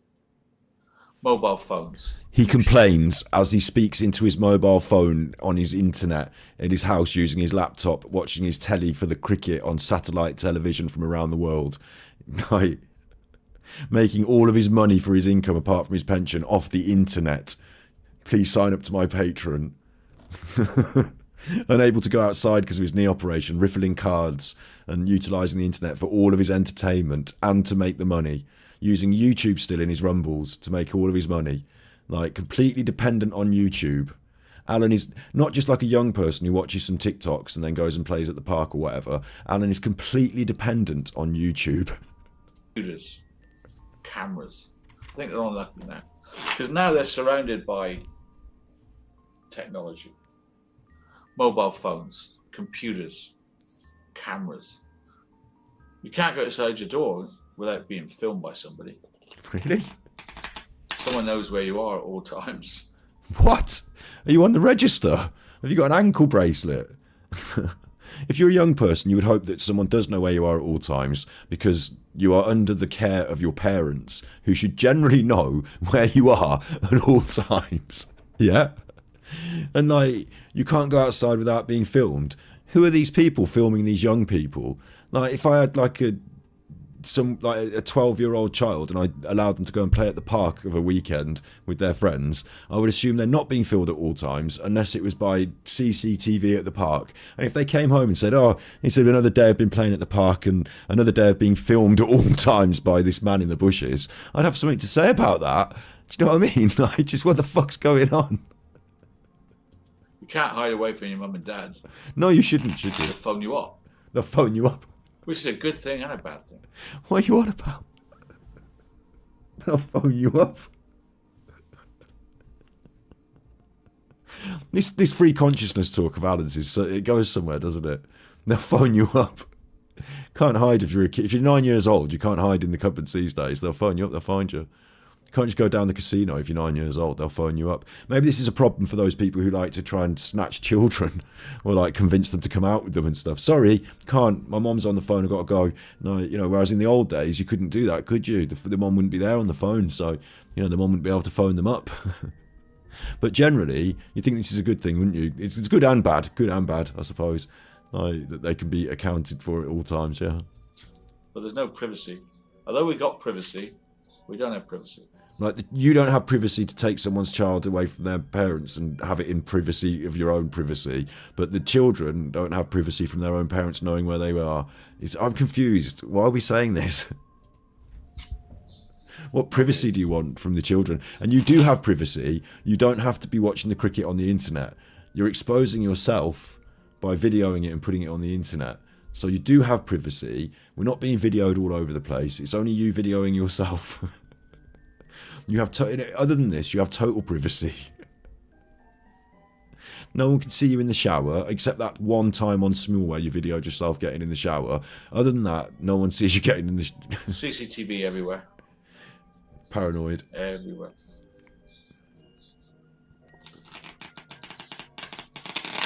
Now, England just lost a wicket, which has depressed me instantly. I just got an instant spark of depression because England lost a wicket really early, and that's upset me. Because you're stressed, because you're invested in the sport. I bet you put money on it. This is not a relaxing event for you. This is you trying to remain calm while you lose your money on sporting events. We're 9 for 1, and the guy's gone out and he's just scored 1 run. And we got I swear, right, if it wasn't for you in chat and me and us, I swear no one would have watched this to the end. Like, even like the people that like Alan and think he's good, there's no way they didn't watch this and think, I'll probably just watch this later or never. Like, I swear we're the only ones committed enough to watch this through to the end to find out what he's actually saying. But there might be some gold in it yet. You don't know. Thankfully, there's only 12 more minutes. 300. We lost a wicket. We lost a wicket. England are 9 for 1. Ben Duckett is gone after scoring 1 bloody run. Ben Duckett went and fucked it. Wait, that doesn't rhyme properly. Ben Duckett, fuck it. Ben Duckett, fuck it. That's better. Just very simple. Mary had a little lamb. She also had a bucket. And when the lamb got out, the bulldog tried to put it back in. It's a famous joke, isn't it? From a rude comedian, I think. And see that instant depression? My mood just sank. That's because That's because you're addicted to sports gambling. Now I've got to come back up again. To gambling in general. Now you've got to come back up. Maria's Have another couple of tramadol. scared of going in the home. They won't get me in a home. They won't get me in a home. No way. That's a good question you got asked. I love it. What are they going to do with As long you? as I can walk, talk, cook my own food, get up the stairs, get into bed, get up again. go to the toilet myself, shower myself, I'm alive. Towards the end, my nan needed help with that, so I gave her the help. I stayed and became, I took carer's allowance and lived at the house. Like, it was COVID as well, and obviously my mom was doing a lot, and we had the helping hands. But I was a carer for my nan, and I did, there were weekends and play times when I was just here, just like me and nan. She didn't have to go and live in a home though. Like, she stayed with us, and we helped her with these things. But there was a point, even like though she didn't have like anything specific, where everything was just a bit too much, like she needed help with everything. So I do hope for Alan that he doesn't, I honestly mean this, I do hope for Alan that he lives in good health and can achieve that dream of not having to require help, because the other side of that is I don't want to wish on anyone the misfortune of having to help this arsehole with anything. He doesn't deserve anyone's help, does he? He's been an arsehole to everyone. So Things away. I'd rather not be alive. You got to have some self-respect. oh my god, If you can. what's happened to this ASMR stream? ASMR is supposed to make you feel good. It's a nice tingly feeling, it's a nice emotional response. I'm going to do some nice relaxing things and make you feel relaxed, and at the end of it I'm going to make you question your own mortality, wonder what it's like to end up in a home on your own. This is going in a dark place, Alan. You're bad at this. This is the worst guided meditation I've ever heard. I want you to imagine that you're on your own in a home and you can't get up the stairs. Like, fucking hell, Alan. Like, It's not a certain number of years. I'll tell you a secret. oh, there we go. Health is the biggest thing. And nobody understands well-being and health until you haven't got your health. Then you understand. True that. When the doctor says, I'm afraid you have cancer, or I'm afraid you've got 6 months to live, What? or you're in an accident and you break your back. This is the bad ASMR. This is not good ASMR. This is not This is not good ASMR. I need some sounds to make me feel happy. Let's get back into the happy mode with my sounds. You haven't broke your back, so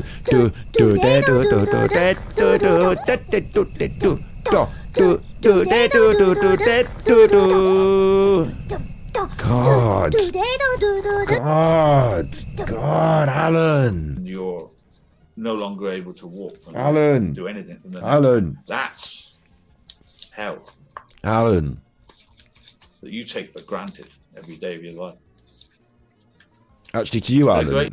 as a narcissist, hell is something slightly different for you, isn't it, Alan? As a narcissist, it's the idea that people think that you're rubbish and that no one gives a shit, and that you can see that as an actual obvious fact as well, and that you can't reason it out like logically. You have to have all these cognitive dissonances to prove to yourself that you're not some load of rubbish, and you were special all the time, but actually you're rubbish.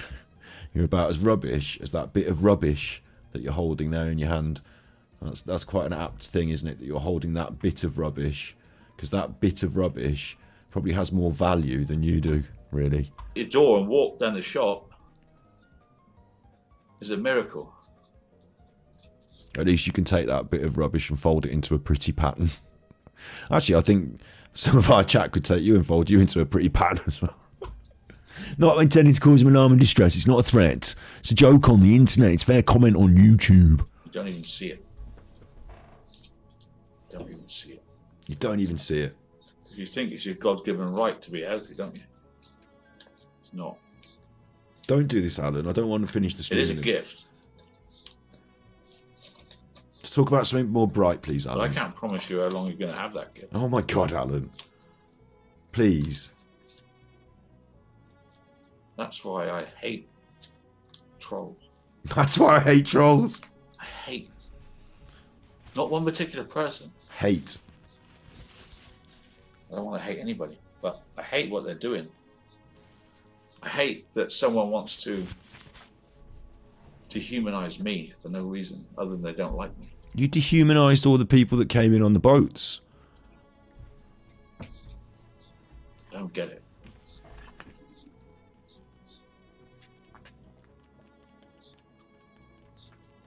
We have to soldier on regardless, don't we, David?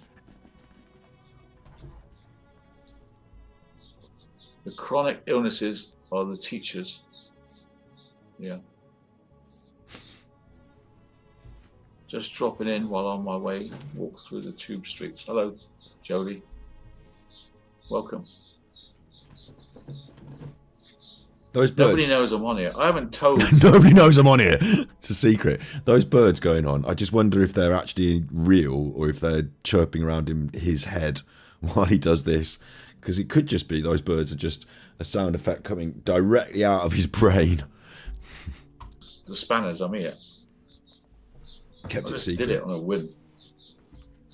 Isn't it great when you do things on a whim sometimes? No particular reason. No Like a rhyme or murder. reason. Not that I would. I'm saying you. You do murders. Wanted to come on. Like when you the Bristol Pusher. And I've got this new game called Asmar that I'm going to work on. Tomorrow, I'm going to buy some of that. So if you want to see me tomorrow, I'll be here tomorrow doing a similar thing. It's gone in the mouth.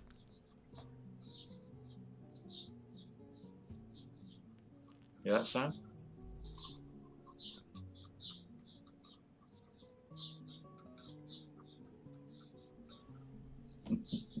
How's that going to give you a tingly feeling? I don't know. Well, gives me some kind of feeling, Alan. I got a feeling that you like pretending to be a baby sucking on a dummies. Doing a similar thing. It's like Maggie from The Simpsons, isn't it? Look. Yeah, that sound?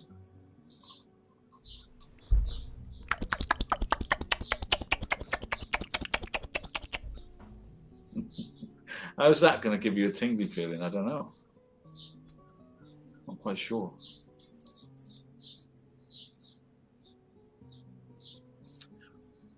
I guess you remember the record, The Walking Miracle. You're a walking miracle. Walking is a miracle. Honestly. To be able to get around is a miracle. The only reason he's saying this, he's not thinking about people who are incapacitated. You know, and like we all get that. You know, we understand the whole concept that he's saying, but he's not thinking that. He's thinking he's currently got a bad knee.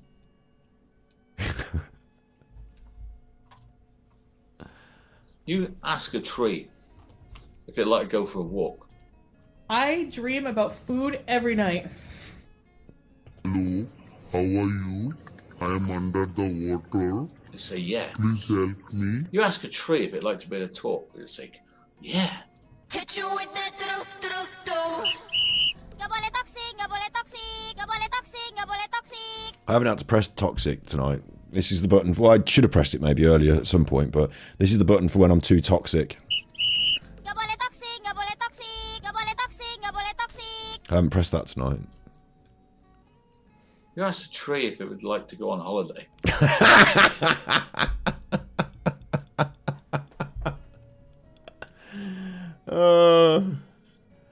If you could ask a tree if it would like to go on holiday, then it surely would agree. Holidays would be fine if only I weren't a tree. If you could ask a tree if it would like to accompany you to the pub, then surely the tree would agree that the pub would be fine if only it weren't a tree.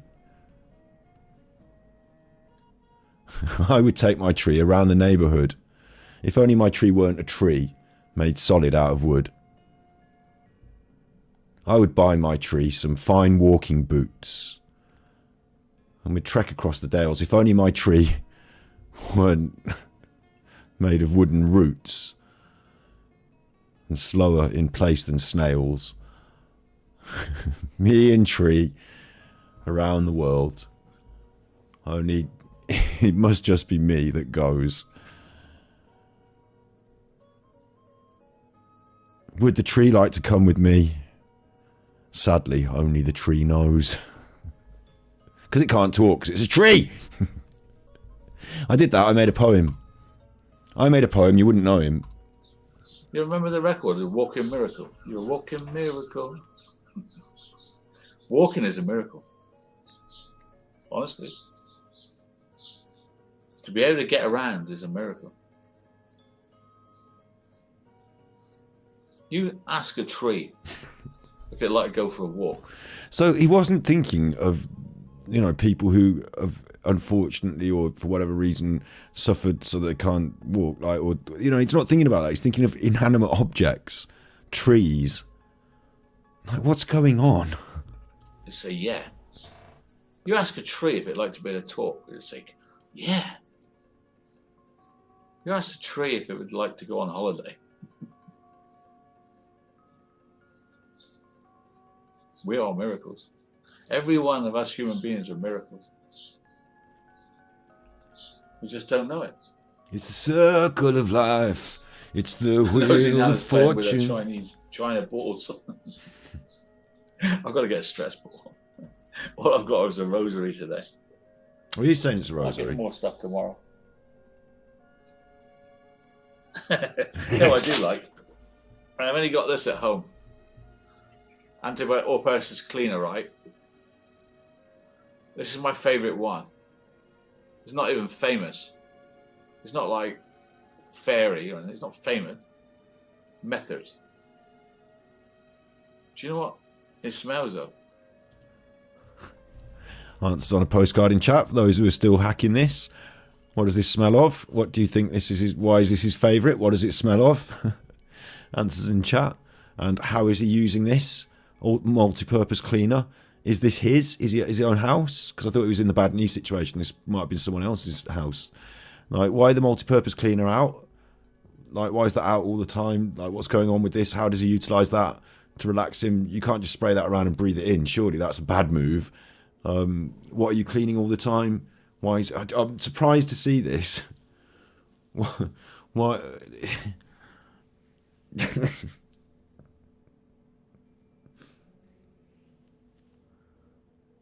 Why is the multi-purpose... You know what I do like? I like a bit of multi-purpose cleaner. Got my favourite one. It's not a famous brand, but I buy it specifically because I like the smell. Wild rhubarb. Who said rhubarb in chat? Wild rhubarb. What the fuck? He said, what's going on? I'm through the fucking keyhole now. Who lives in a house that smells of wild rhubarb? Certainly Alan. Or maybe one of his relatives. Like, wild rhubarb. And why and how and what does wild rhubarb even smell like? I wouldn't know. So that's unfair because they could say anything on the bottle and it's, oh, is that what wild rhubarb smells like? No, that's the smell of chrysanthemums, but they tell you it's wild rhubarb and you buy it. You know, fuck, how do I know? Go and smell some wild rhubarb and get back to me, report back. I've never smelled wild rhubarb. I don't know. How would you find wild rhubarb? What would it even smell of? This is ridiculous. I'm offended. Favourite one.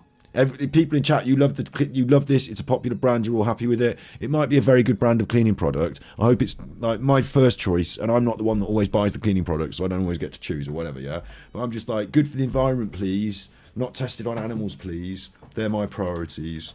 I don't like. I'm happy for everyone if they like the wild rhubarb. I don't care about it. It's not on my list of like things I go for. So my the weird thing I find strange about it is it's Alan's thing that he's brought to the table for things that he likes for an ASMR. Like, in terms of sensory pleasures, Alan in his life enjoys the wild rhubarb cleaning spray. Like, I wouldn't have thought he'd have picked that out. Like, I've got cleaning sprays under the sink of which there are some that's... I like the smell of TCP, for example. Like, if I have to use it, I'd enjoy that smell. But I don't go spraying it around so I can smell it. Like, I don't carry it with me. Like, what's he got out all the time? And why is he going on about like the wild? And I'm not dissing the wild rhubarb if you like it, right? That's fine. But I'm dissing the concept of. I bet none of you know what wild rhubarb really smells like. Like, I bet nobody's ever smelled a wild rhubarb, so they could just make up any smell and call it wild rhubarb.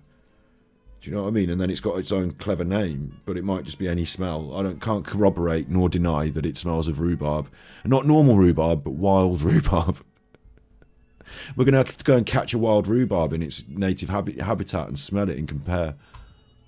It's not even famous. It's not like fairy or anything. He's kind of eggy about it not being famous as well for some reason, because like, I think he thinks that he should have posh brands, but he likes this one even though it's not posh. It's not famous. Method.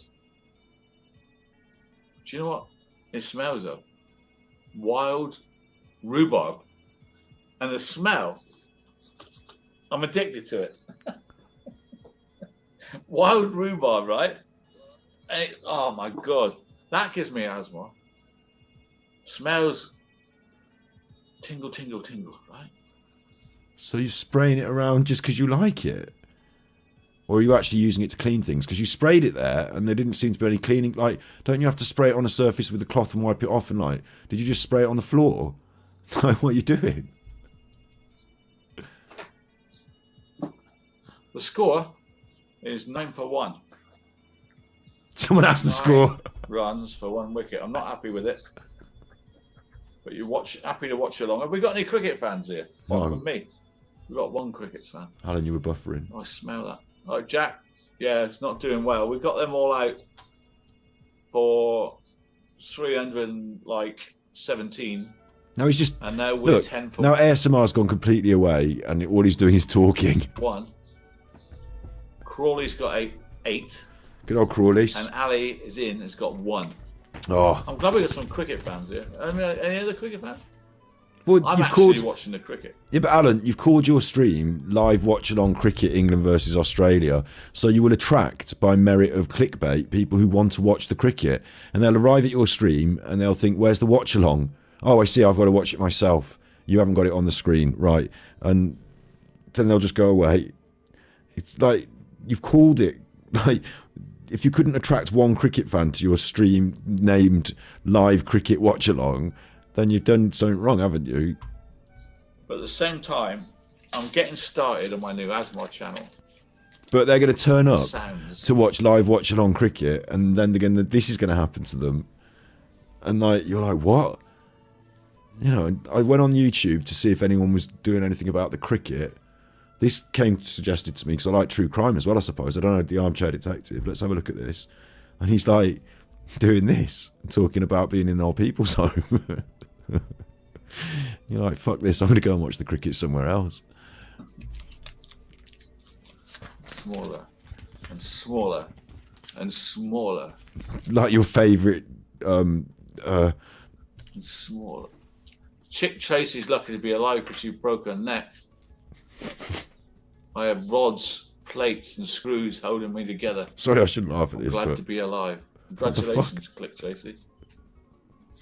You're lucky to be alive. Congratulations. And you're glad to be alive. And you understand what being alive is because you went through hell of breaking your neck, right? Congratulations. I know people that are cancer and are still alive. And they feel they've got a second life. They didn't know the first life was so precious until they nearly lost it. Wow. Until you nearly lose life, you don't know how precious it is. Good. That's why young people have no fear. This is, again, he's just doing that. He's just doing the free association. These are the cliches people say. The things, you know, just heard that on Oprah. He said it out loud. Because they don't value the life they've been given. Young people think they're immortal. Immortal, there's a trigger word, isn't it? Immortal. Is it? We're back on young people again, though. Chick Tracy, yeah. Marvellous. Well, I'm going to go now, I think. This was an experiment. It's been very appropriate for his birthday as well. He doesn't go now. There's 3 more minutes of this, but it's been very appropriate for his birthday that he's ruminated on his own mortality. I wonder if, because he's not supposed to watch this, he's banned off YouTube. But if he does see it, I wonder what he's going to think of himself only that short time ago, and his musings, and whether he's still going to wear this blouse ever again. Thank you all for joining me. I'm going to do the hour. There's 3 minutes to go. So in this last 3 minutes, I'm just going to try to relax. I hope you can relax. Because he feels that when you do a live stream on the internet, on YouTube, you have to get to the end of an hour. Like, I don't know if it's some sort of sense of compulsion, you know, let's make sure we go over the hour, or if he thinks that YouTube algorithms prefer the hour, like, you know, but he hangs on. Even if he's got nothing to do or say, he will hang on for 3 more minutes for the hour. So will I. As we sort of decide to go on our way around the world, And then we'll do Alan's. things. Then we'll do Alan's jukebox. Thanks for joining me. Thank you, Alan, for nearly 5 hours of this nonsense on my I don't stream. even Now. have to speak. It's just being here with another person, isn't it? It's just you and I. You and me.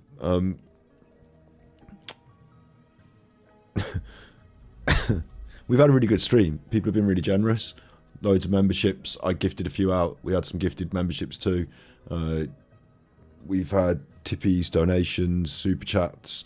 I'm very grateful for all of that. Like, it's been nonsensical rubbish, just special for Alan's birthday. We will listen to a few songs at the end, and hopefully we'll either skirt the copyright or I'll have to edit them, mute them or something. Hopefully leaving the chat, and if not leaving the chat will be recorded above my head anyway. But yeah, following this, after 3 minutes of Alan wasting our time, we'll listen to some of his musics, and you'll have to have fight over who gets to choose which musics.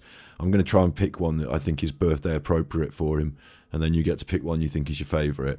And the ones that are the most copyright are going to be, well, they're all going to be copyright, aren't they? So it's going to be problems, but we'll just see what we can do. I might have to pause them. Right. Just you and I. Relax. Hypothesis.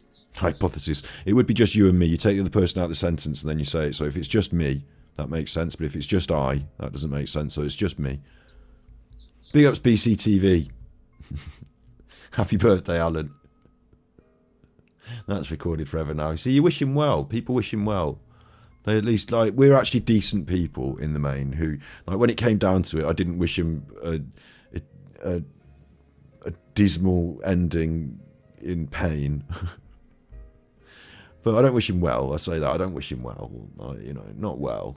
I don't want him to do well. It's going to be interesting Monday, isn't it? I do predict that in the coming weeks we will be getting some sort of tantrum. And I think he's going to have to do it live. And if you watch Alan and you hear me, like, obviously this is not intended to cause you alarm and distress. Obviously you're not supposed to be watching. But like, if you do hear this, like, I think you need to do more of this Angry Alan's mad hour, Angry Alan's whatever hour, just fucking nonsense. Do whatever, move away from the true crime, do this sort of stuff more. It's more entertaining, the audience will get a chill. You can't be doing this horrible, nasty all the time. You've got to factor something in that's not horrible, nasty. You've got to do that. And your big meltdown, when it comes to the big meltdown, you and I both know, Alan, that you will need us to hear it. There's no point in hiding it in your Patreon. There's no point in doing it in a community post. When it comes to the big thing that you need to say, when you've got your big egg on, you all know, don't you? You need us to hear it. You want us to hear it. That's what it's about, isn't it? It's about Alan having his big say and everyone listening to Alan. So you might as well put it in the most public place possible. Huh? And all this hiding TikTok, doing a TikTok live and then hiding and it disappears and trying to get big on TikTok. It's nonsense. Stop hiding with the nonsense. Stop hiding with the nonsense. There's still a potential that I could run a show on Rumble and you could join me as a guest and I could do pay-per-view on that if you want to join me for a debate on the internet. If you want to join me for a discussion, I can still make you an offer, but you're banned on YouTube, so that's really devalued your end. What you can bring to the table, Alan, has been devalued by your being banned off YouTube. But you're not banned off all the platforms, and I could still find a way to make it financially viable. But, you've been too scared to even come on a stream and talk, haven't you? To get paid to come on a stream and talk, you're too scared to do that. Too scared to do a competitive game of poker or something. Too scared to do anything. Just Heidi Scurry around on his own little Heidi Scurry, make them believe what I need them to believe. These deluded few, the remnants. I'll get the remnants believing all my nonsense. Good one, Alan. Hypothesis.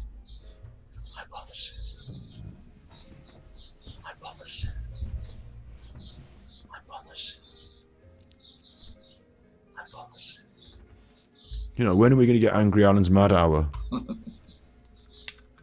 going to work on this format for Asmar. And I hope you can join me again when I do it again for an hour tomorrow. Like, you literally, Alan, at this point should be doing your show called Angry Alan's Mad Hour. And you should do that on the hour, every hour. No, you should do that at least once a day, a mad hour. Like, that should be your bread and butter, because what you're doing isn't working. And the only person you know on the internet that can give you any advice of any, like, I mean, out of all the people that have given you advice, Alan, I've given the best. I'm assuming, again, this is me saying it for comedy effect, of course. I'm assuming he's not listening and can't listen because he's banned off YouTube. But the only person that's given you any quality advice, really, Alan, over the last year was me, wasn't it? Like, didn't I give you some really good advice loads of times? Haven't I given you loads and loads of really good advice? Good luck with your channel, son. Good luck with your channel, son. Good luck with your channel, son. Good luck with your channel, son. Right, because you could have apologised, giving that money to charity, like I said. Now we're at the point where you need to do Angry Alan's Mad Hour to get your profile up so that it would be interesting enough for us to try and do something collaborative on a platform where I could pay-per-view it and then get money so that I could A, pay you scoundrel, even though you don't deserve it, and B, make money off it, because I'm not doing it for nothing, am I? I don't want to mess about with you rolling around on Rumble for nothing. Like, but the incentive has died away. The what you can bring to the table. Like, imagine me and Alan at our peak. Can you imagine this when Alan was really angry and eggy on YouTube, and you know, at the peak of it, if we'd done a show and a stream together on YouTube live, and he was like all eggy and angry, and I was there saying what I thought. Like, you know, imagine we'd done that, right? And he didn't have to be eggy or angry. We could have done a debate, you know, could have had a moderator, we could do it on an independent channel. And I'm saying pay-per-view, like, you pay-per-view to watch the boxing for 20 quid, like, wouldn't you pay like 50p to £1 to watch me and Alan have a big row? Like, I think people would, and I think the numbers would have gone somewhere around the thousands, maybe more. So I could have offered Alan a reasonable amount of monies. But now we can't do it so big because it's not on YouTube. But you know, the offer still sort of stands, but Alan's too cowardly to face me in a conversation on the internet. And it's pointless.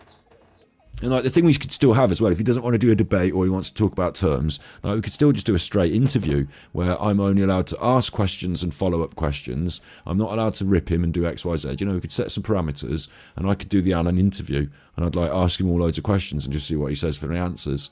Like, why can't I do an interview with Alan? I can pay him as a guest to come on as an interview. Not on YouTube, I can't, because he's banned. But, you know, the offer's still there for me to do the Angry Alan interview. Out of all the people, I'd ask all the best questions.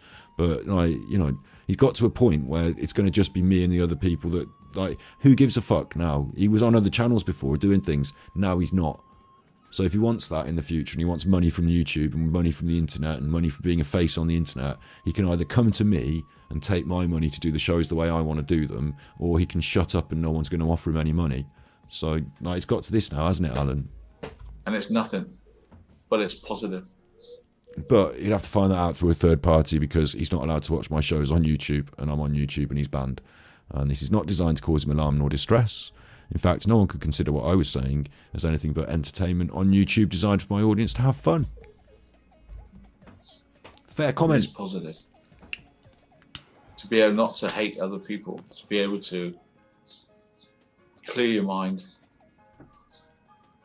and understand the value of life, really. We'll see you tonight.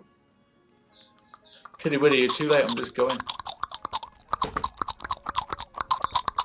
Remember to hold noisy objects near the microphone. I'm going to have to get some noisy objects, aren't I? I will. I've got my rich tea.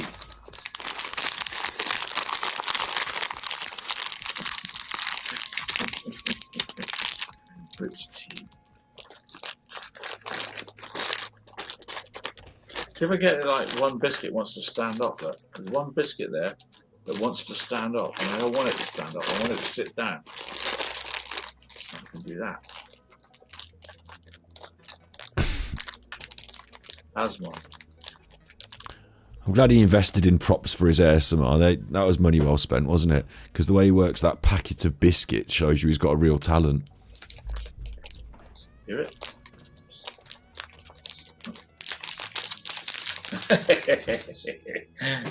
Magical. What else have we got? Scissors. They're dirty. Chopping people's hair. What's on them that they're dirty? What's all that guck on them? What have you been cutting with the scissors that's dirty? Looks like blood, doesn't it? I'm not even tripping. I know earlier I thought it looked like cocaine on the table, and we did never get to the bottom of what that was on the table, but I think it might be his headphones now, thinking about it, because it looked like there's a wire attached to it.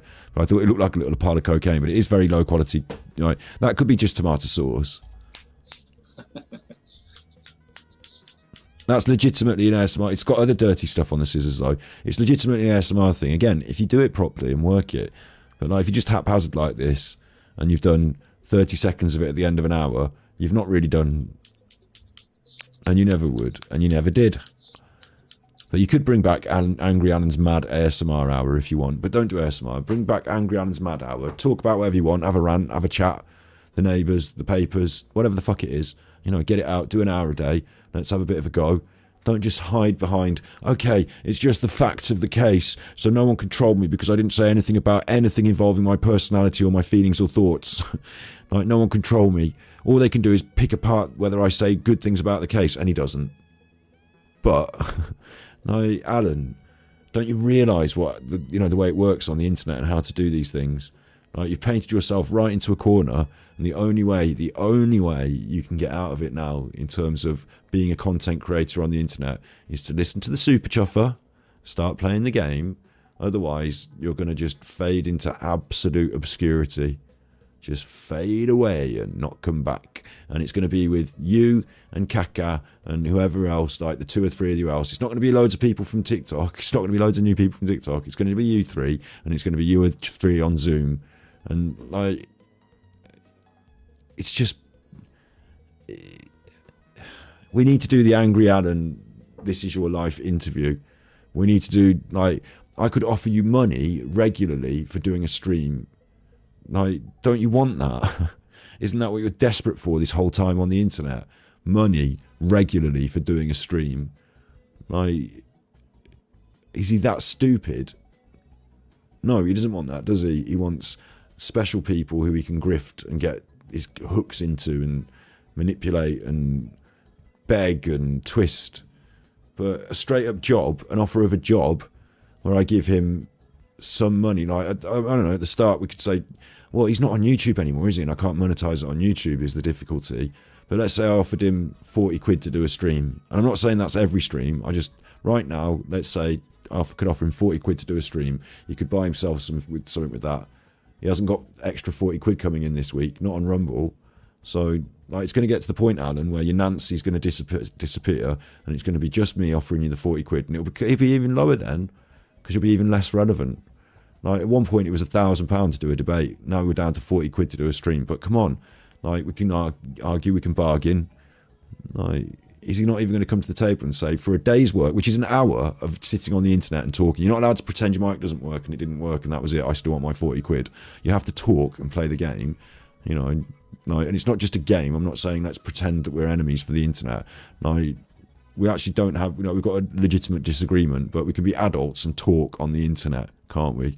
But, like, and for that you can have money. Like, he wouldn't even do that. Like, oh dear. It's just marvellous. You can do anything, can't you? I'm not going to clip my nails for you. That would be a noise you don't want to hear. so why are the nail clippers there then? That's the one that wants to be eaten, Jack. Yeah. Well, I enjoyed this hour, and we've gone to the hour. I turned that hour into 5 hours, so fuck you. And I guess I've got a lot to learn about ASMR, and I will be learning about it. And England are 15 for 1. It's not bad. Not good. Relax.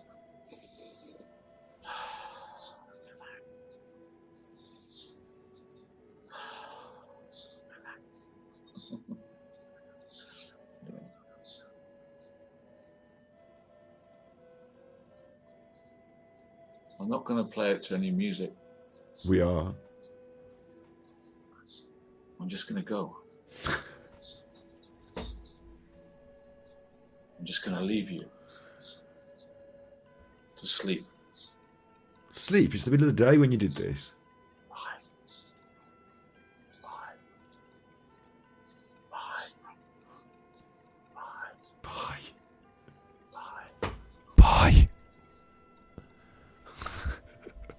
I'm glad I watched that. That was a load of shit.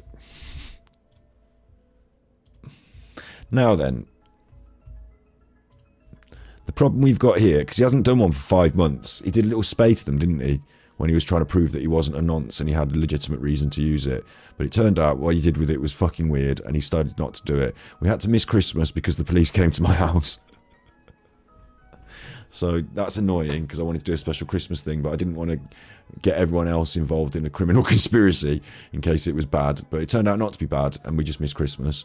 But he must do something that, for me, is much more birthday oriented. And then you're going to have your favourite songs. And I guess we're going to have to listen to some, like, you know, some of your favourites. I know some of them are more copyright heavy than the others, though. But I'm just trying to find one that might be something to do with the birthday. Or any birthday. Well, actually, what is it? His birthday is January 29th, then, yeah? Or is it the 28th and we've gone over a day now? I wonder if any of these were recorded around his birthday. That'd be interesting. It doesn't tell you the exact time they're recorded, does it? But we know Christmas was Christmas. So just after Christmas would have been around here. So this would have been around his birthday. So I know that, yeah? That's about right. So some of these, the Four Tops melody, he loves, that makes him cry. Unfortunately, he didn't talk on it.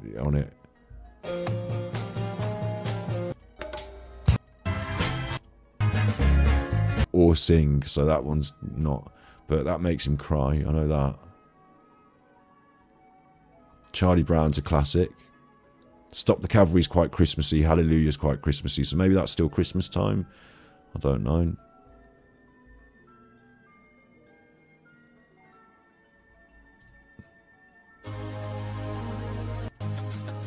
You all lose them. Every generation blames the one that came before. And all their frustrations, they come a beating on your door. I know it. I know that I'm a prisoner to all that my father held so dear. Right, just saying the words.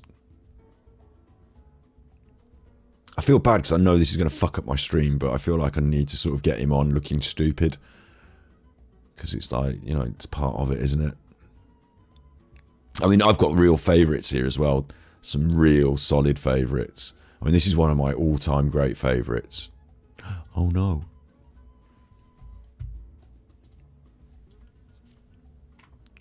Probably a copyright nightmare. You don't need social media. Maybe we should go back to life and back to reality. Back to life. Where's reality? It's not the internet. It's not the web. It's not YouTube. Where is reality gone? Show me to decide what you want from me. Tell me I could be there for you. However do you want me? However do you need me? Like with a big fist, probably? With the big... In some way? However do you want me? Quite like to back off. However do you need me? Not leaning over me like this. However do you want me? However do you need me? I think they need you in the kitchen. How do you need me? Let's go back to life. You ready to go back to life? Well, I assume I'm currently... Off social media? Oh, off social media. But obviously you're using a social media platform to spread this message. Back to life. Back to the present time. Back from the fantasy. Actually, I realise now that maybe, because this might have been during COVID lockdown, like maybe he did this at the end of it when it was time to go out again, and he was like making a poignant thing about we're going back to life. But Alan didn't really go out again, did he? He just stayed sitting behind his computer talking shit for years. Tell me now. Take the initiative. I'll leave you in. Says somebody who stayed talking behind their computer talking shit for years. So, a bit hypocritical from me there, but... I'll leave your hands to you already. Take my hand. Let's get out of social media. How do you want me? How do you need me? However do you want me? What's this again? I'm there if you need me. Where do you want me to be? Just like 10 feet at least. It's not a social distancing thing, it's just a thing. It's just a you and me thing. It's contractually obliged, must stay away from 10 feet. Like what do you call it? What restraining order? Just whatever the standard restraining order would say, that will do. How do you need me? How do you want me? Don't get eggy. Tell me now. I'm not telling you anything. Look at the way he's leaning back now. What are you going to do? Suck him? Tell me now. I'll be there for you. It's time to suck him. I could be anything you want. I want you to be anywhere else but here. Where do you need me? I need you to... Like, why am I down here and you're up there? Like... However do you need me? I need you to go to the police and tell them all the bad things you've been doing. Give them the hard drives. I need you to put your hands behind your back. I need you to remain silent. Anything you do say may be taken down and given evidence. I live at the top. I have no room for trouble and fuss. Do you need a change? A positive change? Look, it's AD. The writing is on the wall. However you want me, however you need me, what do you want from me? What do you need from me? What can I do for you? You can stop.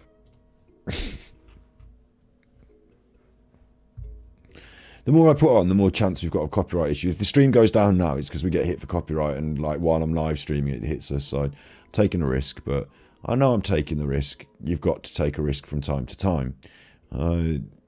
Hopefully we'll be able to just edit these out or mute them off at the end, and it won't affect because monetization issues, obviously it affects my bottom line, but it affects the sharing of the stream as well, and like whether it can be seen in other countries. So, you know, these things might make a difference. What I noticed about this one, and It's a Wonderful Life especially, we watch these two especially because these are classics, is that these this seems to fit the whole profile of, like, you know, I was saying about how he was using it for the once I was 7 years old thing. Like, it seems to be like he's got the phone down on the desk and like he's doing something else. Like, he's not, it's a weird use of the whole technology here. And he said that sometimes he did these, like, you don't know what the daylight's like in the background, but he could have been up all night, 4 o'clock in the morning. You don't know what's going on here and what's, like, why this, but this.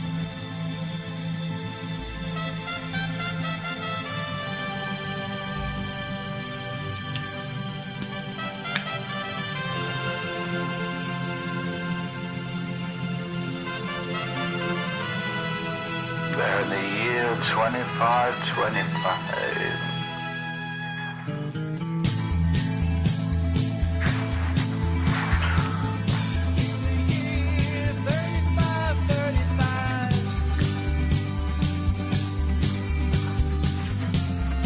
I'll mute the music because you don't need it, do you? He just goes for a wander.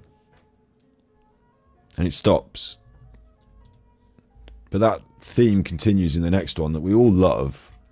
We absolutely love it. Is Wonderful Life, where he goes for the one, like, he seems to wake up during the recording of this.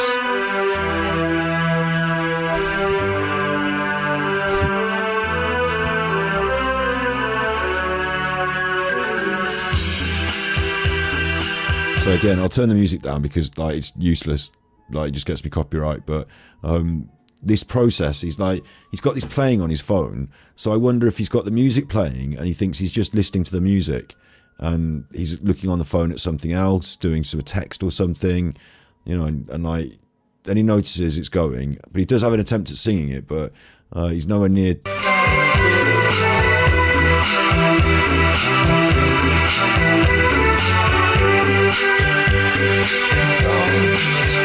Like, it's fucking weird, he's singing. He's like, and then he gets up for a walk midway through and goes bathroom. Like, it looks like he's had a fucking heavy night. Or has he been up all night? Or what's going on? All the hair's going everywhere, look. When he gets up from here, all his hair's going everywhere. Like, this is a weird performance.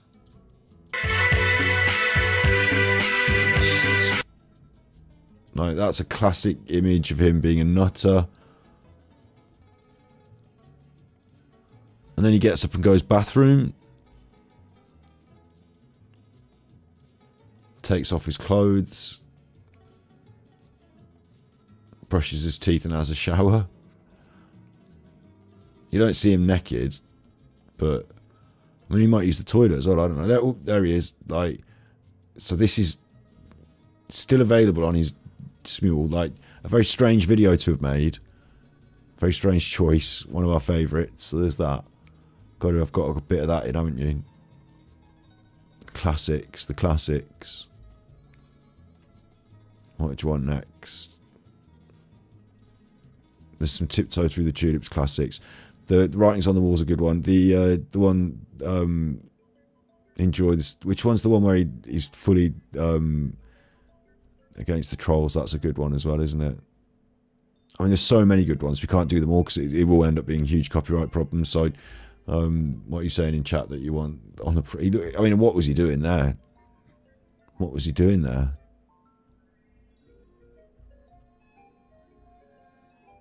There's the one where he's got his top off, which I quite like.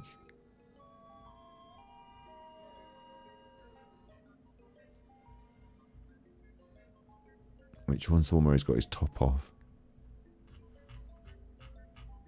You want bank account. The problem with bank account is it does get me copyright the most, so I probably won't do bank account. We can do it on Twitch.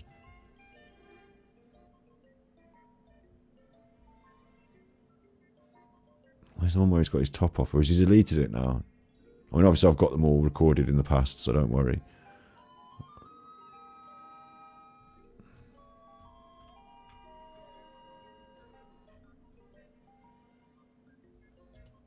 This is probably hard copyright as well, but... Beds are burning, isn't it? Yeah, I'll look for it in a second. I'm just going to go bathroom while he does this.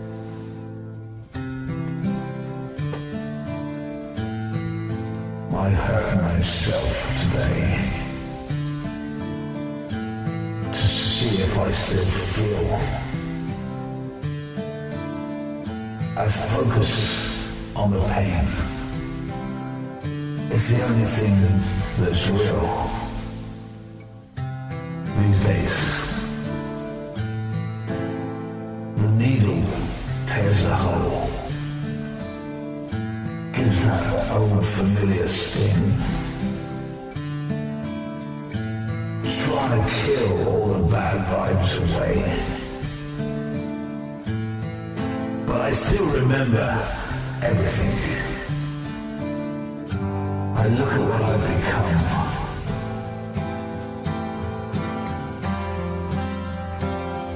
My sweetest friend. Everybody I know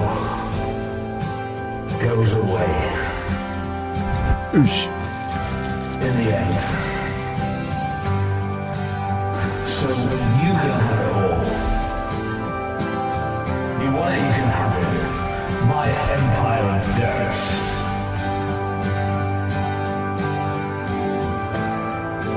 I will let you down. I will make you hurt. I don't want it. I'm just human. We're all human, right?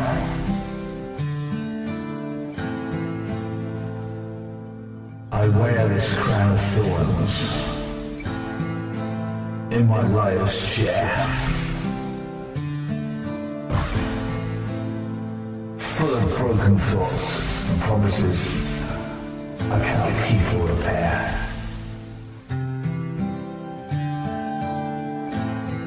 Beneath the stains of time, the real feelings disappear. You are someone else. But I'm still right here. You're someone else, but I'm still wearing my clothes from IKEA. What have I become? My sweetest friend. Everyone I've known goes away in the end. So, who cares?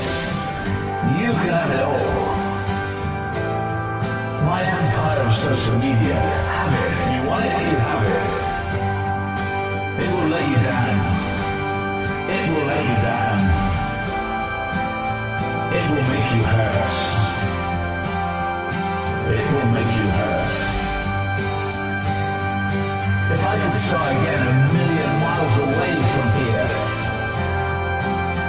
I would keep myself. I would keep myself there.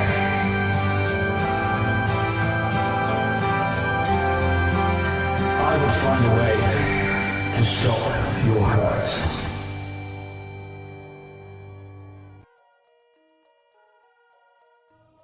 He's good, isn't he, Alan? Oh, he's good, that Alan.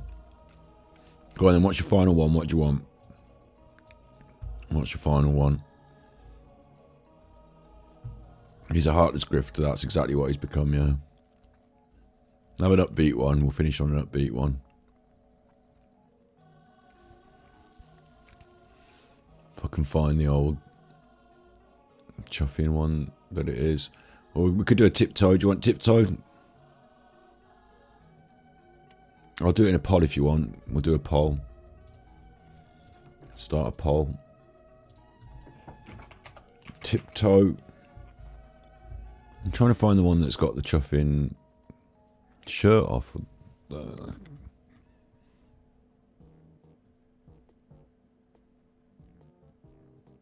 I might as well just pick. If I can find the one with the shirt off, I'll pick that. But I've gone through them twice now and I can't seem to see it again. Maybe I've been stupid. No tiptoe, it's creepy.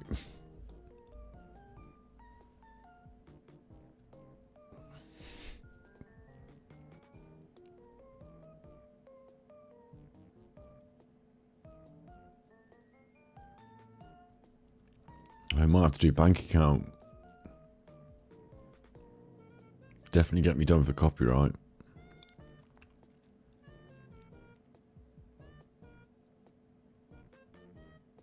Pimp's going to be bad for copyright as well. That'll be hard copyright as well, won't it? Go on then.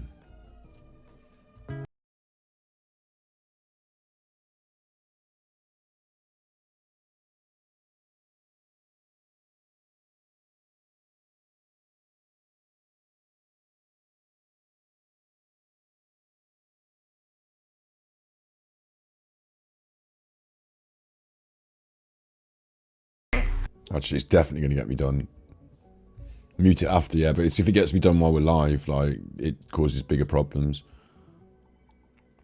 It's not been flagged yet, it's because it tells you you've got copyright material being flagged, but it's not. But I know because of the way it gets flagged, it like does me in all the different countries and stuff. It's like a bad one. I feel too like worried about doing it. I don't want to do it, although it's a good one. We've got it on, you know, you can watch it on one of our videos. It exists, but I can't be doing that one.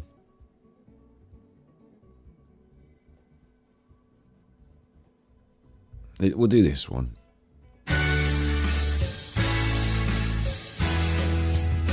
Roll up for the magical mystery tour. Roll up for the magical mystery tour. Roll up with AD's Misadventures. Roll up for the magical mystery tour with AD and Lennon. That's an invitation. Roll up on my mystery tour. Roll up to make a reservation. Roll up for the mystery tour. The magical mystery tour is waiting to take you away. Waiting to take you away. In the back of a van, probably, like Jimmy Savile. Roll up. Join up.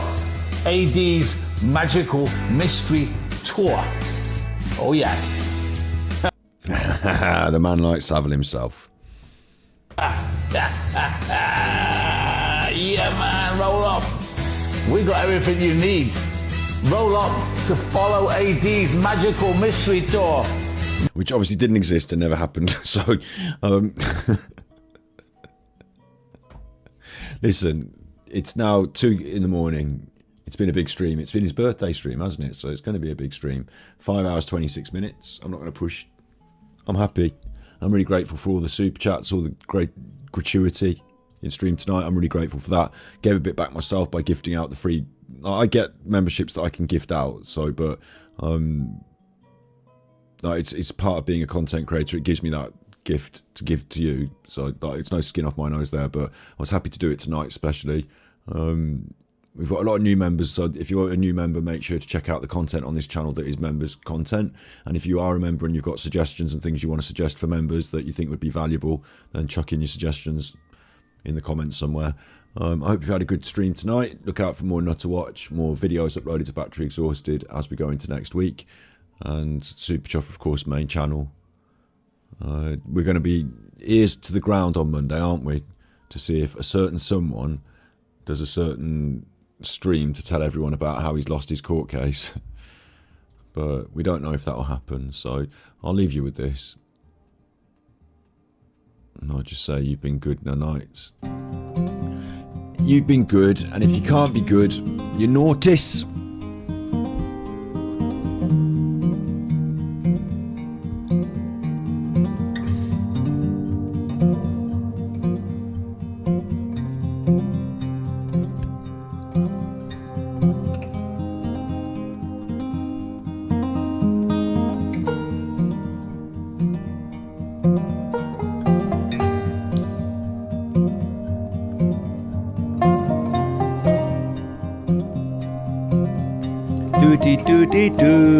Torture the battery boy. AD's sexual deviant. AD's a con man. AD's a crook. AD owes tax. We're closed from IKEA. I'm first. I know it's childish. AD. There is no child porn on the internet. I hate to tell you that. There is no child porn on the internet. I checked. Torture the battery boy. Torture the battery boy. Good luck with your channel. Good luck with your channel, son.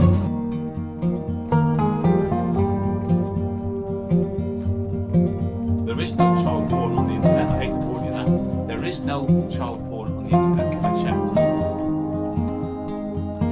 Torture the battery boy.